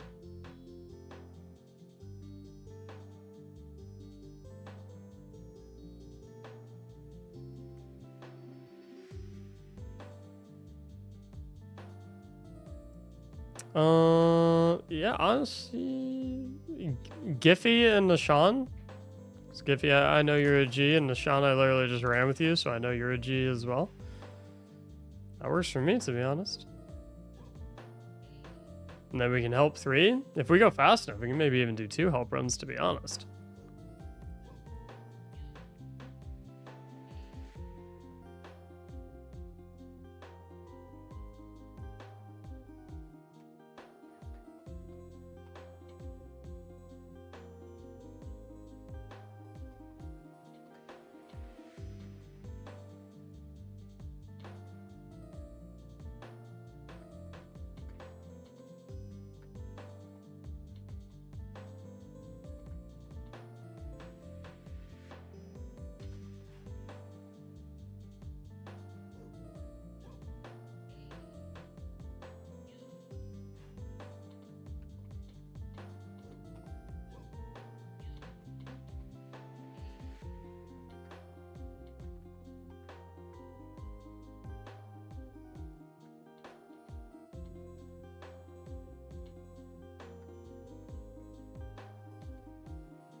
I think that's what we'll do.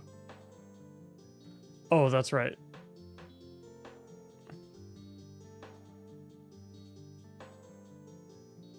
Replace that with this.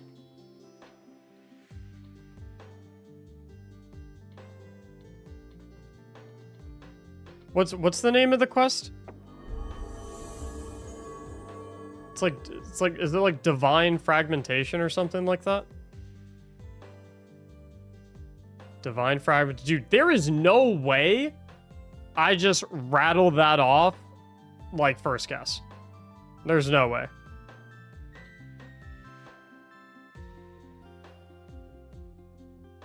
I'm him. Holy shit. I'm keeping this drawing. This is legit.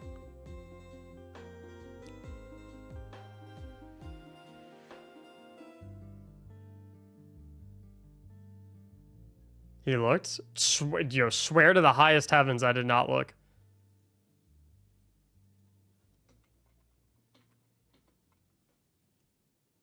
Abraxas, thank you for the 5 months, homie.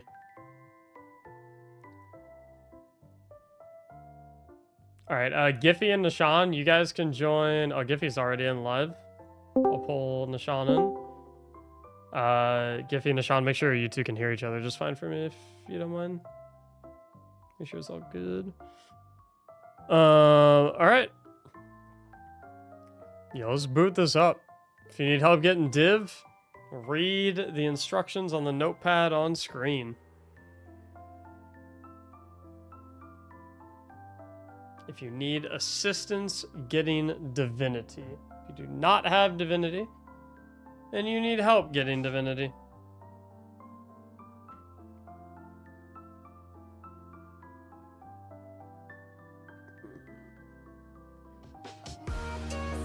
Hey, Stout Man!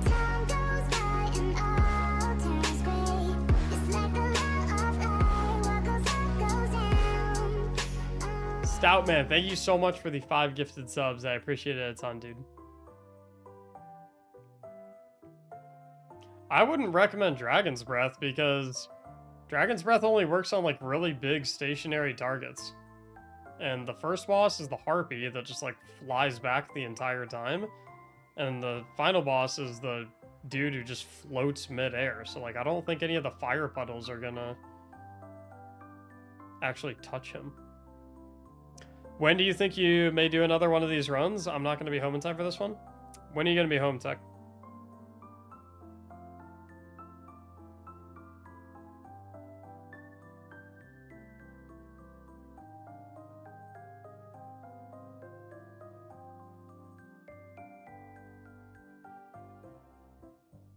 $7 p.m. Central? Oh, shit.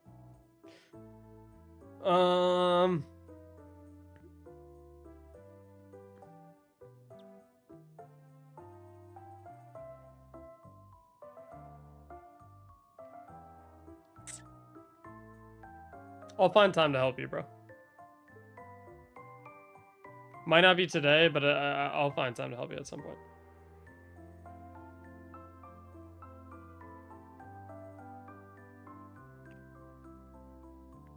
Don't have the quest on the right step? Oh, yeah, you kind of have to... Yeah, to get that done first. Show.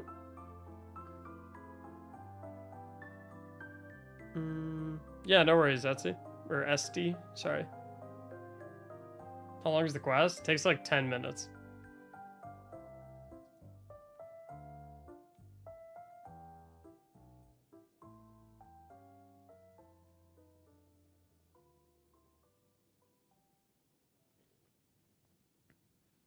There is nothing sexual about what I'm going to say. Oh, they're about to say something super sexual.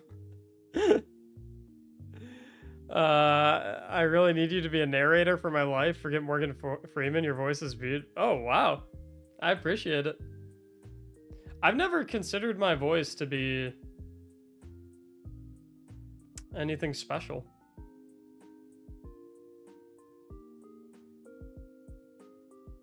So, thank you. Do you guys like my voice too? I always thought my voice was just kind of like whatever,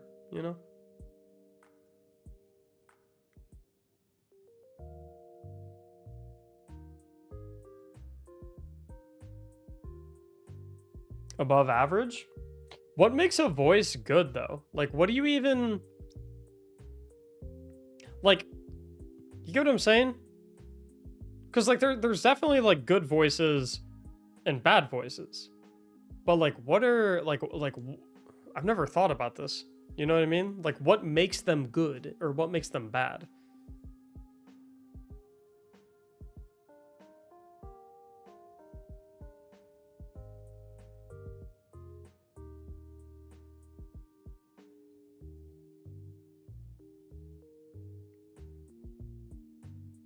Pitch, tone, and enunciation? I definitely got enunciation. That is one of the talents I pride myself on.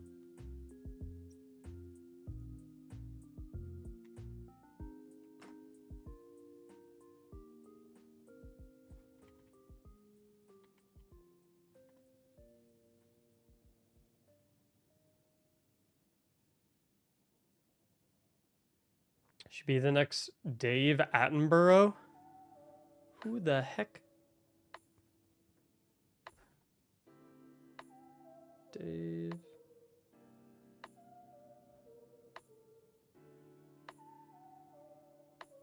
Oh. It's like the National Geographic guy. Does like the animal documentaries or whatever.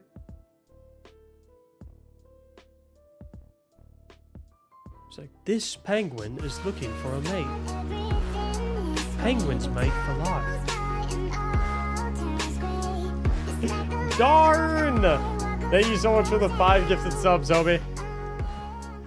I appreciate it very much. Alright, I'm gonna give you guys another 30 seconds to enter in the raffle.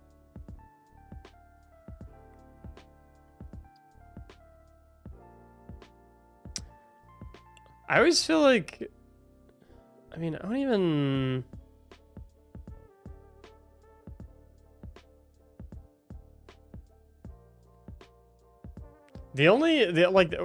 When I think of, like, good voices, at least in the Destiny community, the only 2 names that, like, immediately pop into my head are Ascendant Nomad and Bife. That's not to say that, like, other people have bad voices or anything like that.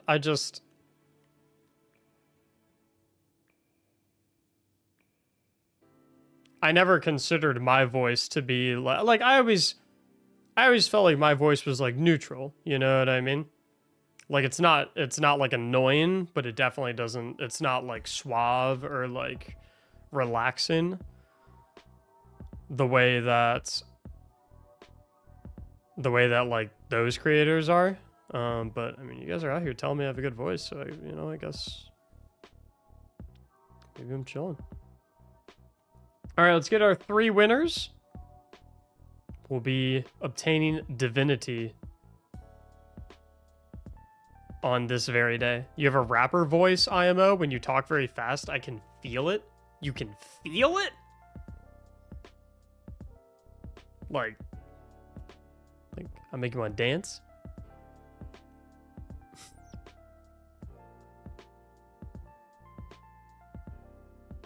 Those who will have Divinity in their hands in approximately the next 75 to 90 minutes will be Mateo, BH71, and Simba. I need all 3 of y'all's Bungie IDs so I can invite you to the fire team. And I need you to join the poll voice channel in my Discord server.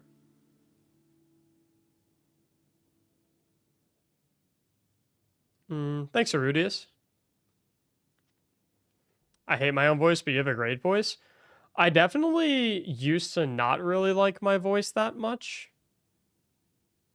But after, like, having to listen to it for so long, because, like, when I edit my videos, obviously, I have to listen to my own voice. I don't really mind it anymore. I'm just kind of used to hearing my own voice at this point.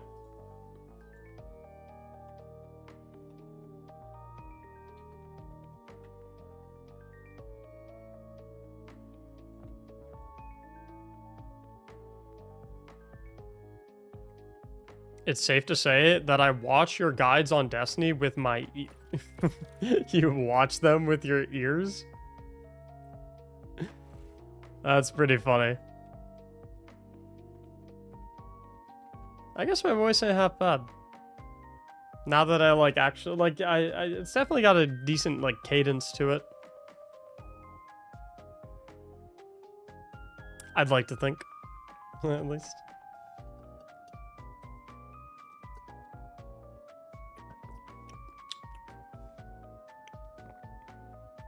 Oh, what am I gonna do for food? I'm a little hungry.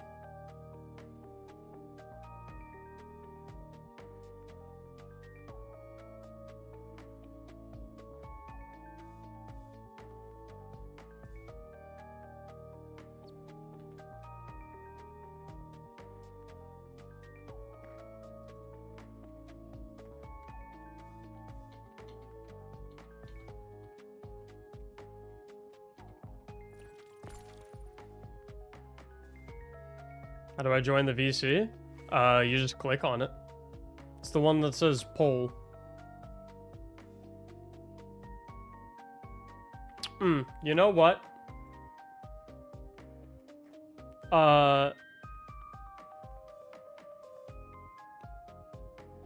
Matt and BH, do me a favor, click on the live VC instead of the poll one. I gave you guys roles so that you could hop in. Can you... Yeah, I got you, Nishan. Yo, downloaded Twitch for the first time? You were the first guy I followed? Oh, thank you. I appreciate that very much. What made you want to download Twitch? Was it just because you wanted to come watch me?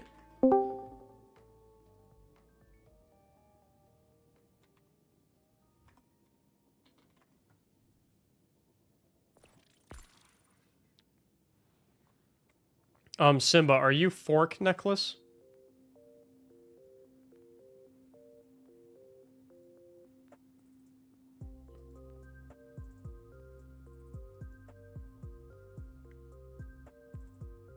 Okay. Chit chat with everyone in there. Make sure you can hear them fine. Make sure they can hear you fine, please. How many carries you doing today? I don't... If this one goes decently fast, maybe I'll do another. I don't really know. We'll see. Just kind of depends. I mean, our Divinity carries usually go pretty quickly. No, I totally get that, Bongo Cat. Well, welcome in, homie. Welcome to Twitch. No problem, Ori. Thank you for watching them. Your playbook vids were amazing. I love the playbook videos. They just... Oh, man. There's...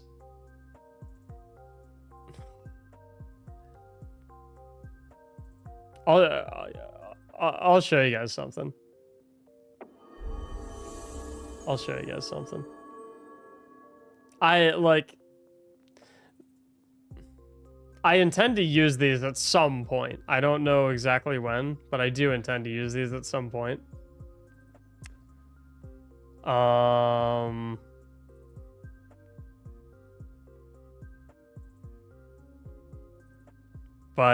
So these were originally intended to be for Strand playbooks when Strand came out, but I got behind on stuff, and like playbooks just take so long to make.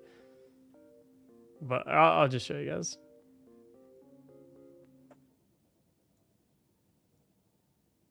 I had these made up. One sec. Can I do this for a second? Yeah, there we go. I had these made up. I'm just gonna show you guys one of them. I'm not showing y'all all three. Or well, hold up. I'll let you guys pick. Hunter, Titan, or Warlock. I'll let you guys pick which one you see. Not showing you guys all three.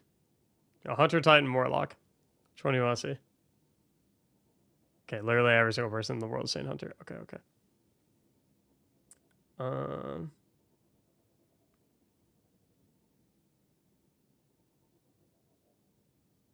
Oh, there's no audio.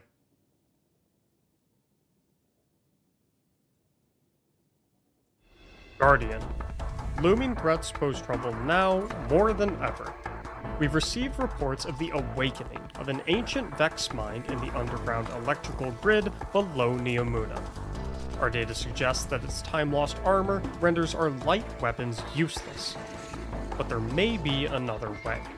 The mine guards a lost array of databanks housing something called the Strand Research Collective, a series of schematics detailing a weapon of darkness that could be capable of slaying the mind. Your objective is to breach the bunker, extract these Strand archives, and wield the knowledge to eliminate this Vex threat once and for all. I literally had custom cutscenes made. These are going to be for eventual Strand playbook videos whenever I find time to make them. Yeah, but those are completely custom, like, cutscenes, basically. I had those made a while ago.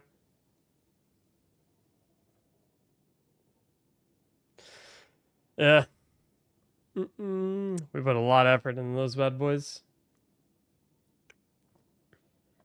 Okay. Full team is here. You guys ready for Divinity run?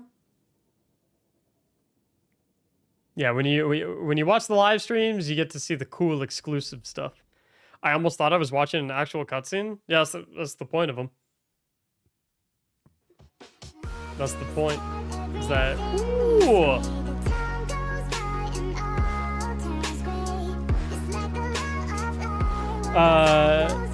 Is it Maddie?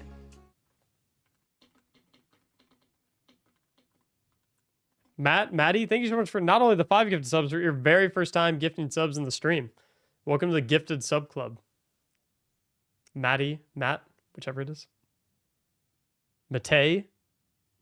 It's probably Matt, right? I'm assuming it's Matt. All right, sorry for the delay. That's okay. We're just vibing. Yep. Let's get a mic check real quick. Nishan. Mic check.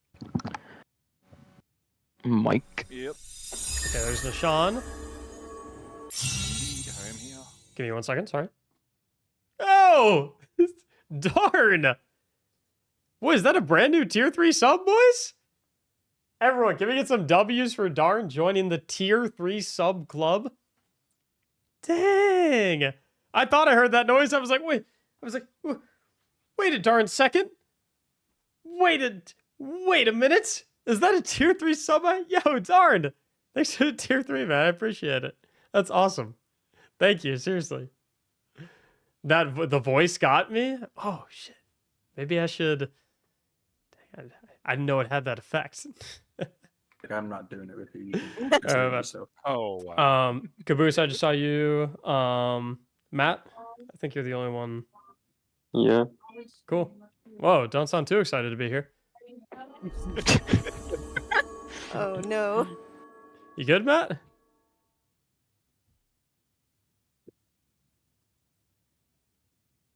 Can they not hear us? I'm assuming they can hear us, muted. right? Oh, they muted? Unmuted. I can hear you. Hello? Hello. You okay? You sound glum. Yeah. Okay. Yeah. Okay. Just making sure you're pumped. Oh, you're like nervous or something? Yeah, a little. No worries, no worries. You've watched me make hundreds of mistakes, my man. Yep. No worries if you make one. Besides, people aren't even really going to be seeing what you're doing anyway because they watch it through my perspective, right? Hmm. So they'll see me dying plenty. You don't got to worry about that, okay? Plus, we got Giffy and Nishan here, both super talented at the game. They're going to help y'all just as much as I'm helping y'all. I do still need a couple things from you guys, though. One is you guys know my voice decently well, presumably. And Giffy's voice is pretty easy to track, because she's the only chick here. But for the other 4 of you guys don't really know each other's voices at all, and I don't really know y'all's voices that well, even though I talk to you in chat plenty. I don't really hear you guys too often. So what helps big time in situations like these is you guys talk in the third person. Okay, so it's never, you know, I need someone to come to me. I need help over on this side. It's Caboose needs someone to come help him. H needs someone to come refresh their buff. Matt needs assistance clearing ads over here. That way, because we can see your names above your heads in the game, right? So it immediately says, instead of saying, "Oh, who's asking for that?" all that jazz. It's kind of tricky. Yeah. It'll take you a second to get used to it, but it makes a world of difference. Number two, we were kind of talking about this for a little bit earlier in stream. I don't know how long y'all have all been chilling, but oh, this makes so much more sense. Now I get what. Okay, sorry. I was wondering why my subclass was all messed up. Anyway, this is a raid where like there's not a lot of roles where it's just like ad clearing. I don't know how much garden experience y'all have. Doesn't really matter. There's probably going to be some situations where you're going to have to do some sort of mechanic at some point, and you might have to do a mechanic that you're not particularly familiar with. Come back to me, by the way. Come back to me. Don't run up too much. Probably going to have to do a mechanic that you're maybe not familiar with. The two things I need from y'all is I need y'all to be enthusiastic and have a volunteering mindset when it comes to, hey, I need someone to do the eyes roll. Hey, who wants to do moats? Who wants to do this? Who wants to do that? I need you guys to jump up and be like, hey, I'm down to do that. Because someone's going to have to do the stuff. So, like, sitting in silence isn't going to save you. Right. The other thing I need from you is I need you to tell me what you don't know so I can fill in the gaps. It doesn't really matter if you don't know how to do something. That's completely fine. You can let me know. I'll explain the encounter. I'll explain the mechanic. It's not a problem. You're not going to look like a dummy. You're not going to look like a fool. I bet 10% of the people currently watching the stream know all of the Garden of Salvation mechanics. So it's really not a big deal. What will make you look a little bit goofy, though, and what will extend the duration of this run is if you don't ask for help on something and tell me that you know exactly what you're doing, but you actually don't, and then you cause a bunch of wipes as a result. Because I can't help you if you tell me that you know everything, because then I'm just going to assume, oh, you're good to go. Cool. Whereas if you're like, hey, I know you want me to do this roll, Mac, but there's one thing I'm like not particularly sure about. Or, hey, Mac, I've never done this in my entire life, and I really have no idea what I'm doing. Can you help me out? Help me help you, right? Tell me where you need the information, and I'll happily give it. Okay. Okay. Pretty much it. So, yep. I was gonna say, pretty much the only for me, it's just gonna be basically a refresher course on this. So I might have to kind of redo certain things for it because it's been ages since I've done the trade. I'll throw down a brief overview of each encounter before we actually walk into it, and then after I walk through that brief overview, if there's still questions after the brief overview, then we can hit those there on like an encounter per encounter basis. Right. That way everything Sounds feels a good little to bit me. more bite-sized. Yep. Cool. Right. All right, I need one of the Divinity Neaters to float their way down here to start the puzzle. You'll just, talk to the Just present it. Talk to the plug. Vandy?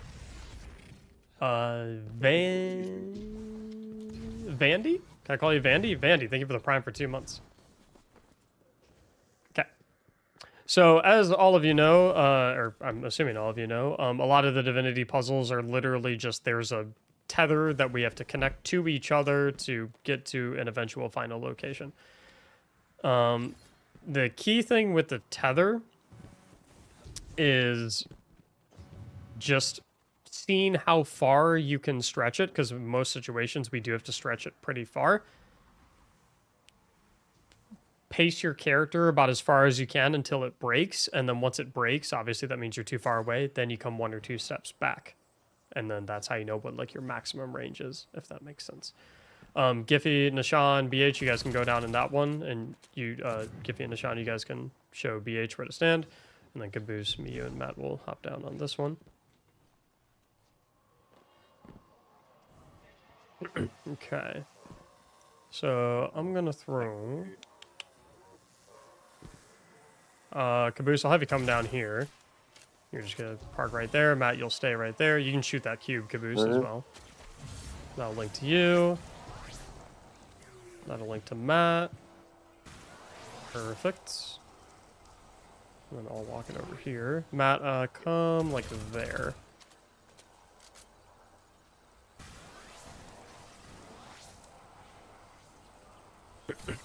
There we go. Puzzle 1 done. How about back to me?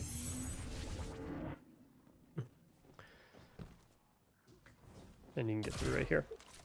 Okay, encounter 1, we kind of split up into 2 teams of 3 for the most part, and we just alternate roles throughout the encounter. At the beginning, one of the teams is going to stay back with this boss, follow him around. When he spits out the little white goo, someone's going to run into it and pick it up to prevent it from wiping us. You will then have a debuff for 2.5 minutes that will prevent you from picking it up again. Technically, you can. You'll just die. So, like, if it's between picking it up and dying versus not picking it up and the run wiping, obviously you pick it up and die. But if we do our jobs right, we won't have to run into that situation. So, effectively, what we'll do is the first 3 players that will stay back here, they'll chill with the boss. Someone will say, hey, I got the first goo, or I call them spits. They'll say, I got the first spit. Follow the boss around, pick it up. They'll verbally say, first spit has been, picked up. And then once you pick it up, you can go ahead and run over there and start grouping up with the rest of the team, since you're not really needed any longer because you're not going to be picking up any of the spits anymore. Meanwhile, the other team's going to be killing all the ads, trying to spawn the Hydra, killing the Hydra, and then linking the box to the wall to progress the encounter, so the boss will go to the next room.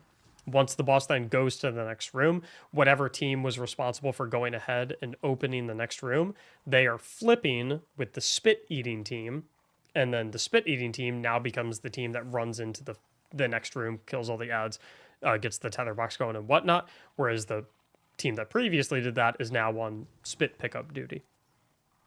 It's basically the gist of it. It's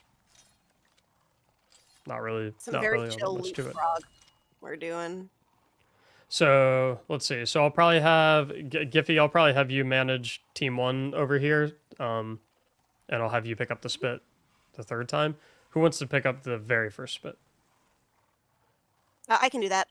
Well, I'll have you pick up the 3rd one so you can stay. Oh yeah, sure. Stay back. Sure. So who wants to pick up first? No, I'll grab first then. Okay. So we'll have H pick up the very first one, and then Caboose, I'll have you pick up the second one. Okay. Sounds good. Or sorry, Nishan, I'll have you pick up the second one.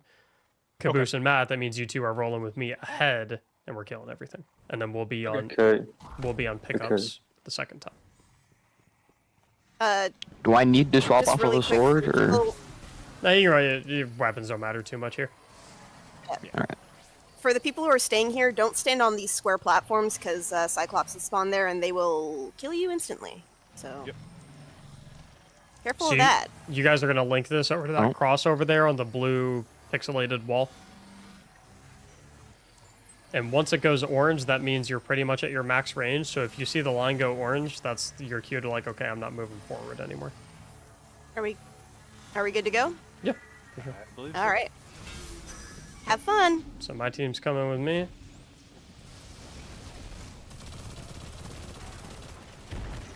He's on the move. BH, if you want to go over to him.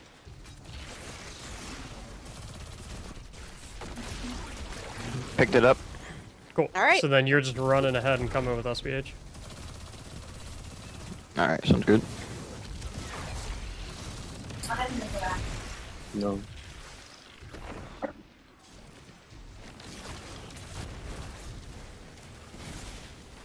Okay, here comes Hydra. He's on the move again. Yep. Okay, box is over on me, so we'll make a line. Okay, second one's been picked up. All right. Cool. He's Now, on the move. Let's go. Everyone who was on Spit Pickup Team 1 is now moving ahead to kill all those enemies. Everyone else who was killing outs with me is staying back here with me. I'm picking up first Spit. So now, Caboose, I need you to basically follow the boss wherever he goes, and whenever he spits out, you're grabbing that one. And then Matt, after Caboose does that, you're doing the same thing. Hey.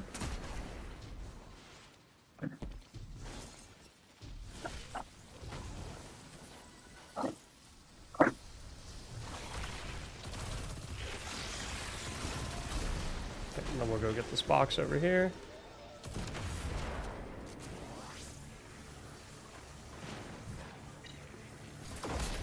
Oops. So I think Did Caboose we miss one? didn't follow the boss.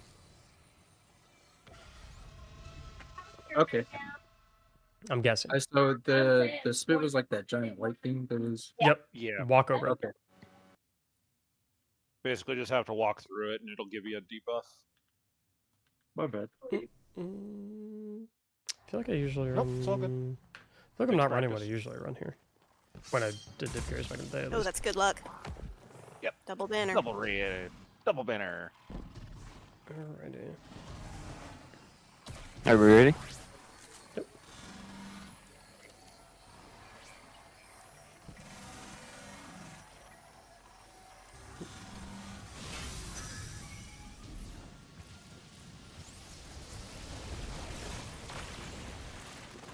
There he goes.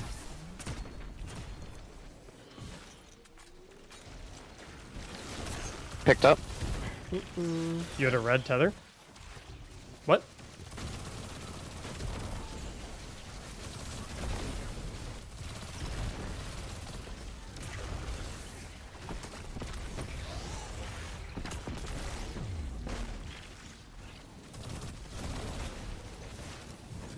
I'm gonna needle this Hydra. All right, he's off again. Yep. Okay. Slink the box to the door. Okay, second one's been picked up. Hell yes. 'Kay. All right, and we're good to go. So, yeah, here's my team. So Caboose, I'm gonna pick this one up, but I want look at what I do, okay? So you spin it Sounds good. out to see what it looks like. Okay. Yep. Oh, it looks like you got too close to me, and so it gave you the debuff as well. So Matt, you're actually picking up the next one. Do you want Okay. me to stay and pick one up, or are we Yeah, good? you can hang back. Have Matt get the All right. next one though. All right. It's got a Which- pretty big radius. It does, yeah.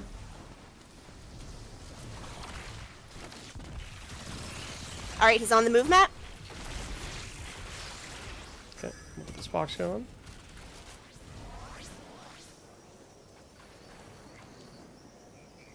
Okay, so we'll need Matt to go ahead and pick that up. And then anyone who does not currently have Voltaic Overflow debuff, you guys are just going to stay back and pick up the spits. Giffy, Okay. you can get this first one, yeah? Sure, yep. Anyone else who does have Voltaic Overflow Got can move ahead.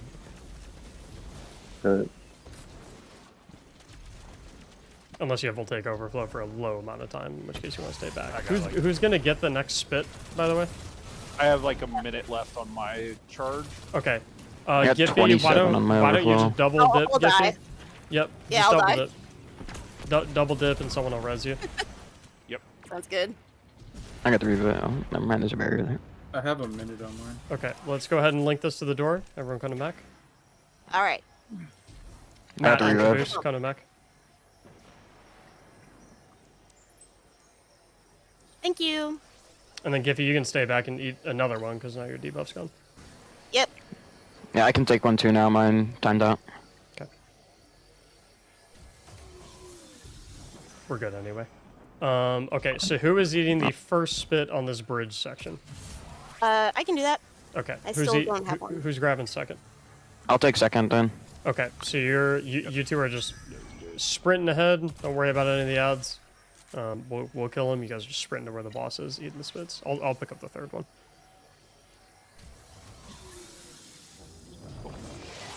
Everyone else is killing the Cyclops. Yep. Oh my god, he's so fast. BH, you get this one. Giffy, you can get number 2. Sure. Now I just kill Cyclopses. Yep, I can pick one up now. it's okay. I've got the third one. Got it. Oh, rip moment. Don't run ahead after this one. Yep, There's a puzzle. everyone come to Mac.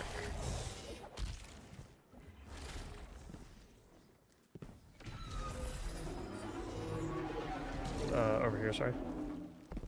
Tricked you.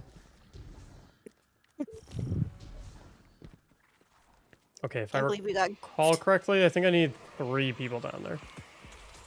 So we'll go Giffy, Caboose, and Matt. Okay. Crouch. Caboose, if you want to stand on that. And then Matt, if you want to follow. Sean and BH come with me. I think I need 3 down there. I Or it was believe 4 so, and yeah. 2. I can't remember. Pretty sure. I think it was 3 and 3. Okay, that's You what I want to go thought. under there. And I'll stand here. Basically, you want to make sure that you can see Caboose. You're at the end, so you can stay right there. But Matt, if you can, as long as you can see me and Caboose, you should be all right to wiggle Okay, around. BH, I'll park you here. Okay. Hello. This one might require a Hi. little bit of... who's next to the cube right now, by the way? No one. We're at the end, so the cube hasn't spawned. But it's Caboose is at the end of the chain. Well, the cube should be up. Is it? I see Nishan, you can go here. This side. Maybe cube is my job.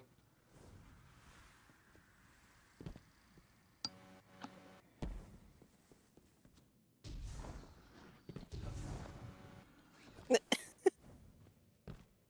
it's good, good. Yeah, cube might be my job. Been a while.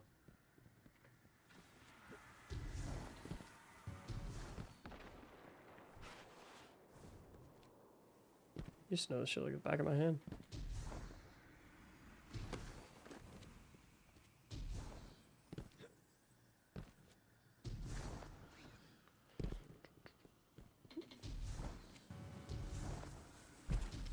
Oh, you gotta be kidding me. Yep. Oh, why did I pick Warlock?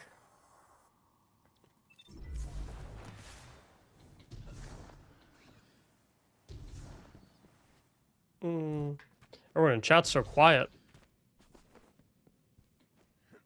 You guys judging me? Yeah, I have cube. Okay. Yes, this one might require a little bit of wiggling to connect to your partner.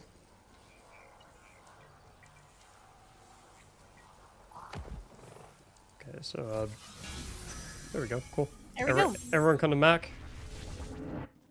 And go ahead and make your way to the next jumping puzzle. Nishan, I think you have to go under and make your way out. And then I'm going to help Matt get out. Matt, you're coming over here. Yep. You're both coming over here.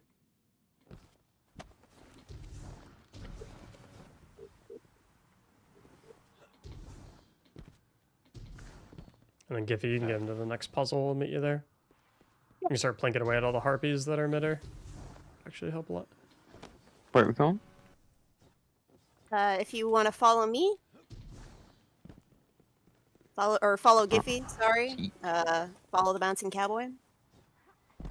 We're gonna go in the hole, and then we're going to split to the right, not to the left.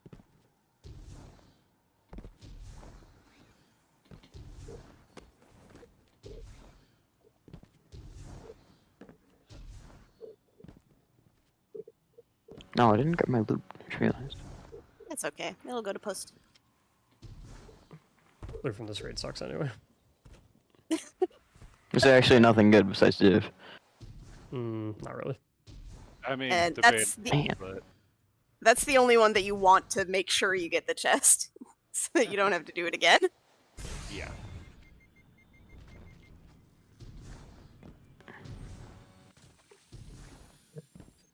Man, I wish I had a well.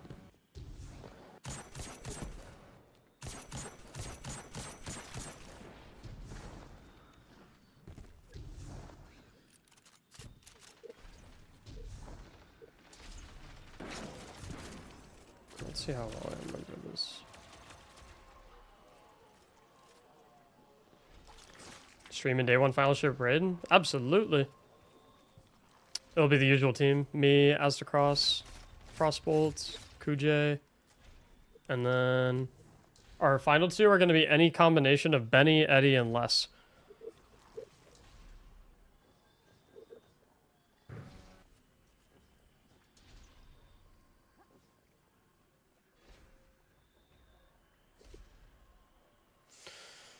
Okay.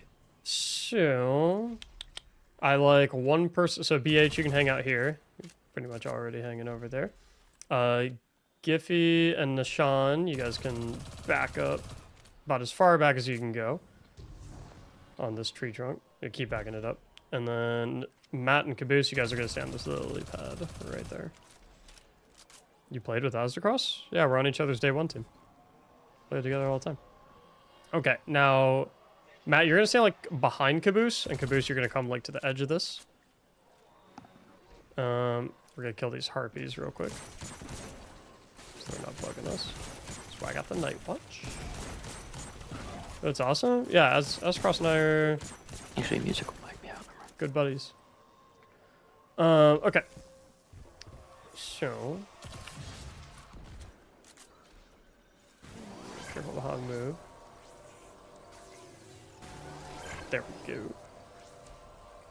So, Caboose, you're going to stand...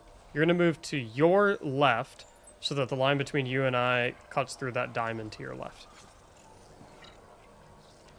So, the one to your left. Yep, that one. Good. You are done moving. Put your controller, your mouse down, whatever. Matt, you're going to adjust a little bit so that the line between you and Caboose cuts through that. Perfect. You're going to come a little more so you can try to get close to the lip of the lily pad without breaking the line. Good, I like that.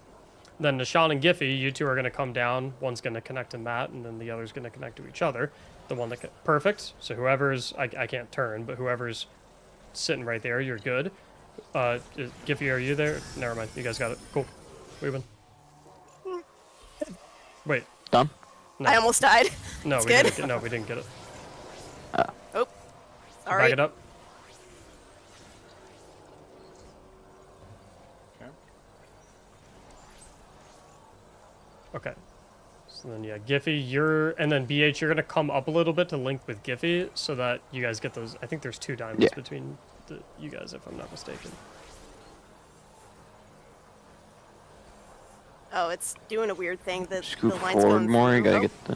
there we go. There you go. Now we're good. Now There we're we go. There you go. Now we're And where'd we go? this way. You don't have to worry too much about making it to the next encounter. Honestly, I'm probably just going to rush on over there and pull you guys. Yeah. The save. Oh, I think that there's a spot around here too. there is a secret chest, but Yeah, right where Mactics just ran into. Not really worth... No, the secret chest is over... It's like over on the left It's- side. Not really worth getting though, Yeah. 'cause all the loot in here sucks.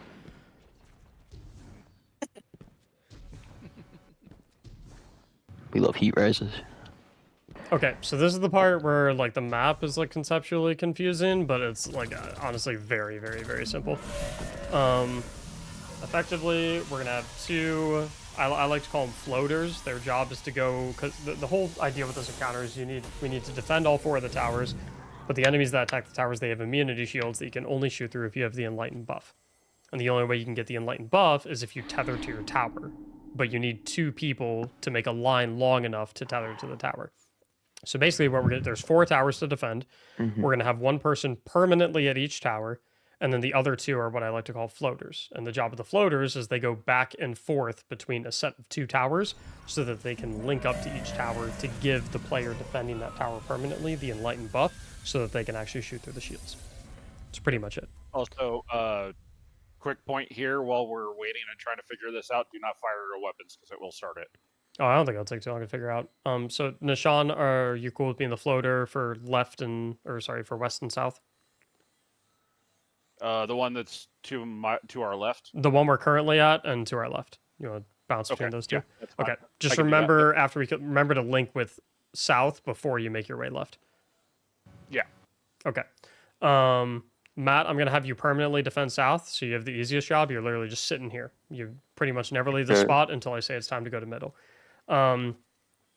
Giffy, I'll have you go left with Nishan initially, which means Caboose and H, you guys are gonna come with me. H, I'll have you be right tower permanent, and Caboose, I'll have you be Alright. the far tower permanent. I'll tell you guys where to stop, but yeah. Sounds good. That's pretty much it. Any weapon recommendations for this encounter?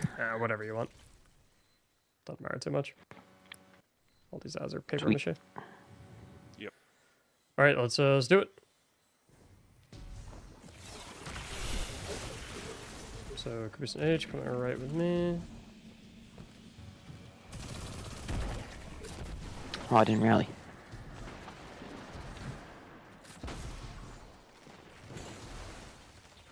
Okay. Matt, come a little bit closer to me. There we go. Okay. We good?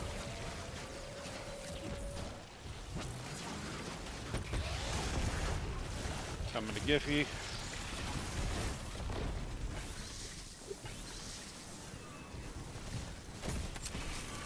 Okay, then all three of us are going to link this tower, and then H, you're going to stay here. H and Caboose coming back. Or not both of you, but like, yeah. Perfect. And then Caboose, you're coming with me. H, you're staying there permanent.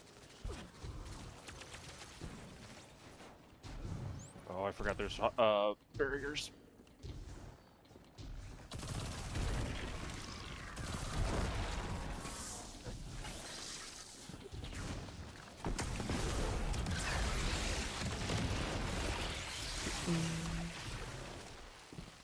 And then you can go to the tower right now, Caboose. I'll kill this guy real fast. Uh, You can get it started. Behind you. Yep. Then we'll link the line. And then you're just here Back permanently. to Matt. Sounds good. BH, I'm coming back to you. Get your buff back. Oh, we have Vex sacrificing. What tower is that at? it's mine. I don't have the buff. Okay. Yeah, sorry, that one took a little too long to get the second one on left side up. That was my fault. It's alright. Do the same exact thing. Well, not same exact thing, but same idea. A little faster. A little So, faster. how do you get the buff? What's up? How do you get the buff? You receive it when you are a part of a tether chain that links to one of the towers. Okay. Let's do it.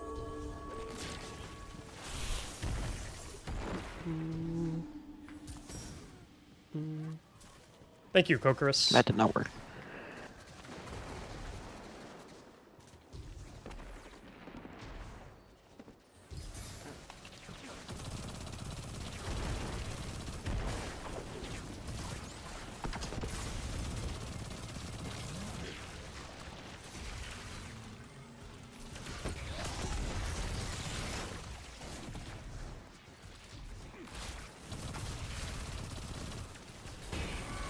Link.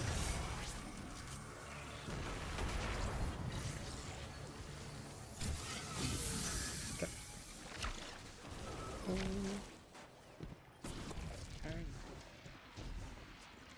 Link this one up.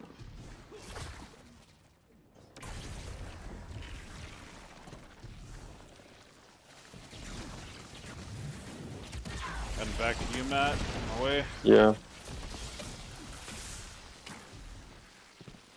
Gonna put a tether. Oh, damn it.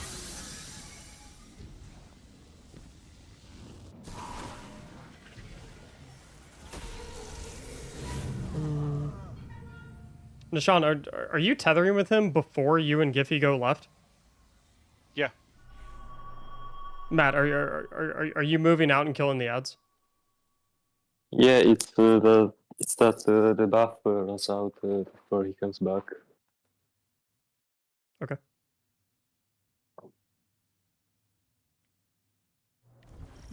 Nishan, you're coming back to the portal, right? Oh no, I completely and totally forgot about the Yep. portals. I'm so sorry. Go back to the portal. Yeah. What's up, Doc? What's up, Nighthawk? Alright, let's do it. I was gonna say it shouldn't take that long to run back. Why did I hit the branch?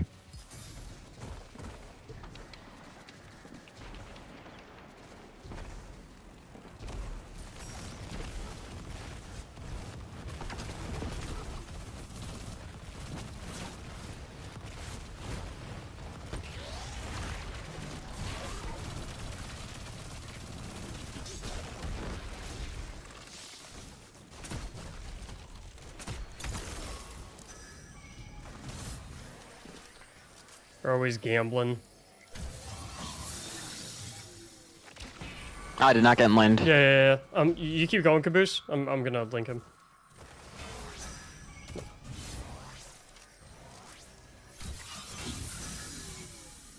There you go.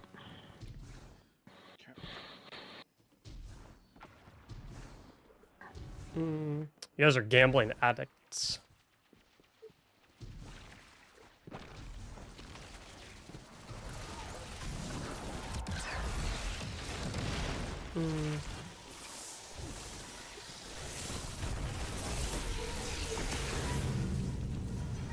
Which tower was that up? That was my tower. Oh, because we were A booster's tower, yeah. Yeah. That makes sense. There we go. Chat, who y'all have win the Super Bowl? I suppose don't care is an acceptable answer as well. Alright. For real this time.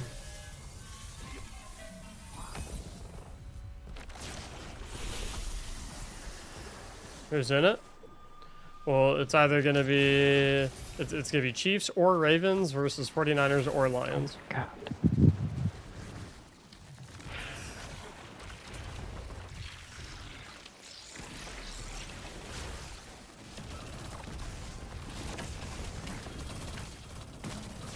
I don't really have a team to root for, to be honest.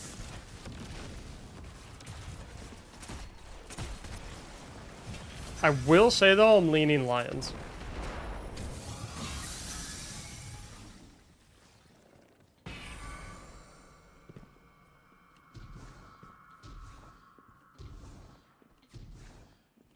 Oh, I forgot to do that tower.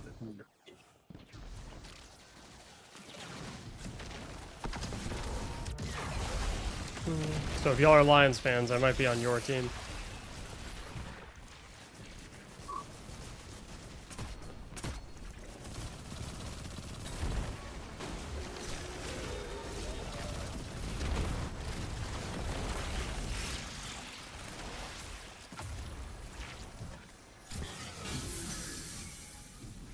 Three seconds on, right? Yep, coming. Seems like we're set now. Okay, now new part. If you have Hydras spawn on you, say your name and that you have Hydras.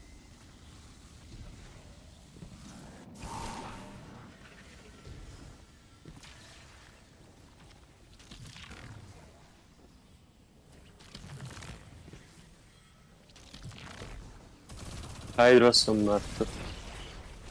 Okay, our Angelic is down. I have Minotaurs.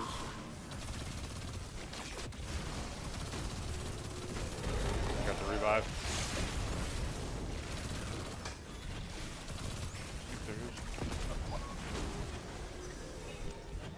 Buffer's out on, right? I'm going to refresh right on top. Where are those sacrifices? On me. Caboose, sorry.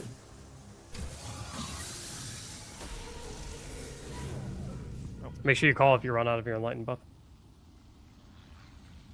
So I know to rush back to you. Oh, okay, so when the sacrifices come, I have to tell you so we can come give me the buff again. No, That's you how have it to happens? Oh. kill them. But if you run out of your enlightened buff, that means you can't hit through their shields anymore. So if you run out of your buff and you can't hit through their shields anymore, and then you just say like, hey, I need enlightened on top, for example. Okay.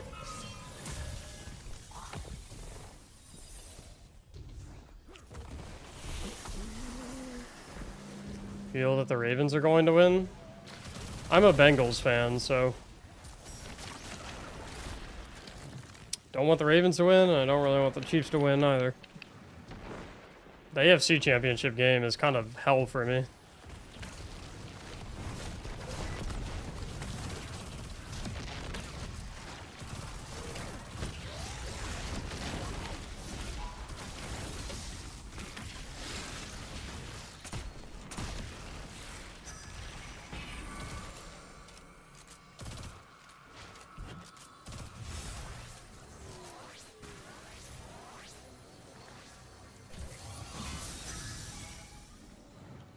Forty-Niners fan have been through. I like the 49ers a lot.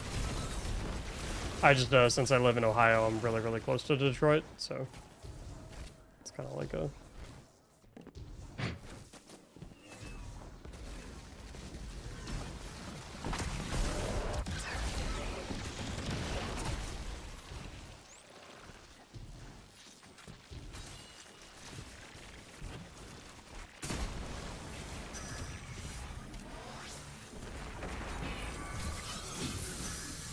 Okay, make sure you call if you have the hydras. 5 seconds on, right? Yep, I'm here. If it's glowing like that, where it's got like the sticks poking out, that means it's already on. Alright, I got you.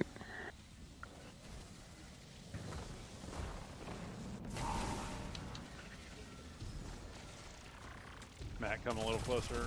Reset your buff. Yeah, I'm gonna help you kill your enemies first. I need the M90 folks.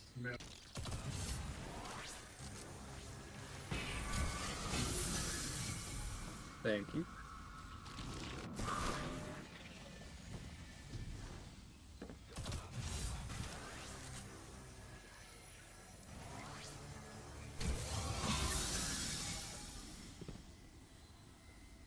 Hi, John. Caboose. Coming.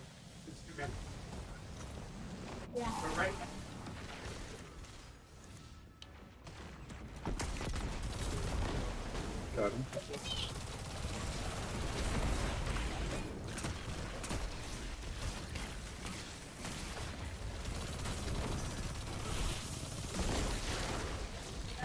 Need the buff again.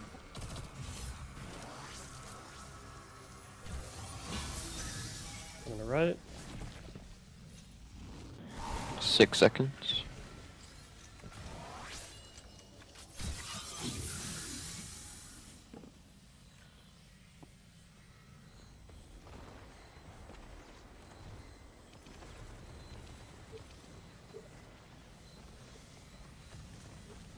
Let's refresh again.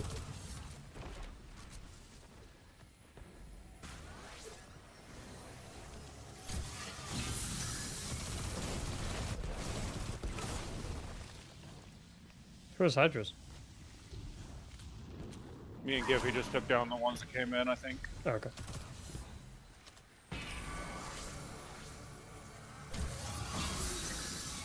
Thanks, Spawn. This raid is so power crept. Okay, All, Matt, we're gonna go redo buff. all raids are power crept. So who has not had hydras so far? Me. I think Matt. Matt.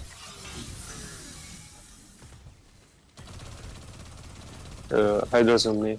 Yeah, I'll come out.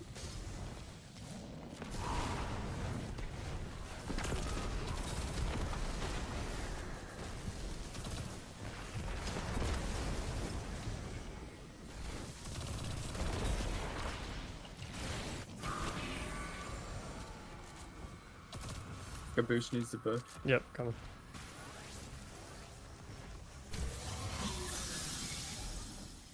Start at the tower and get close to it.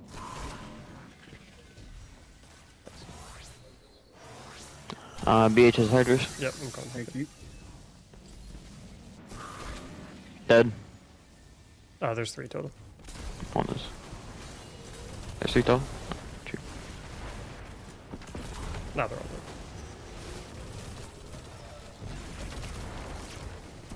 dead. Okay. Get ready to go to middle. 1 second. And go to middle. Meet up.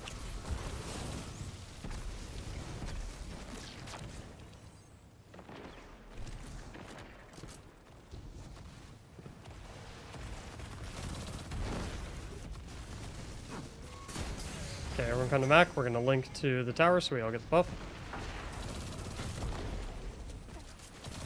And just kind of go in a puddle.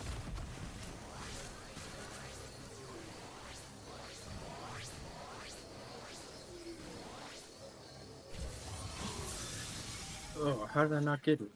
I didn't get out of it. It does that sometimes. It's kind of buggy. If you are someone who has Enlighten, please make sure you nuke the shielded enemies. Yep.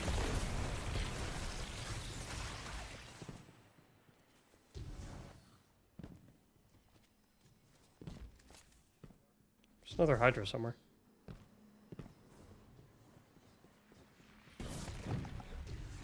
Found it. Oh, I see. And then we'll link at the tower immediately after we kill it. Tower.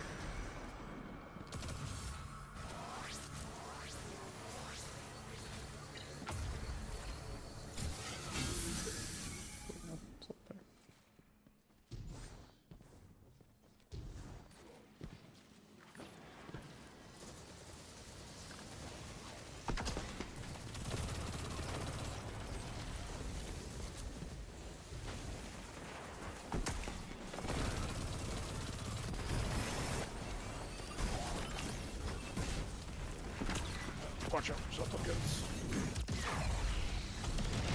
How about the lines or the shields? I don't have a line.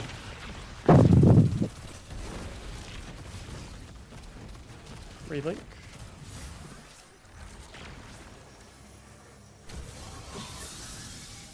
Oh, gosh. Yeah, there we go. There we go. Okay, I need a 1 Galhorn volunteer.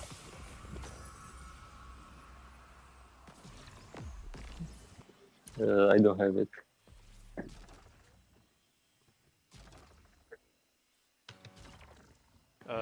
Wait, are we doing G-Horn on the RP?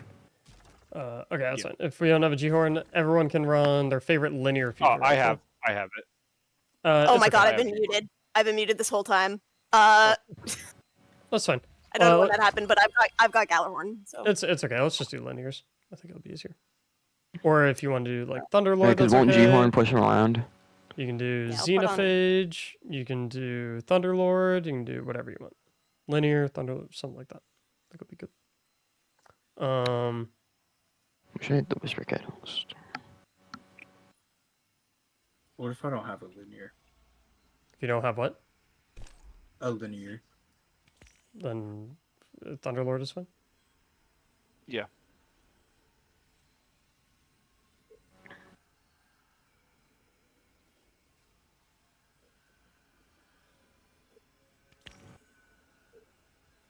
Now, is anybody else on Motherhood? Don't believe so. I am on Sweet. Wither Horde. I think it'll be Okay, fine. I don't swap. think it's that big of a deal. Who are my That's I easy. need 3 volunteers for Eyes team. I will can do that. eyes. I can take one. Is that Giffy, Nishan, and H? Yep. Works for me. Caboose and Matt, that means you guys are getting moats with me. Literally all you do is find the Minotaur where he spawns, murder him, pick up all the moats, and then run them to whatever tower that I am standing at. I'll pick up the first 10. Caboose, I'll have you do the second set of 10. Is that okay?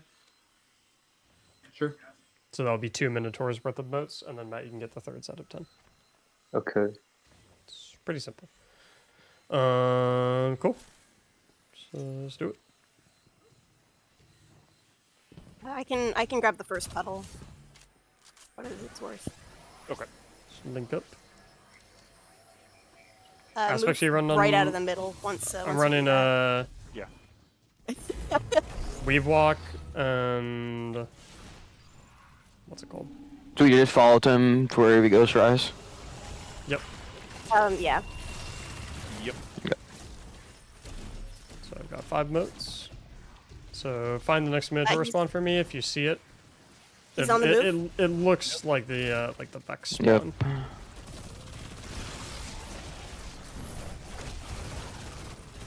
I can grab first. Oh, okay. Oh.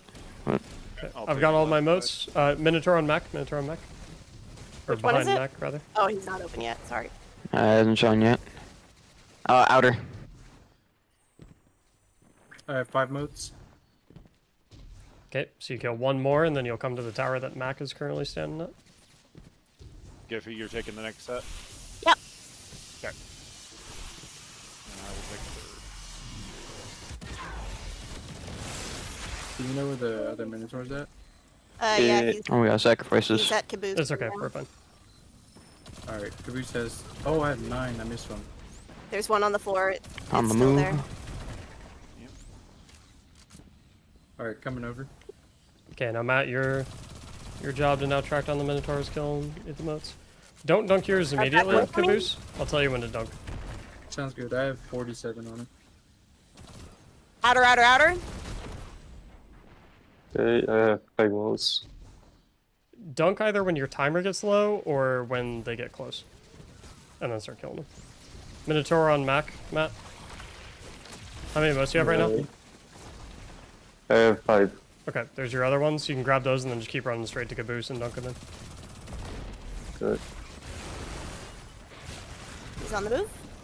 Yep.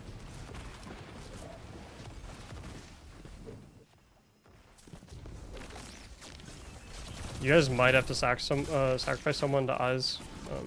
Since I messed up. Can Okay, he, okay. or can I leave now that he's over here? I would recommend staying there. Outer. Outer.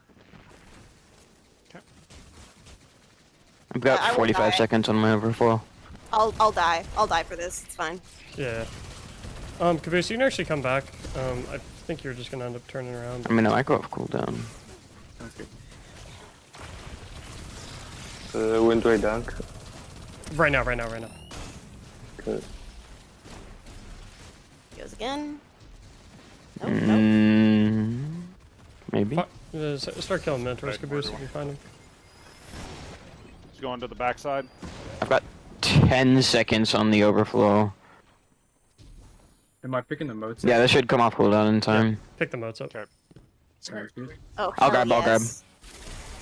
All right, go ahead. Okay, you guys come to DPS after that, after you eat that. That was Caboose, literally come. perfect. Come here, Caboose.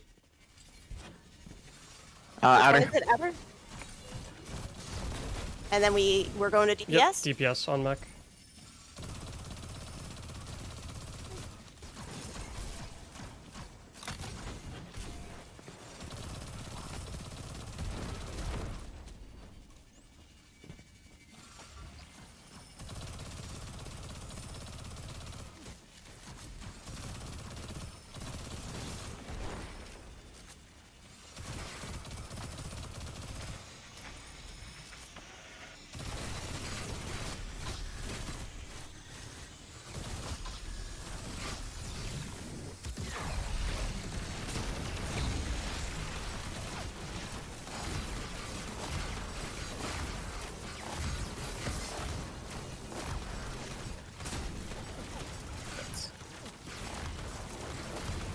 I got left behind. Holy cow. Alright, that's it. Back to our jobs. And just repeat. Yep. Yep. Okay, if you look at where Mac is going, this is where the new tower is. I'm just gonna pick up 5 moats, so Caboose, you can start picking up, you can... Somebody else has to take this one. I got a minute left on mine. I got it. Mine's just about to come off. Okay, Caboose, find some moats, get those 10. Sounds good. Coming up. Right. Inner.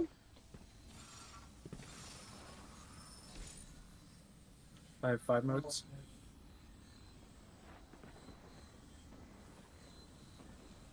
I have Reinforced 45 columns seconds. In, on Giffy? Okay. I will take next Cool. dive. Mine's off. Am I coming to you, Mac? Yep, He's once on you the have move. 10. And then Matt, you're finding Minotaurs, getting moats. Nishan, grab this one. Yep, will do. Honestly, Matt, you can run down here once you have 5. Okay, 5. Okay, yeah, you can just follow Caboose down. Inner. Dunk immediately, Caboose. Or, I mean, you can kind of wait until they get closer. Oh, I already dunked. That's fine, that's fine. Okay. Minotaur on Giffy? Yeah, I see him. Necessary? You wanna help me kill in the vehicle? Oh. Thank you. Ooh, supplicants. Supplicants?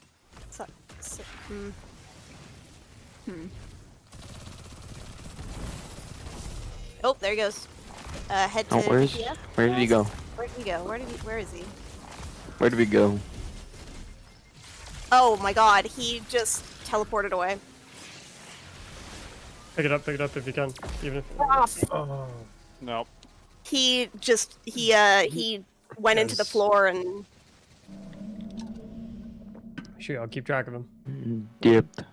yeah, he went into the floor. He didn't just like move. He teleported.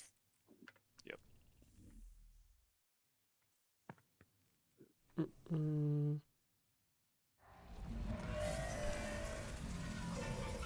Should I swap to a damage super instead of well? Nah, you can hang on to the wall. Alright. I don't think we're gonna one phase anyway.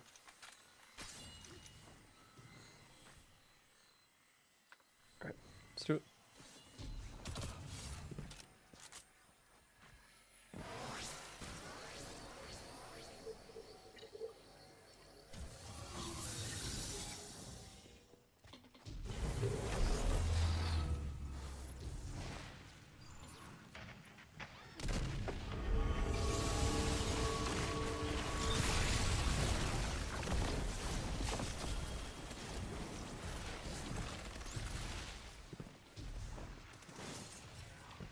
It's on the move.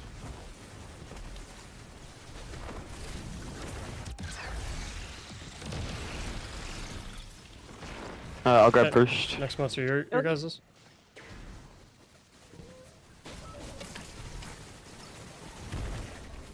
Inner. Thanks, Suffering. Law, thank you for the 4 months. That's unfortunate. I got you. It's okay. Got the res and Thank you. keep going.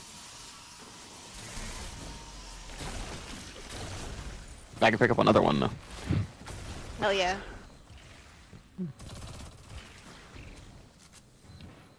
Minotaur Oh. on me. And Giffy. It's down. coming from. Moving. To the backside. BH, Coming up do you on want to that. grab this one? Yeah, I'll grab again, guys. Okay.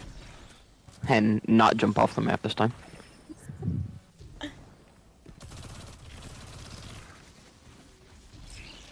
Outer. Outer? Outer. Okay. I have 40 Uh, seconds. You just dunk, because I'm out of Oh, I it. just I don't have a res token, so if you want to go grab that, BH. I'll grab him. Thank you kindly. There's a Minotaur on Giffy also.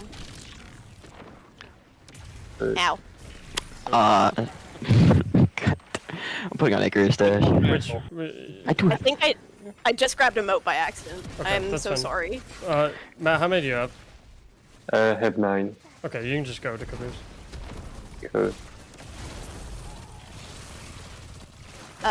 Guys on the move. Where? Down at Giffy. Can you grab that? Yeah. Okay. Inner.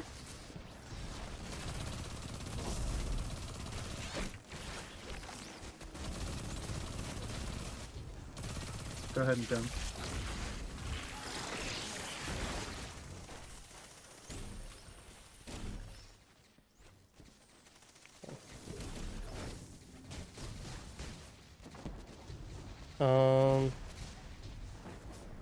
got another Minotaur Minotaur. here. Minotaur in the middle. We can all go to DPS. Everyone come to DPS. Minotaur dead.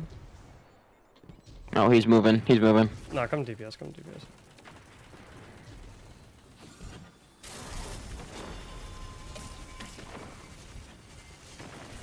Okay.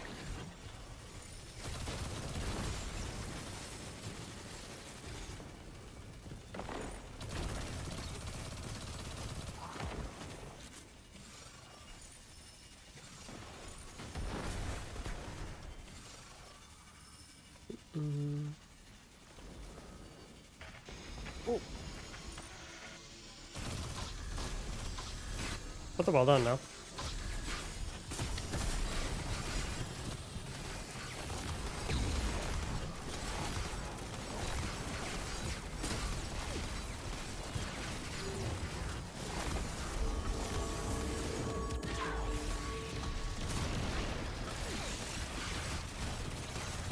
Nice. There he goes. There we go. We're not Tiberius, gonna thanks for the 9 one-phase months, him, dude. he says. And Ah, there. come on. Okay. Got a couple We're just puzzles better. right now. This one, okay. Is yeah, here it is. Okay, so I need one person here. I think I need 2 people there. And then I need like 3 right here in a line.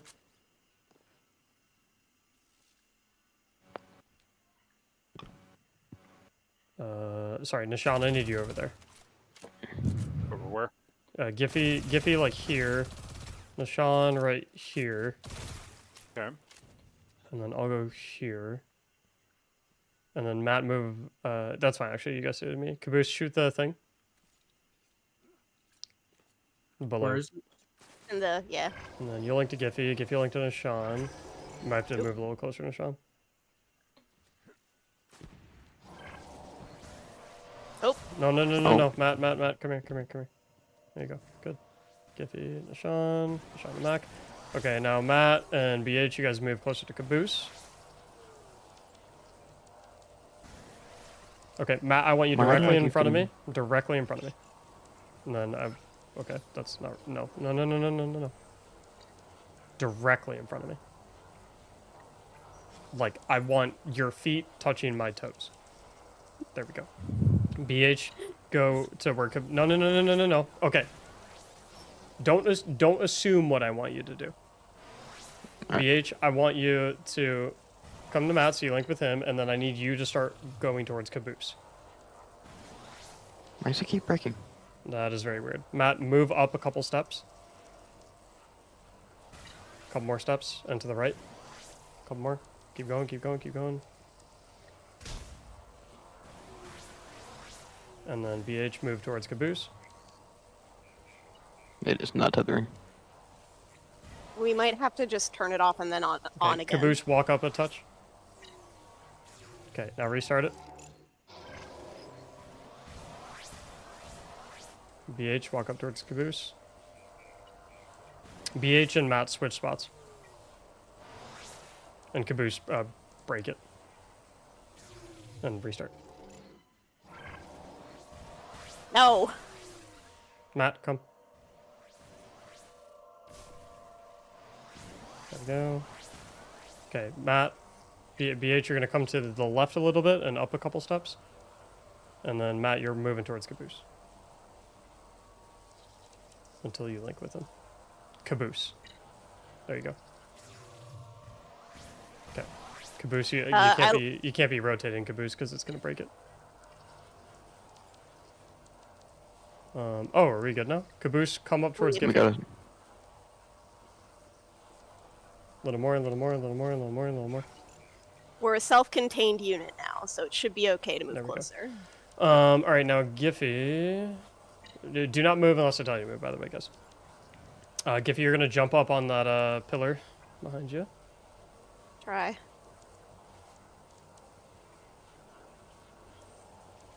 And you're just gonna stand at the lip of it. Perfect. Now, Caboose, you're gonna orient yourself so that the line between you and Giffy crosses that diamond right in front of you. Perfect. You're done moving.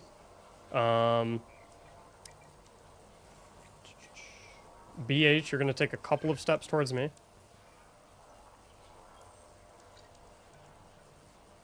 Couple more. Keep going. Okay, Matt, you're gonna move towards BH a little bit, so that the line between you and Caboose crosses through that diamond. Okay, I think we're fine like that. Then I'm gonna move here.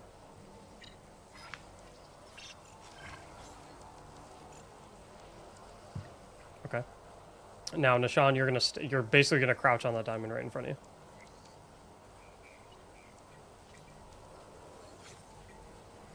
Good. All right. Now everyone get in a puddle by me. in a puddle.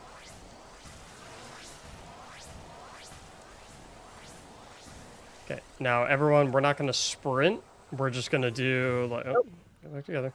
Get in a puddle, like on me. Like everyone hug. Okay. Over here. Okay, we're not gonna. What the hell's going on? Uh-huh.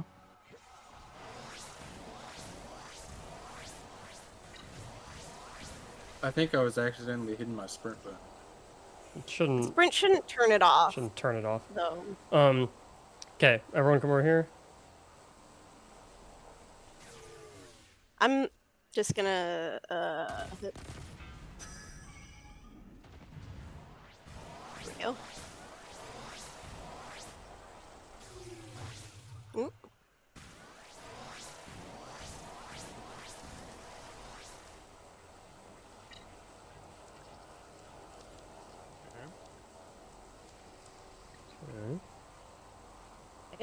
Everyone come back. Okay, no, it's not being severed on anything. No. No.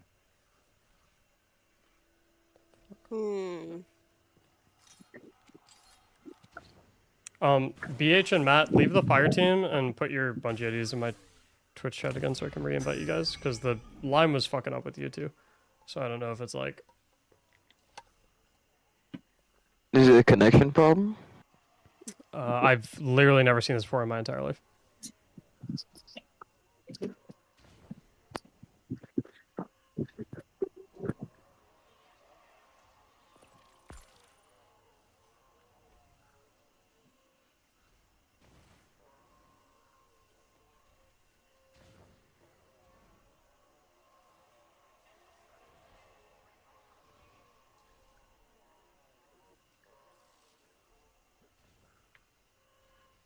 Chad, have you guys ever seen anything like this? Where the beam just randomly fucking disconnects for literally no reason? I've never seen this in my entire life. I noticed it initially when like these two were standing like right here, and it was just like randomly breaking. I was like, what?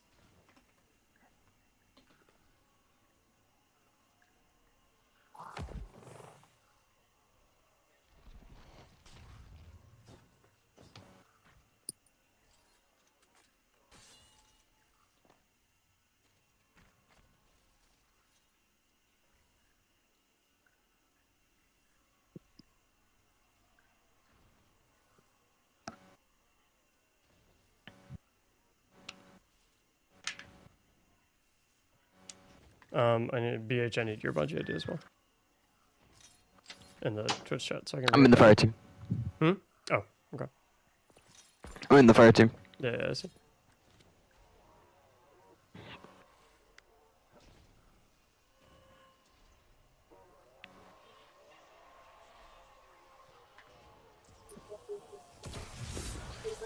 Alright, let's try this again.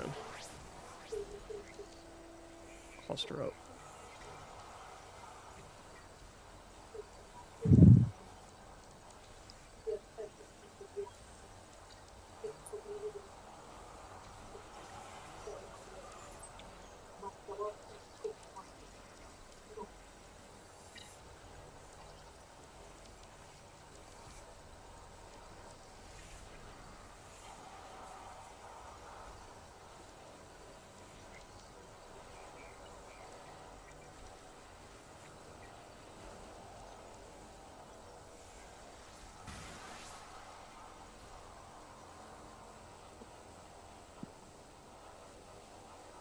Okay, come over here. Ta-da. Okay, so we're not gonna sprint, but we're not gonna like walk super slow. We're just gonna strafe walk. Keep on going, keep on going. And then I'm gonna bait out the supplicants, so you guys are just gonna kind of give me a little bit of space. So I'll bait them in, then you back up. Back up. Oh.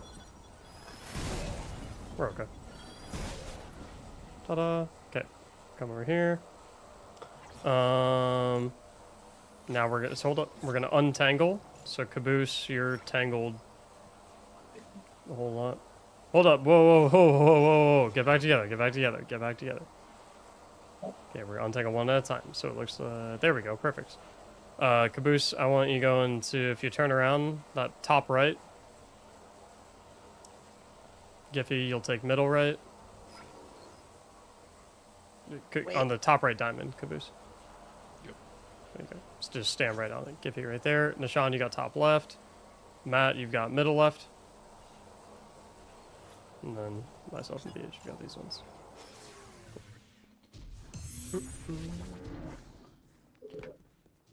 Ugh. I don't know, Law. Nah. Depends on a whole bunch of stuff. Just go on through the portal and we'll be at the next encounter. Don't go through the portal. No, Dang it, Mac! no, normally I'm Don't go through down the portal, for I'm giving. for messing around a little bit, but I gotta. I'm on Yeah. limit- I I'm was on like, I limited think I time want at to follow the current person moment, who's doing the Sherpa. Fortunate. Yeah, if you go through that portal, you die. Yep. Well, you might not die if you are very fast.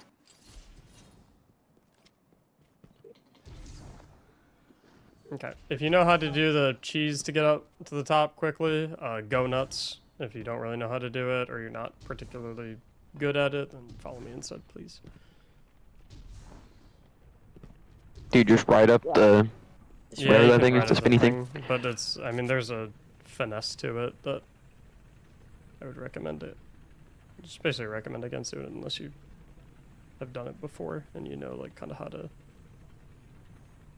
do it. Good, Caboose? Yeah, I'm good. You're what? I'm good. I was just switching my class. My build. So I can just do it. You can switch all that up once we get to final boss, because I'll have to Okay. explain the encounter. Uh, And there's 2 puzzles first, so. Alright, come on over here. BH, you good? 1 second. I'm assuming you know your way up. No. But I can catch up. Maybe. It's rather intuitive.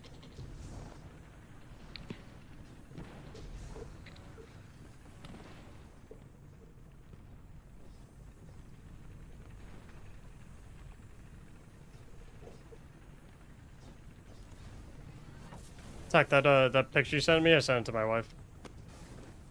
Of the of the map. That was super funny.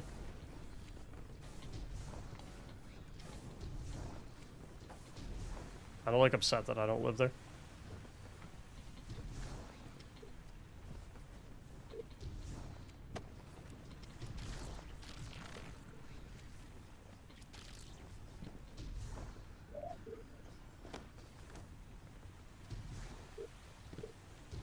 Alrighty. Head on over to the Tree's waterfall. beautiful. Shocked you don't live there. Comfort. I'm like pissed that I don't. If I knew that place existed, I would have packed my bags instantly.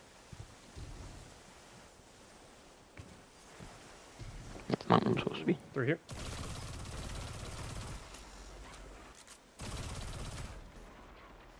Alrighty. This one's easy. You just gotta stretch the line out. So, let's see. Matt, come over here. We're starting. Basically, just need to stretch it out as far as you can. Caboose, you go ahead, link with him. BH, you can be next. Nishan, you can be after that.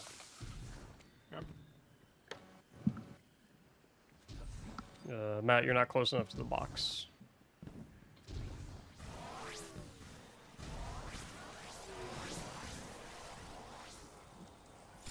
There we go. Alright, final puzzle time. This is the one that's like theoretically hard, but it's like honestly ridiculously easy. The gist is there's 6 plates and there's going to be a pattern that like we basically have to recreate a specific pattern on these plates. And the number one thing that I want you guys to do for this is to not give a shit where anyone else is. You will never break the line as long as you stay within the confines of these 6 plates, the rectangle that these 6 plates make. You'll never break the line, so don't worry about how other people are moving. As long as you don't like sprint over here or something, you're never going to break it. So don't worry about where other people are going. All you are going to be looking at is the line on the lines on the ground between the plates. The basic gist of it is there's going to be a line underneath this box, and it's going to connect to one of these 3 plates. So it's either going to literally look like this, or something that's literally a line on the ground, and it'll go to the plate. And once it hits one of the 3 plates, it'll then draw from that plate a line on the ground to another plate. And then it'll go to another plate, and then another plate, and blah, blah, blah. The basic idea is that we're going to be connected in a certain order, right? Like 1 through 6. And so whatever number you are in the connection, that's how many plates worth of lines you have to count to know where you're supposed to stand for that particular puzzle, because we have to do it with some speed. So 1 and 6 are the absolute easiest, because you only have to count 1 plate. For example, if you're 1, you literally just look beneath this box, and whatever plate the line goes to, that's the one you stand on. It's the easiest roll. If you're number 2 in the chain, then you just have simply 1 more step. So if you're number 2, say the line underneath the box goes to this plate, and then it goes to this plate. Well, then as number 2, you're just kind of watching below the box. You're like, okay, 1, 2. If you're number 2, that means you stand on that one. 3 and 4 are the hardest then, obviously. The reason 5 and 6 are super easy is because 6 and 5 are just the inverse of 1 and 2.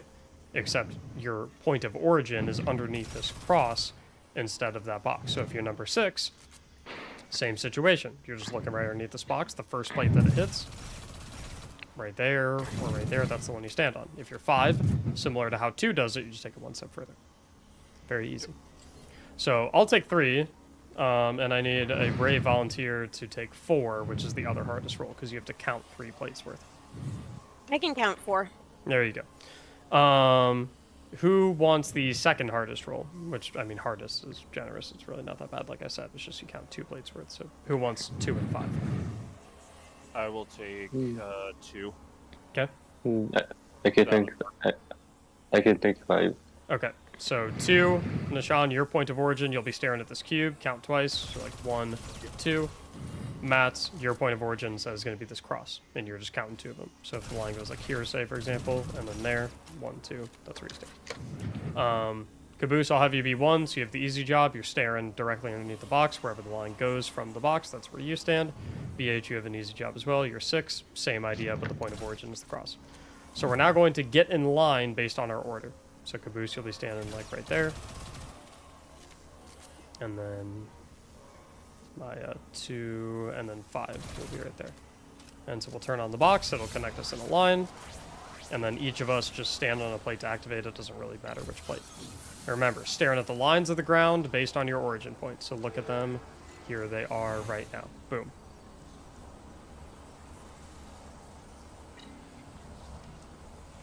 A little quicker than that. Keep it up.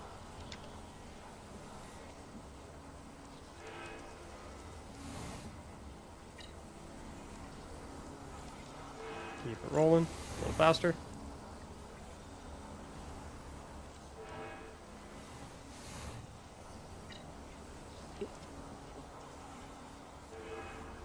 Two more.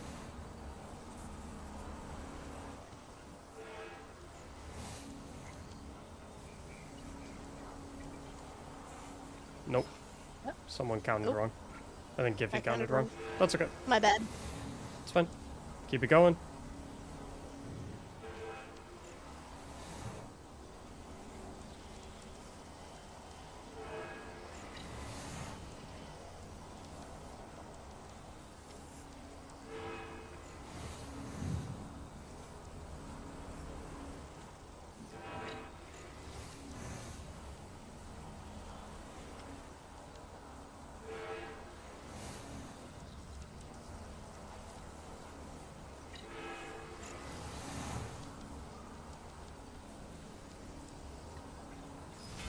Nice. Well done. First try? Nah, second try. Almost first try. I just got kill final boss. Exit is. Never know how to get out of this cave. It's like it's somewhere over here. Here it is.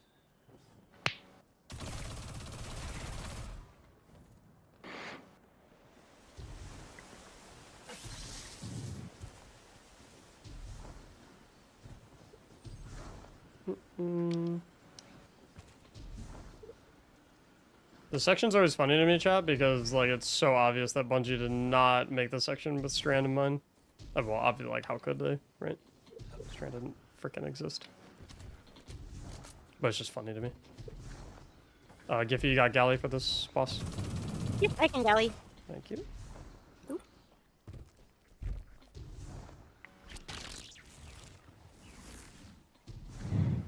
Oh, uh-oh.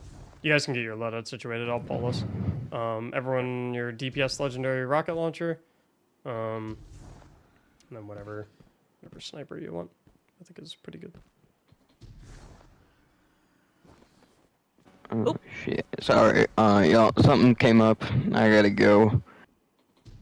Who's that? Won't be able to BH. I gotta go. Won't be able to finish, unfortunately. Alrighty. Well, sorry about that. Hope, It sucks, whatever. Have a good one, y'all. Take care. You too. Alright, chat, it's all y'all's lucky day. Who's gonna slip in and get a crisp little divinity only having done the boss kill?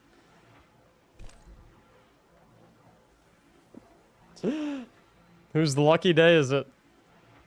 Who is in chat right now, needs divinity, and wants to hop in just, you just gotta kill the boss with us? And div is yours.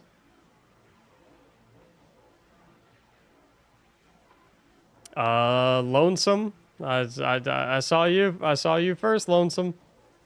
Exclamation mark join, get in here. Saw you first. Call loadout and I join.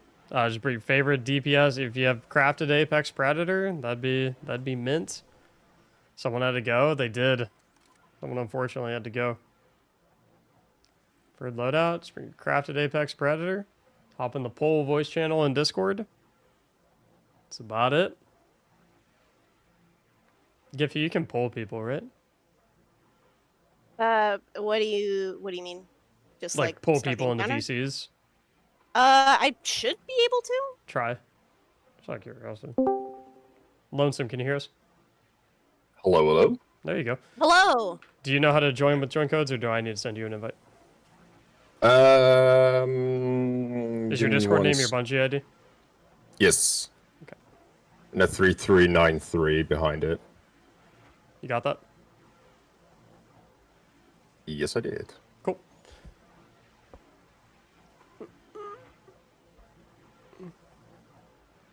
Really? Should go buy a lottery ticket after this. That is a good idea. I'll be back in just a moment. Oh, actually, I can pull. Sniper, you said, Give me right? 1 sec, though. Don't have to. Rocket. Just legendary rockets, the main thing. I can pull Izzy's.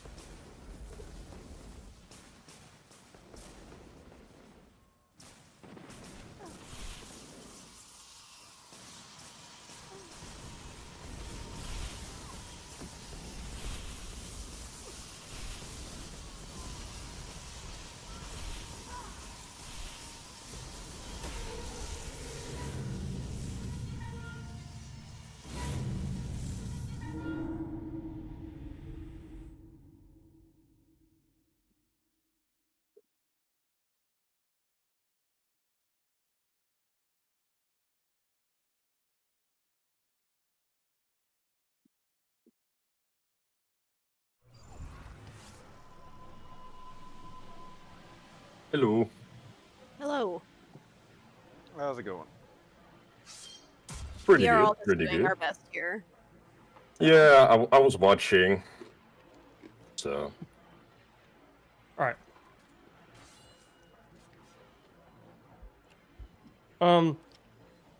Any of y'all need an explanation of this encounter? I won't go over it if Yeah. everyone knows what to do. I would like a little explanation if possible. Giffy, you want to build with me? I can build. So, you guys are going to be in 2 teams of 2. Moat Team 1, Moat Team 2. Effectively, what's going to happen is there's a blue island and an orange island. Blue island is left, and it corresponds to the red dot on his knee. Orange island is on the right, corresponds to the red dot on his right shoulder. And when I say corresponds to, shooting those weak points is what will open the portals that you can jump into to go to those respective islands. Basic gist is that we're going to need to go on those islands, kill all the enemies, pick up the motes that they drop, and then bring you back so that you can dunk them at the relays so that we can power up the relays to stun him for DPS. We need 30 motes total, and to obtain that many motes, you need to send 2 teams of people, which is why we do Moat Team 1 and Moat Team 2. Generally speaking, we do blue side first, or left side, and then we do orange side, which is right side. So typically the way the flow will go is we'll shoot the knee to open the blue portal. Moat Team 1 will go in, kill all the enemies, pick up all the motes, and say, hey, we've killed everything, you can pull us back. We will then pull you back.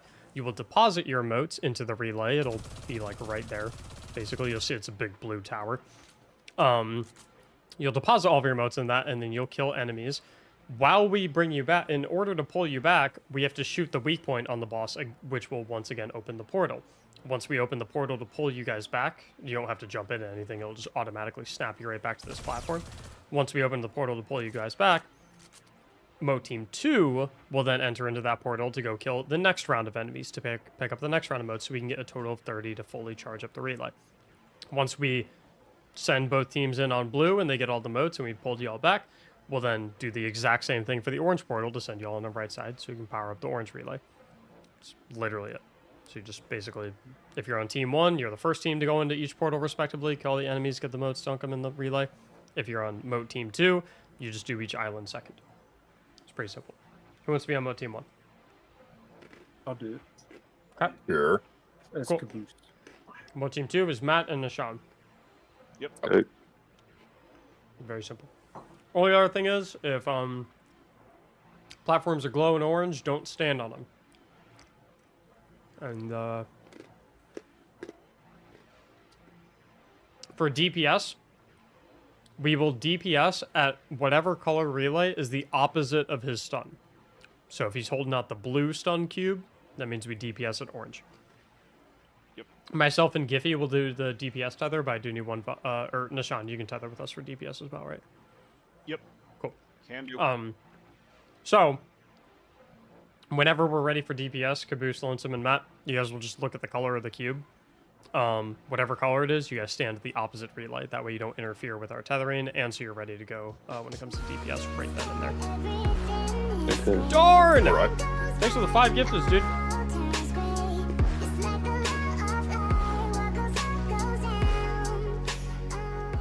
Alright. Rally up. Let's do it.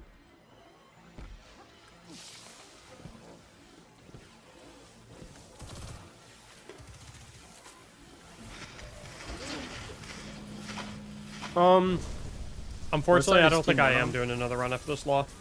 I think I'm going to do more of these throughout the season, though, because I'm having fun. So you guys will go in first. Second team will go in after you guys get them off. I'll call it out as well. Like, I'm going to shot call everything. Sounds good. It's like Moat Team 1 going into left blue portal right now. Should see it right in the front. Boom, right there. By his leg. So just jump through that. Moat Team 1. So I see Caboose went through. Who else was on Moat Team 1? I believe it should have been Lonesome. I think Lonesome, you're on Moat Team 1, right? Oh, my bad. Yep. Let's wipe. I'm just gonna...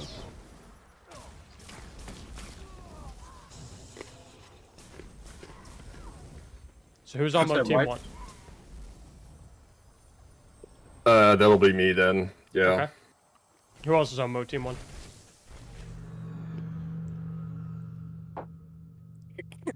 Cabooses, sorry. Cool. Who's on Moat Team 2? Me. Matt. Cool. So if you hear me say Moat Team 1, now you know. If you hear me say Moat Team 2, now you know.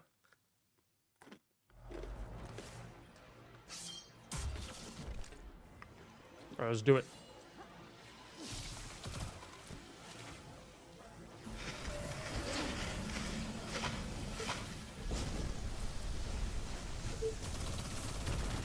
Additionally, worth noting that when you dunk the moats, you get the Enlighten buff, so it's your responsibility right after you dunk the moats to prioritize stripping enemies of their immunity shields, since you're the only ones who can do that. Yep. For the moat team people. Team 1 going into blue. There we go. Giffy, you and I will build behind blue right now.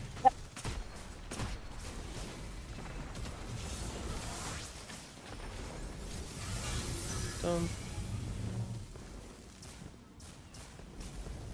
Also, if you're in the main arena and you find yourself caught in a tether, just run away.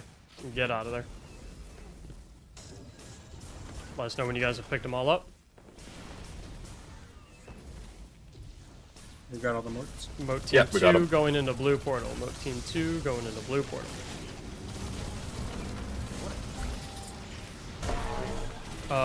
Additionally, one more thing. If you guys... Even if you're supposed to go into the portal and you're a little late on it, even if it looks like it's disappeared, keep running for it. The portal stays for about like 2 seconds, 2 or 3 seconds after the animation goes away. Okay. Shields on right, shields on right, shields on right. Thank you. I got 10. How many you got? 5. Should be all of them. Go ahead and pull us. Okay. Moat Team 1 going into orange right side portal. Moat Team 1 going into orange right side portal. Stay off that one. Wait till it disappears, then bank. Once you guys bank in blue, please get away from the tower so Giffy and I can build. Yep. You guys only need to focus on right side tower now. Once the tower is full. Giffy, where are you going? Sorry, there was a guy on the back of the tower. We got them all. Yeah, we got them all. Okay. Moat Team 2, take out the shields on right side first before you go, please. Okay, Moat Team 2 going orange portal, right side. Moat Team 2, orange portal, right side. Giffy, let's build this left blue. Okay. On my way. And then I want to build back orange afterwards.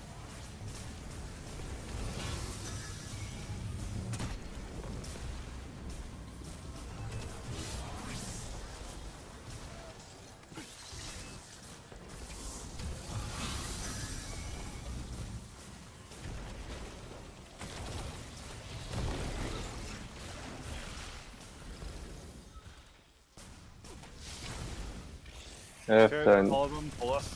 Okay, you guys are gonna dunk in orange. If you don't know where to dunk, by the way, just look in the sky, look for like which tower is which cube.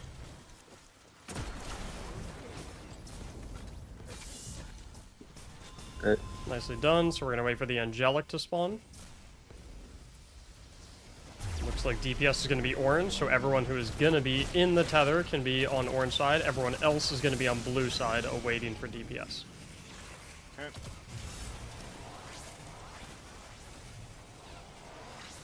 Oh, we have a... Yep. Yeah. Caboose, run off, run off, run off. DPS time. There we go. Get that well down.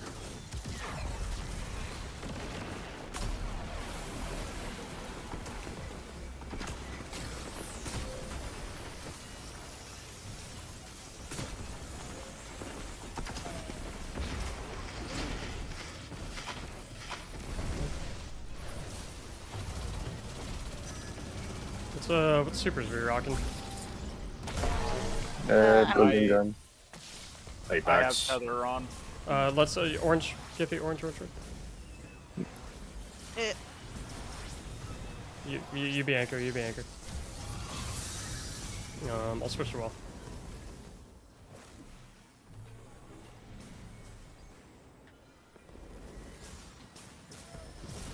And then right after we kill Angelic, before we send Team 1, we'll build blue. okay. So get away from the blue tower, y'all, please. Giffy and I are uninterrupted. Honestly, Moat Team 1, if you want to shoot the knee, you can go ahead and head in. Moat Team 1. It's open. Have fun. Yep, go in. Remember, Lonesome, even if it disappears, you keep going. Yep. I got it.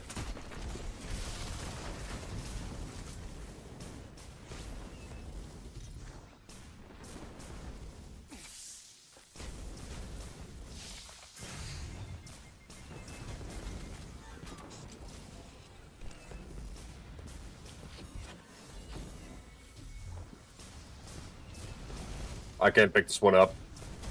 Means you're full. We got them all. We got them all. Okay, Moat Team 2, go into blue portal. Moat Team 2, blue portal. The positions of the towers have changed, by the way, so don't automatically go to the previous one, just assuming that it's there. Make sure you just look for which towers like actually got the blue cube on it and whatnot.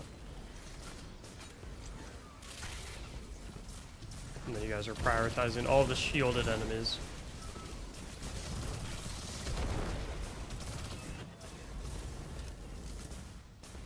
Once they say that they're ready to be pulled, I'm sending Moat Team 1 into orange right side portal. F5. Pull. Yep, pull. Moat Team 1, right side orange portal. Moat Team 1, right side orange portal. Giffy, after they dunk in blue, we'll rebuild front blue.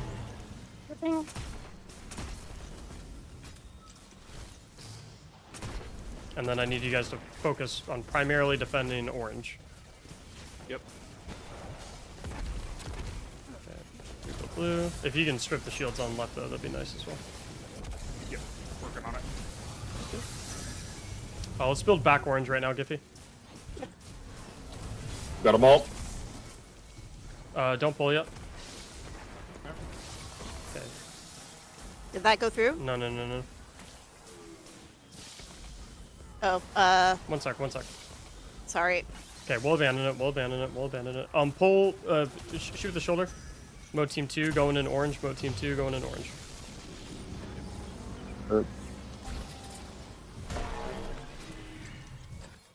And then once you guys dunk orange, please get away from it so we can rebuild back orange. You'll just have to play at the front. And then after we rebuild back orange, we'll rebuild back, oh, goblin there's on orange. something Orange, on- orange, orange. Goblins on orange, goblins on orange. One got in. We'll have to send Moat Team 1 back into orange. Giffy, let's rebuild orange. Yep. F10. Okay, that's all of them. Okay, Pull Moat us. Team 1, go back into orange. Moat Team 1, back into orange. Giffy, let's rebuild back blue. Okay, on my way.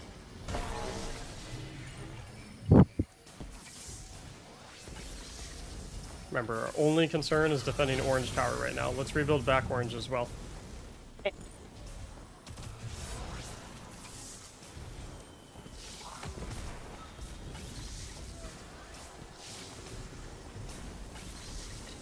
Is that all? I think so. We got all. Okay, we're gonna pull you guys back. You'll dunk in orange. That should fill it up.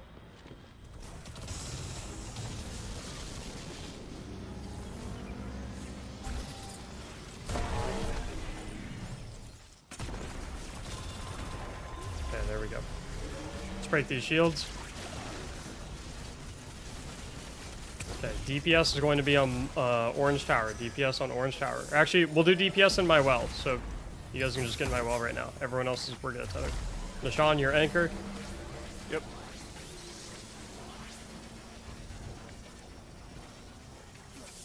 Someone. No, we're good. Is- You have more. You have more. Your line's blue.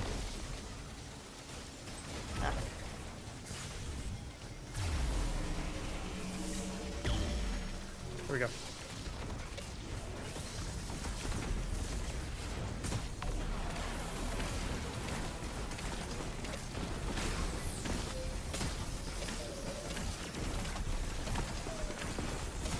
Good job.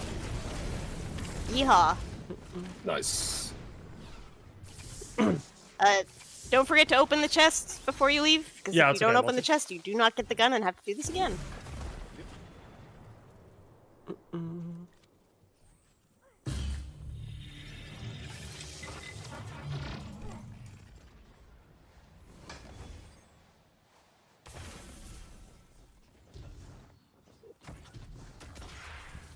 Yeah, our damage on second DPS phase is pretty juiced. For sure. Yeah, make sure you guys actually do have to open the chest. The one that I'm sitting at.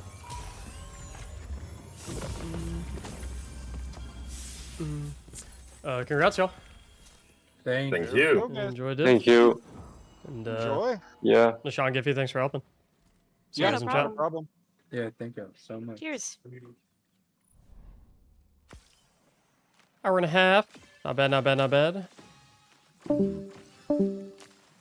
Ba-doom, ba-doom, ba-doom, ba-doom, ba-doom, ba-doom. Ba-doom.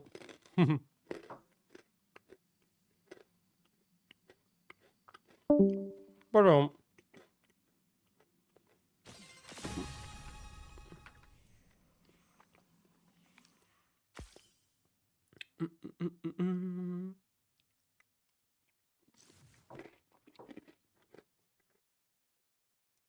Bummer that BH had to step out. He missed out on his div.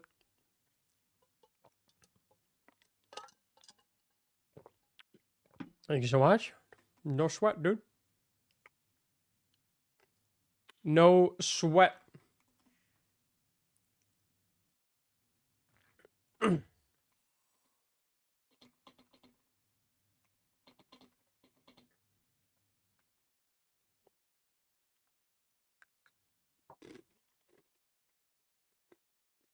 I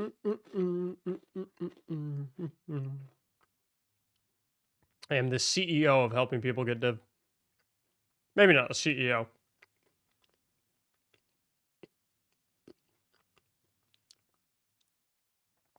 But I'm up there for sure. For sure, for sure, for sure.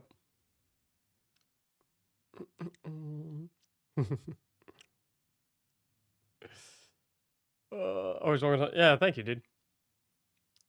Not today, unfortunately, Law. But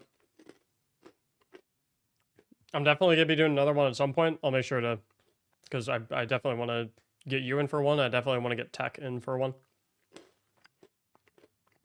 Without a doubt.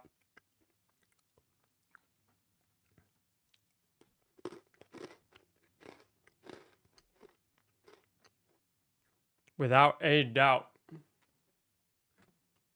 Any other questions? Anything else that anyone needs? Before I wrap up? We had a pretty good day today. 6.5 hour stream. Wow.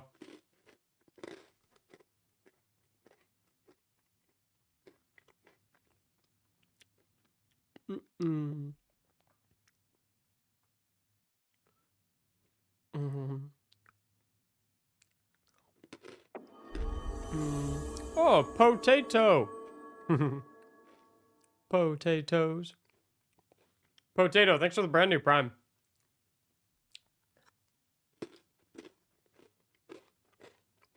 I'd open my Power World addiction. Isn't that the game where you catch Pokemon, but they have machine guns?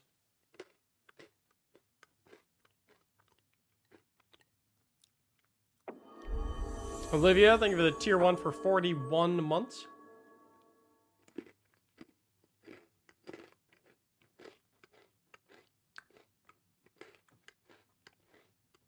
Boil them, mash them, stick them in a stew.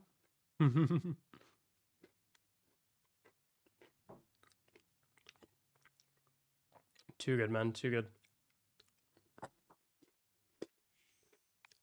All right, y'all. I'm gonna go play some Fortnite with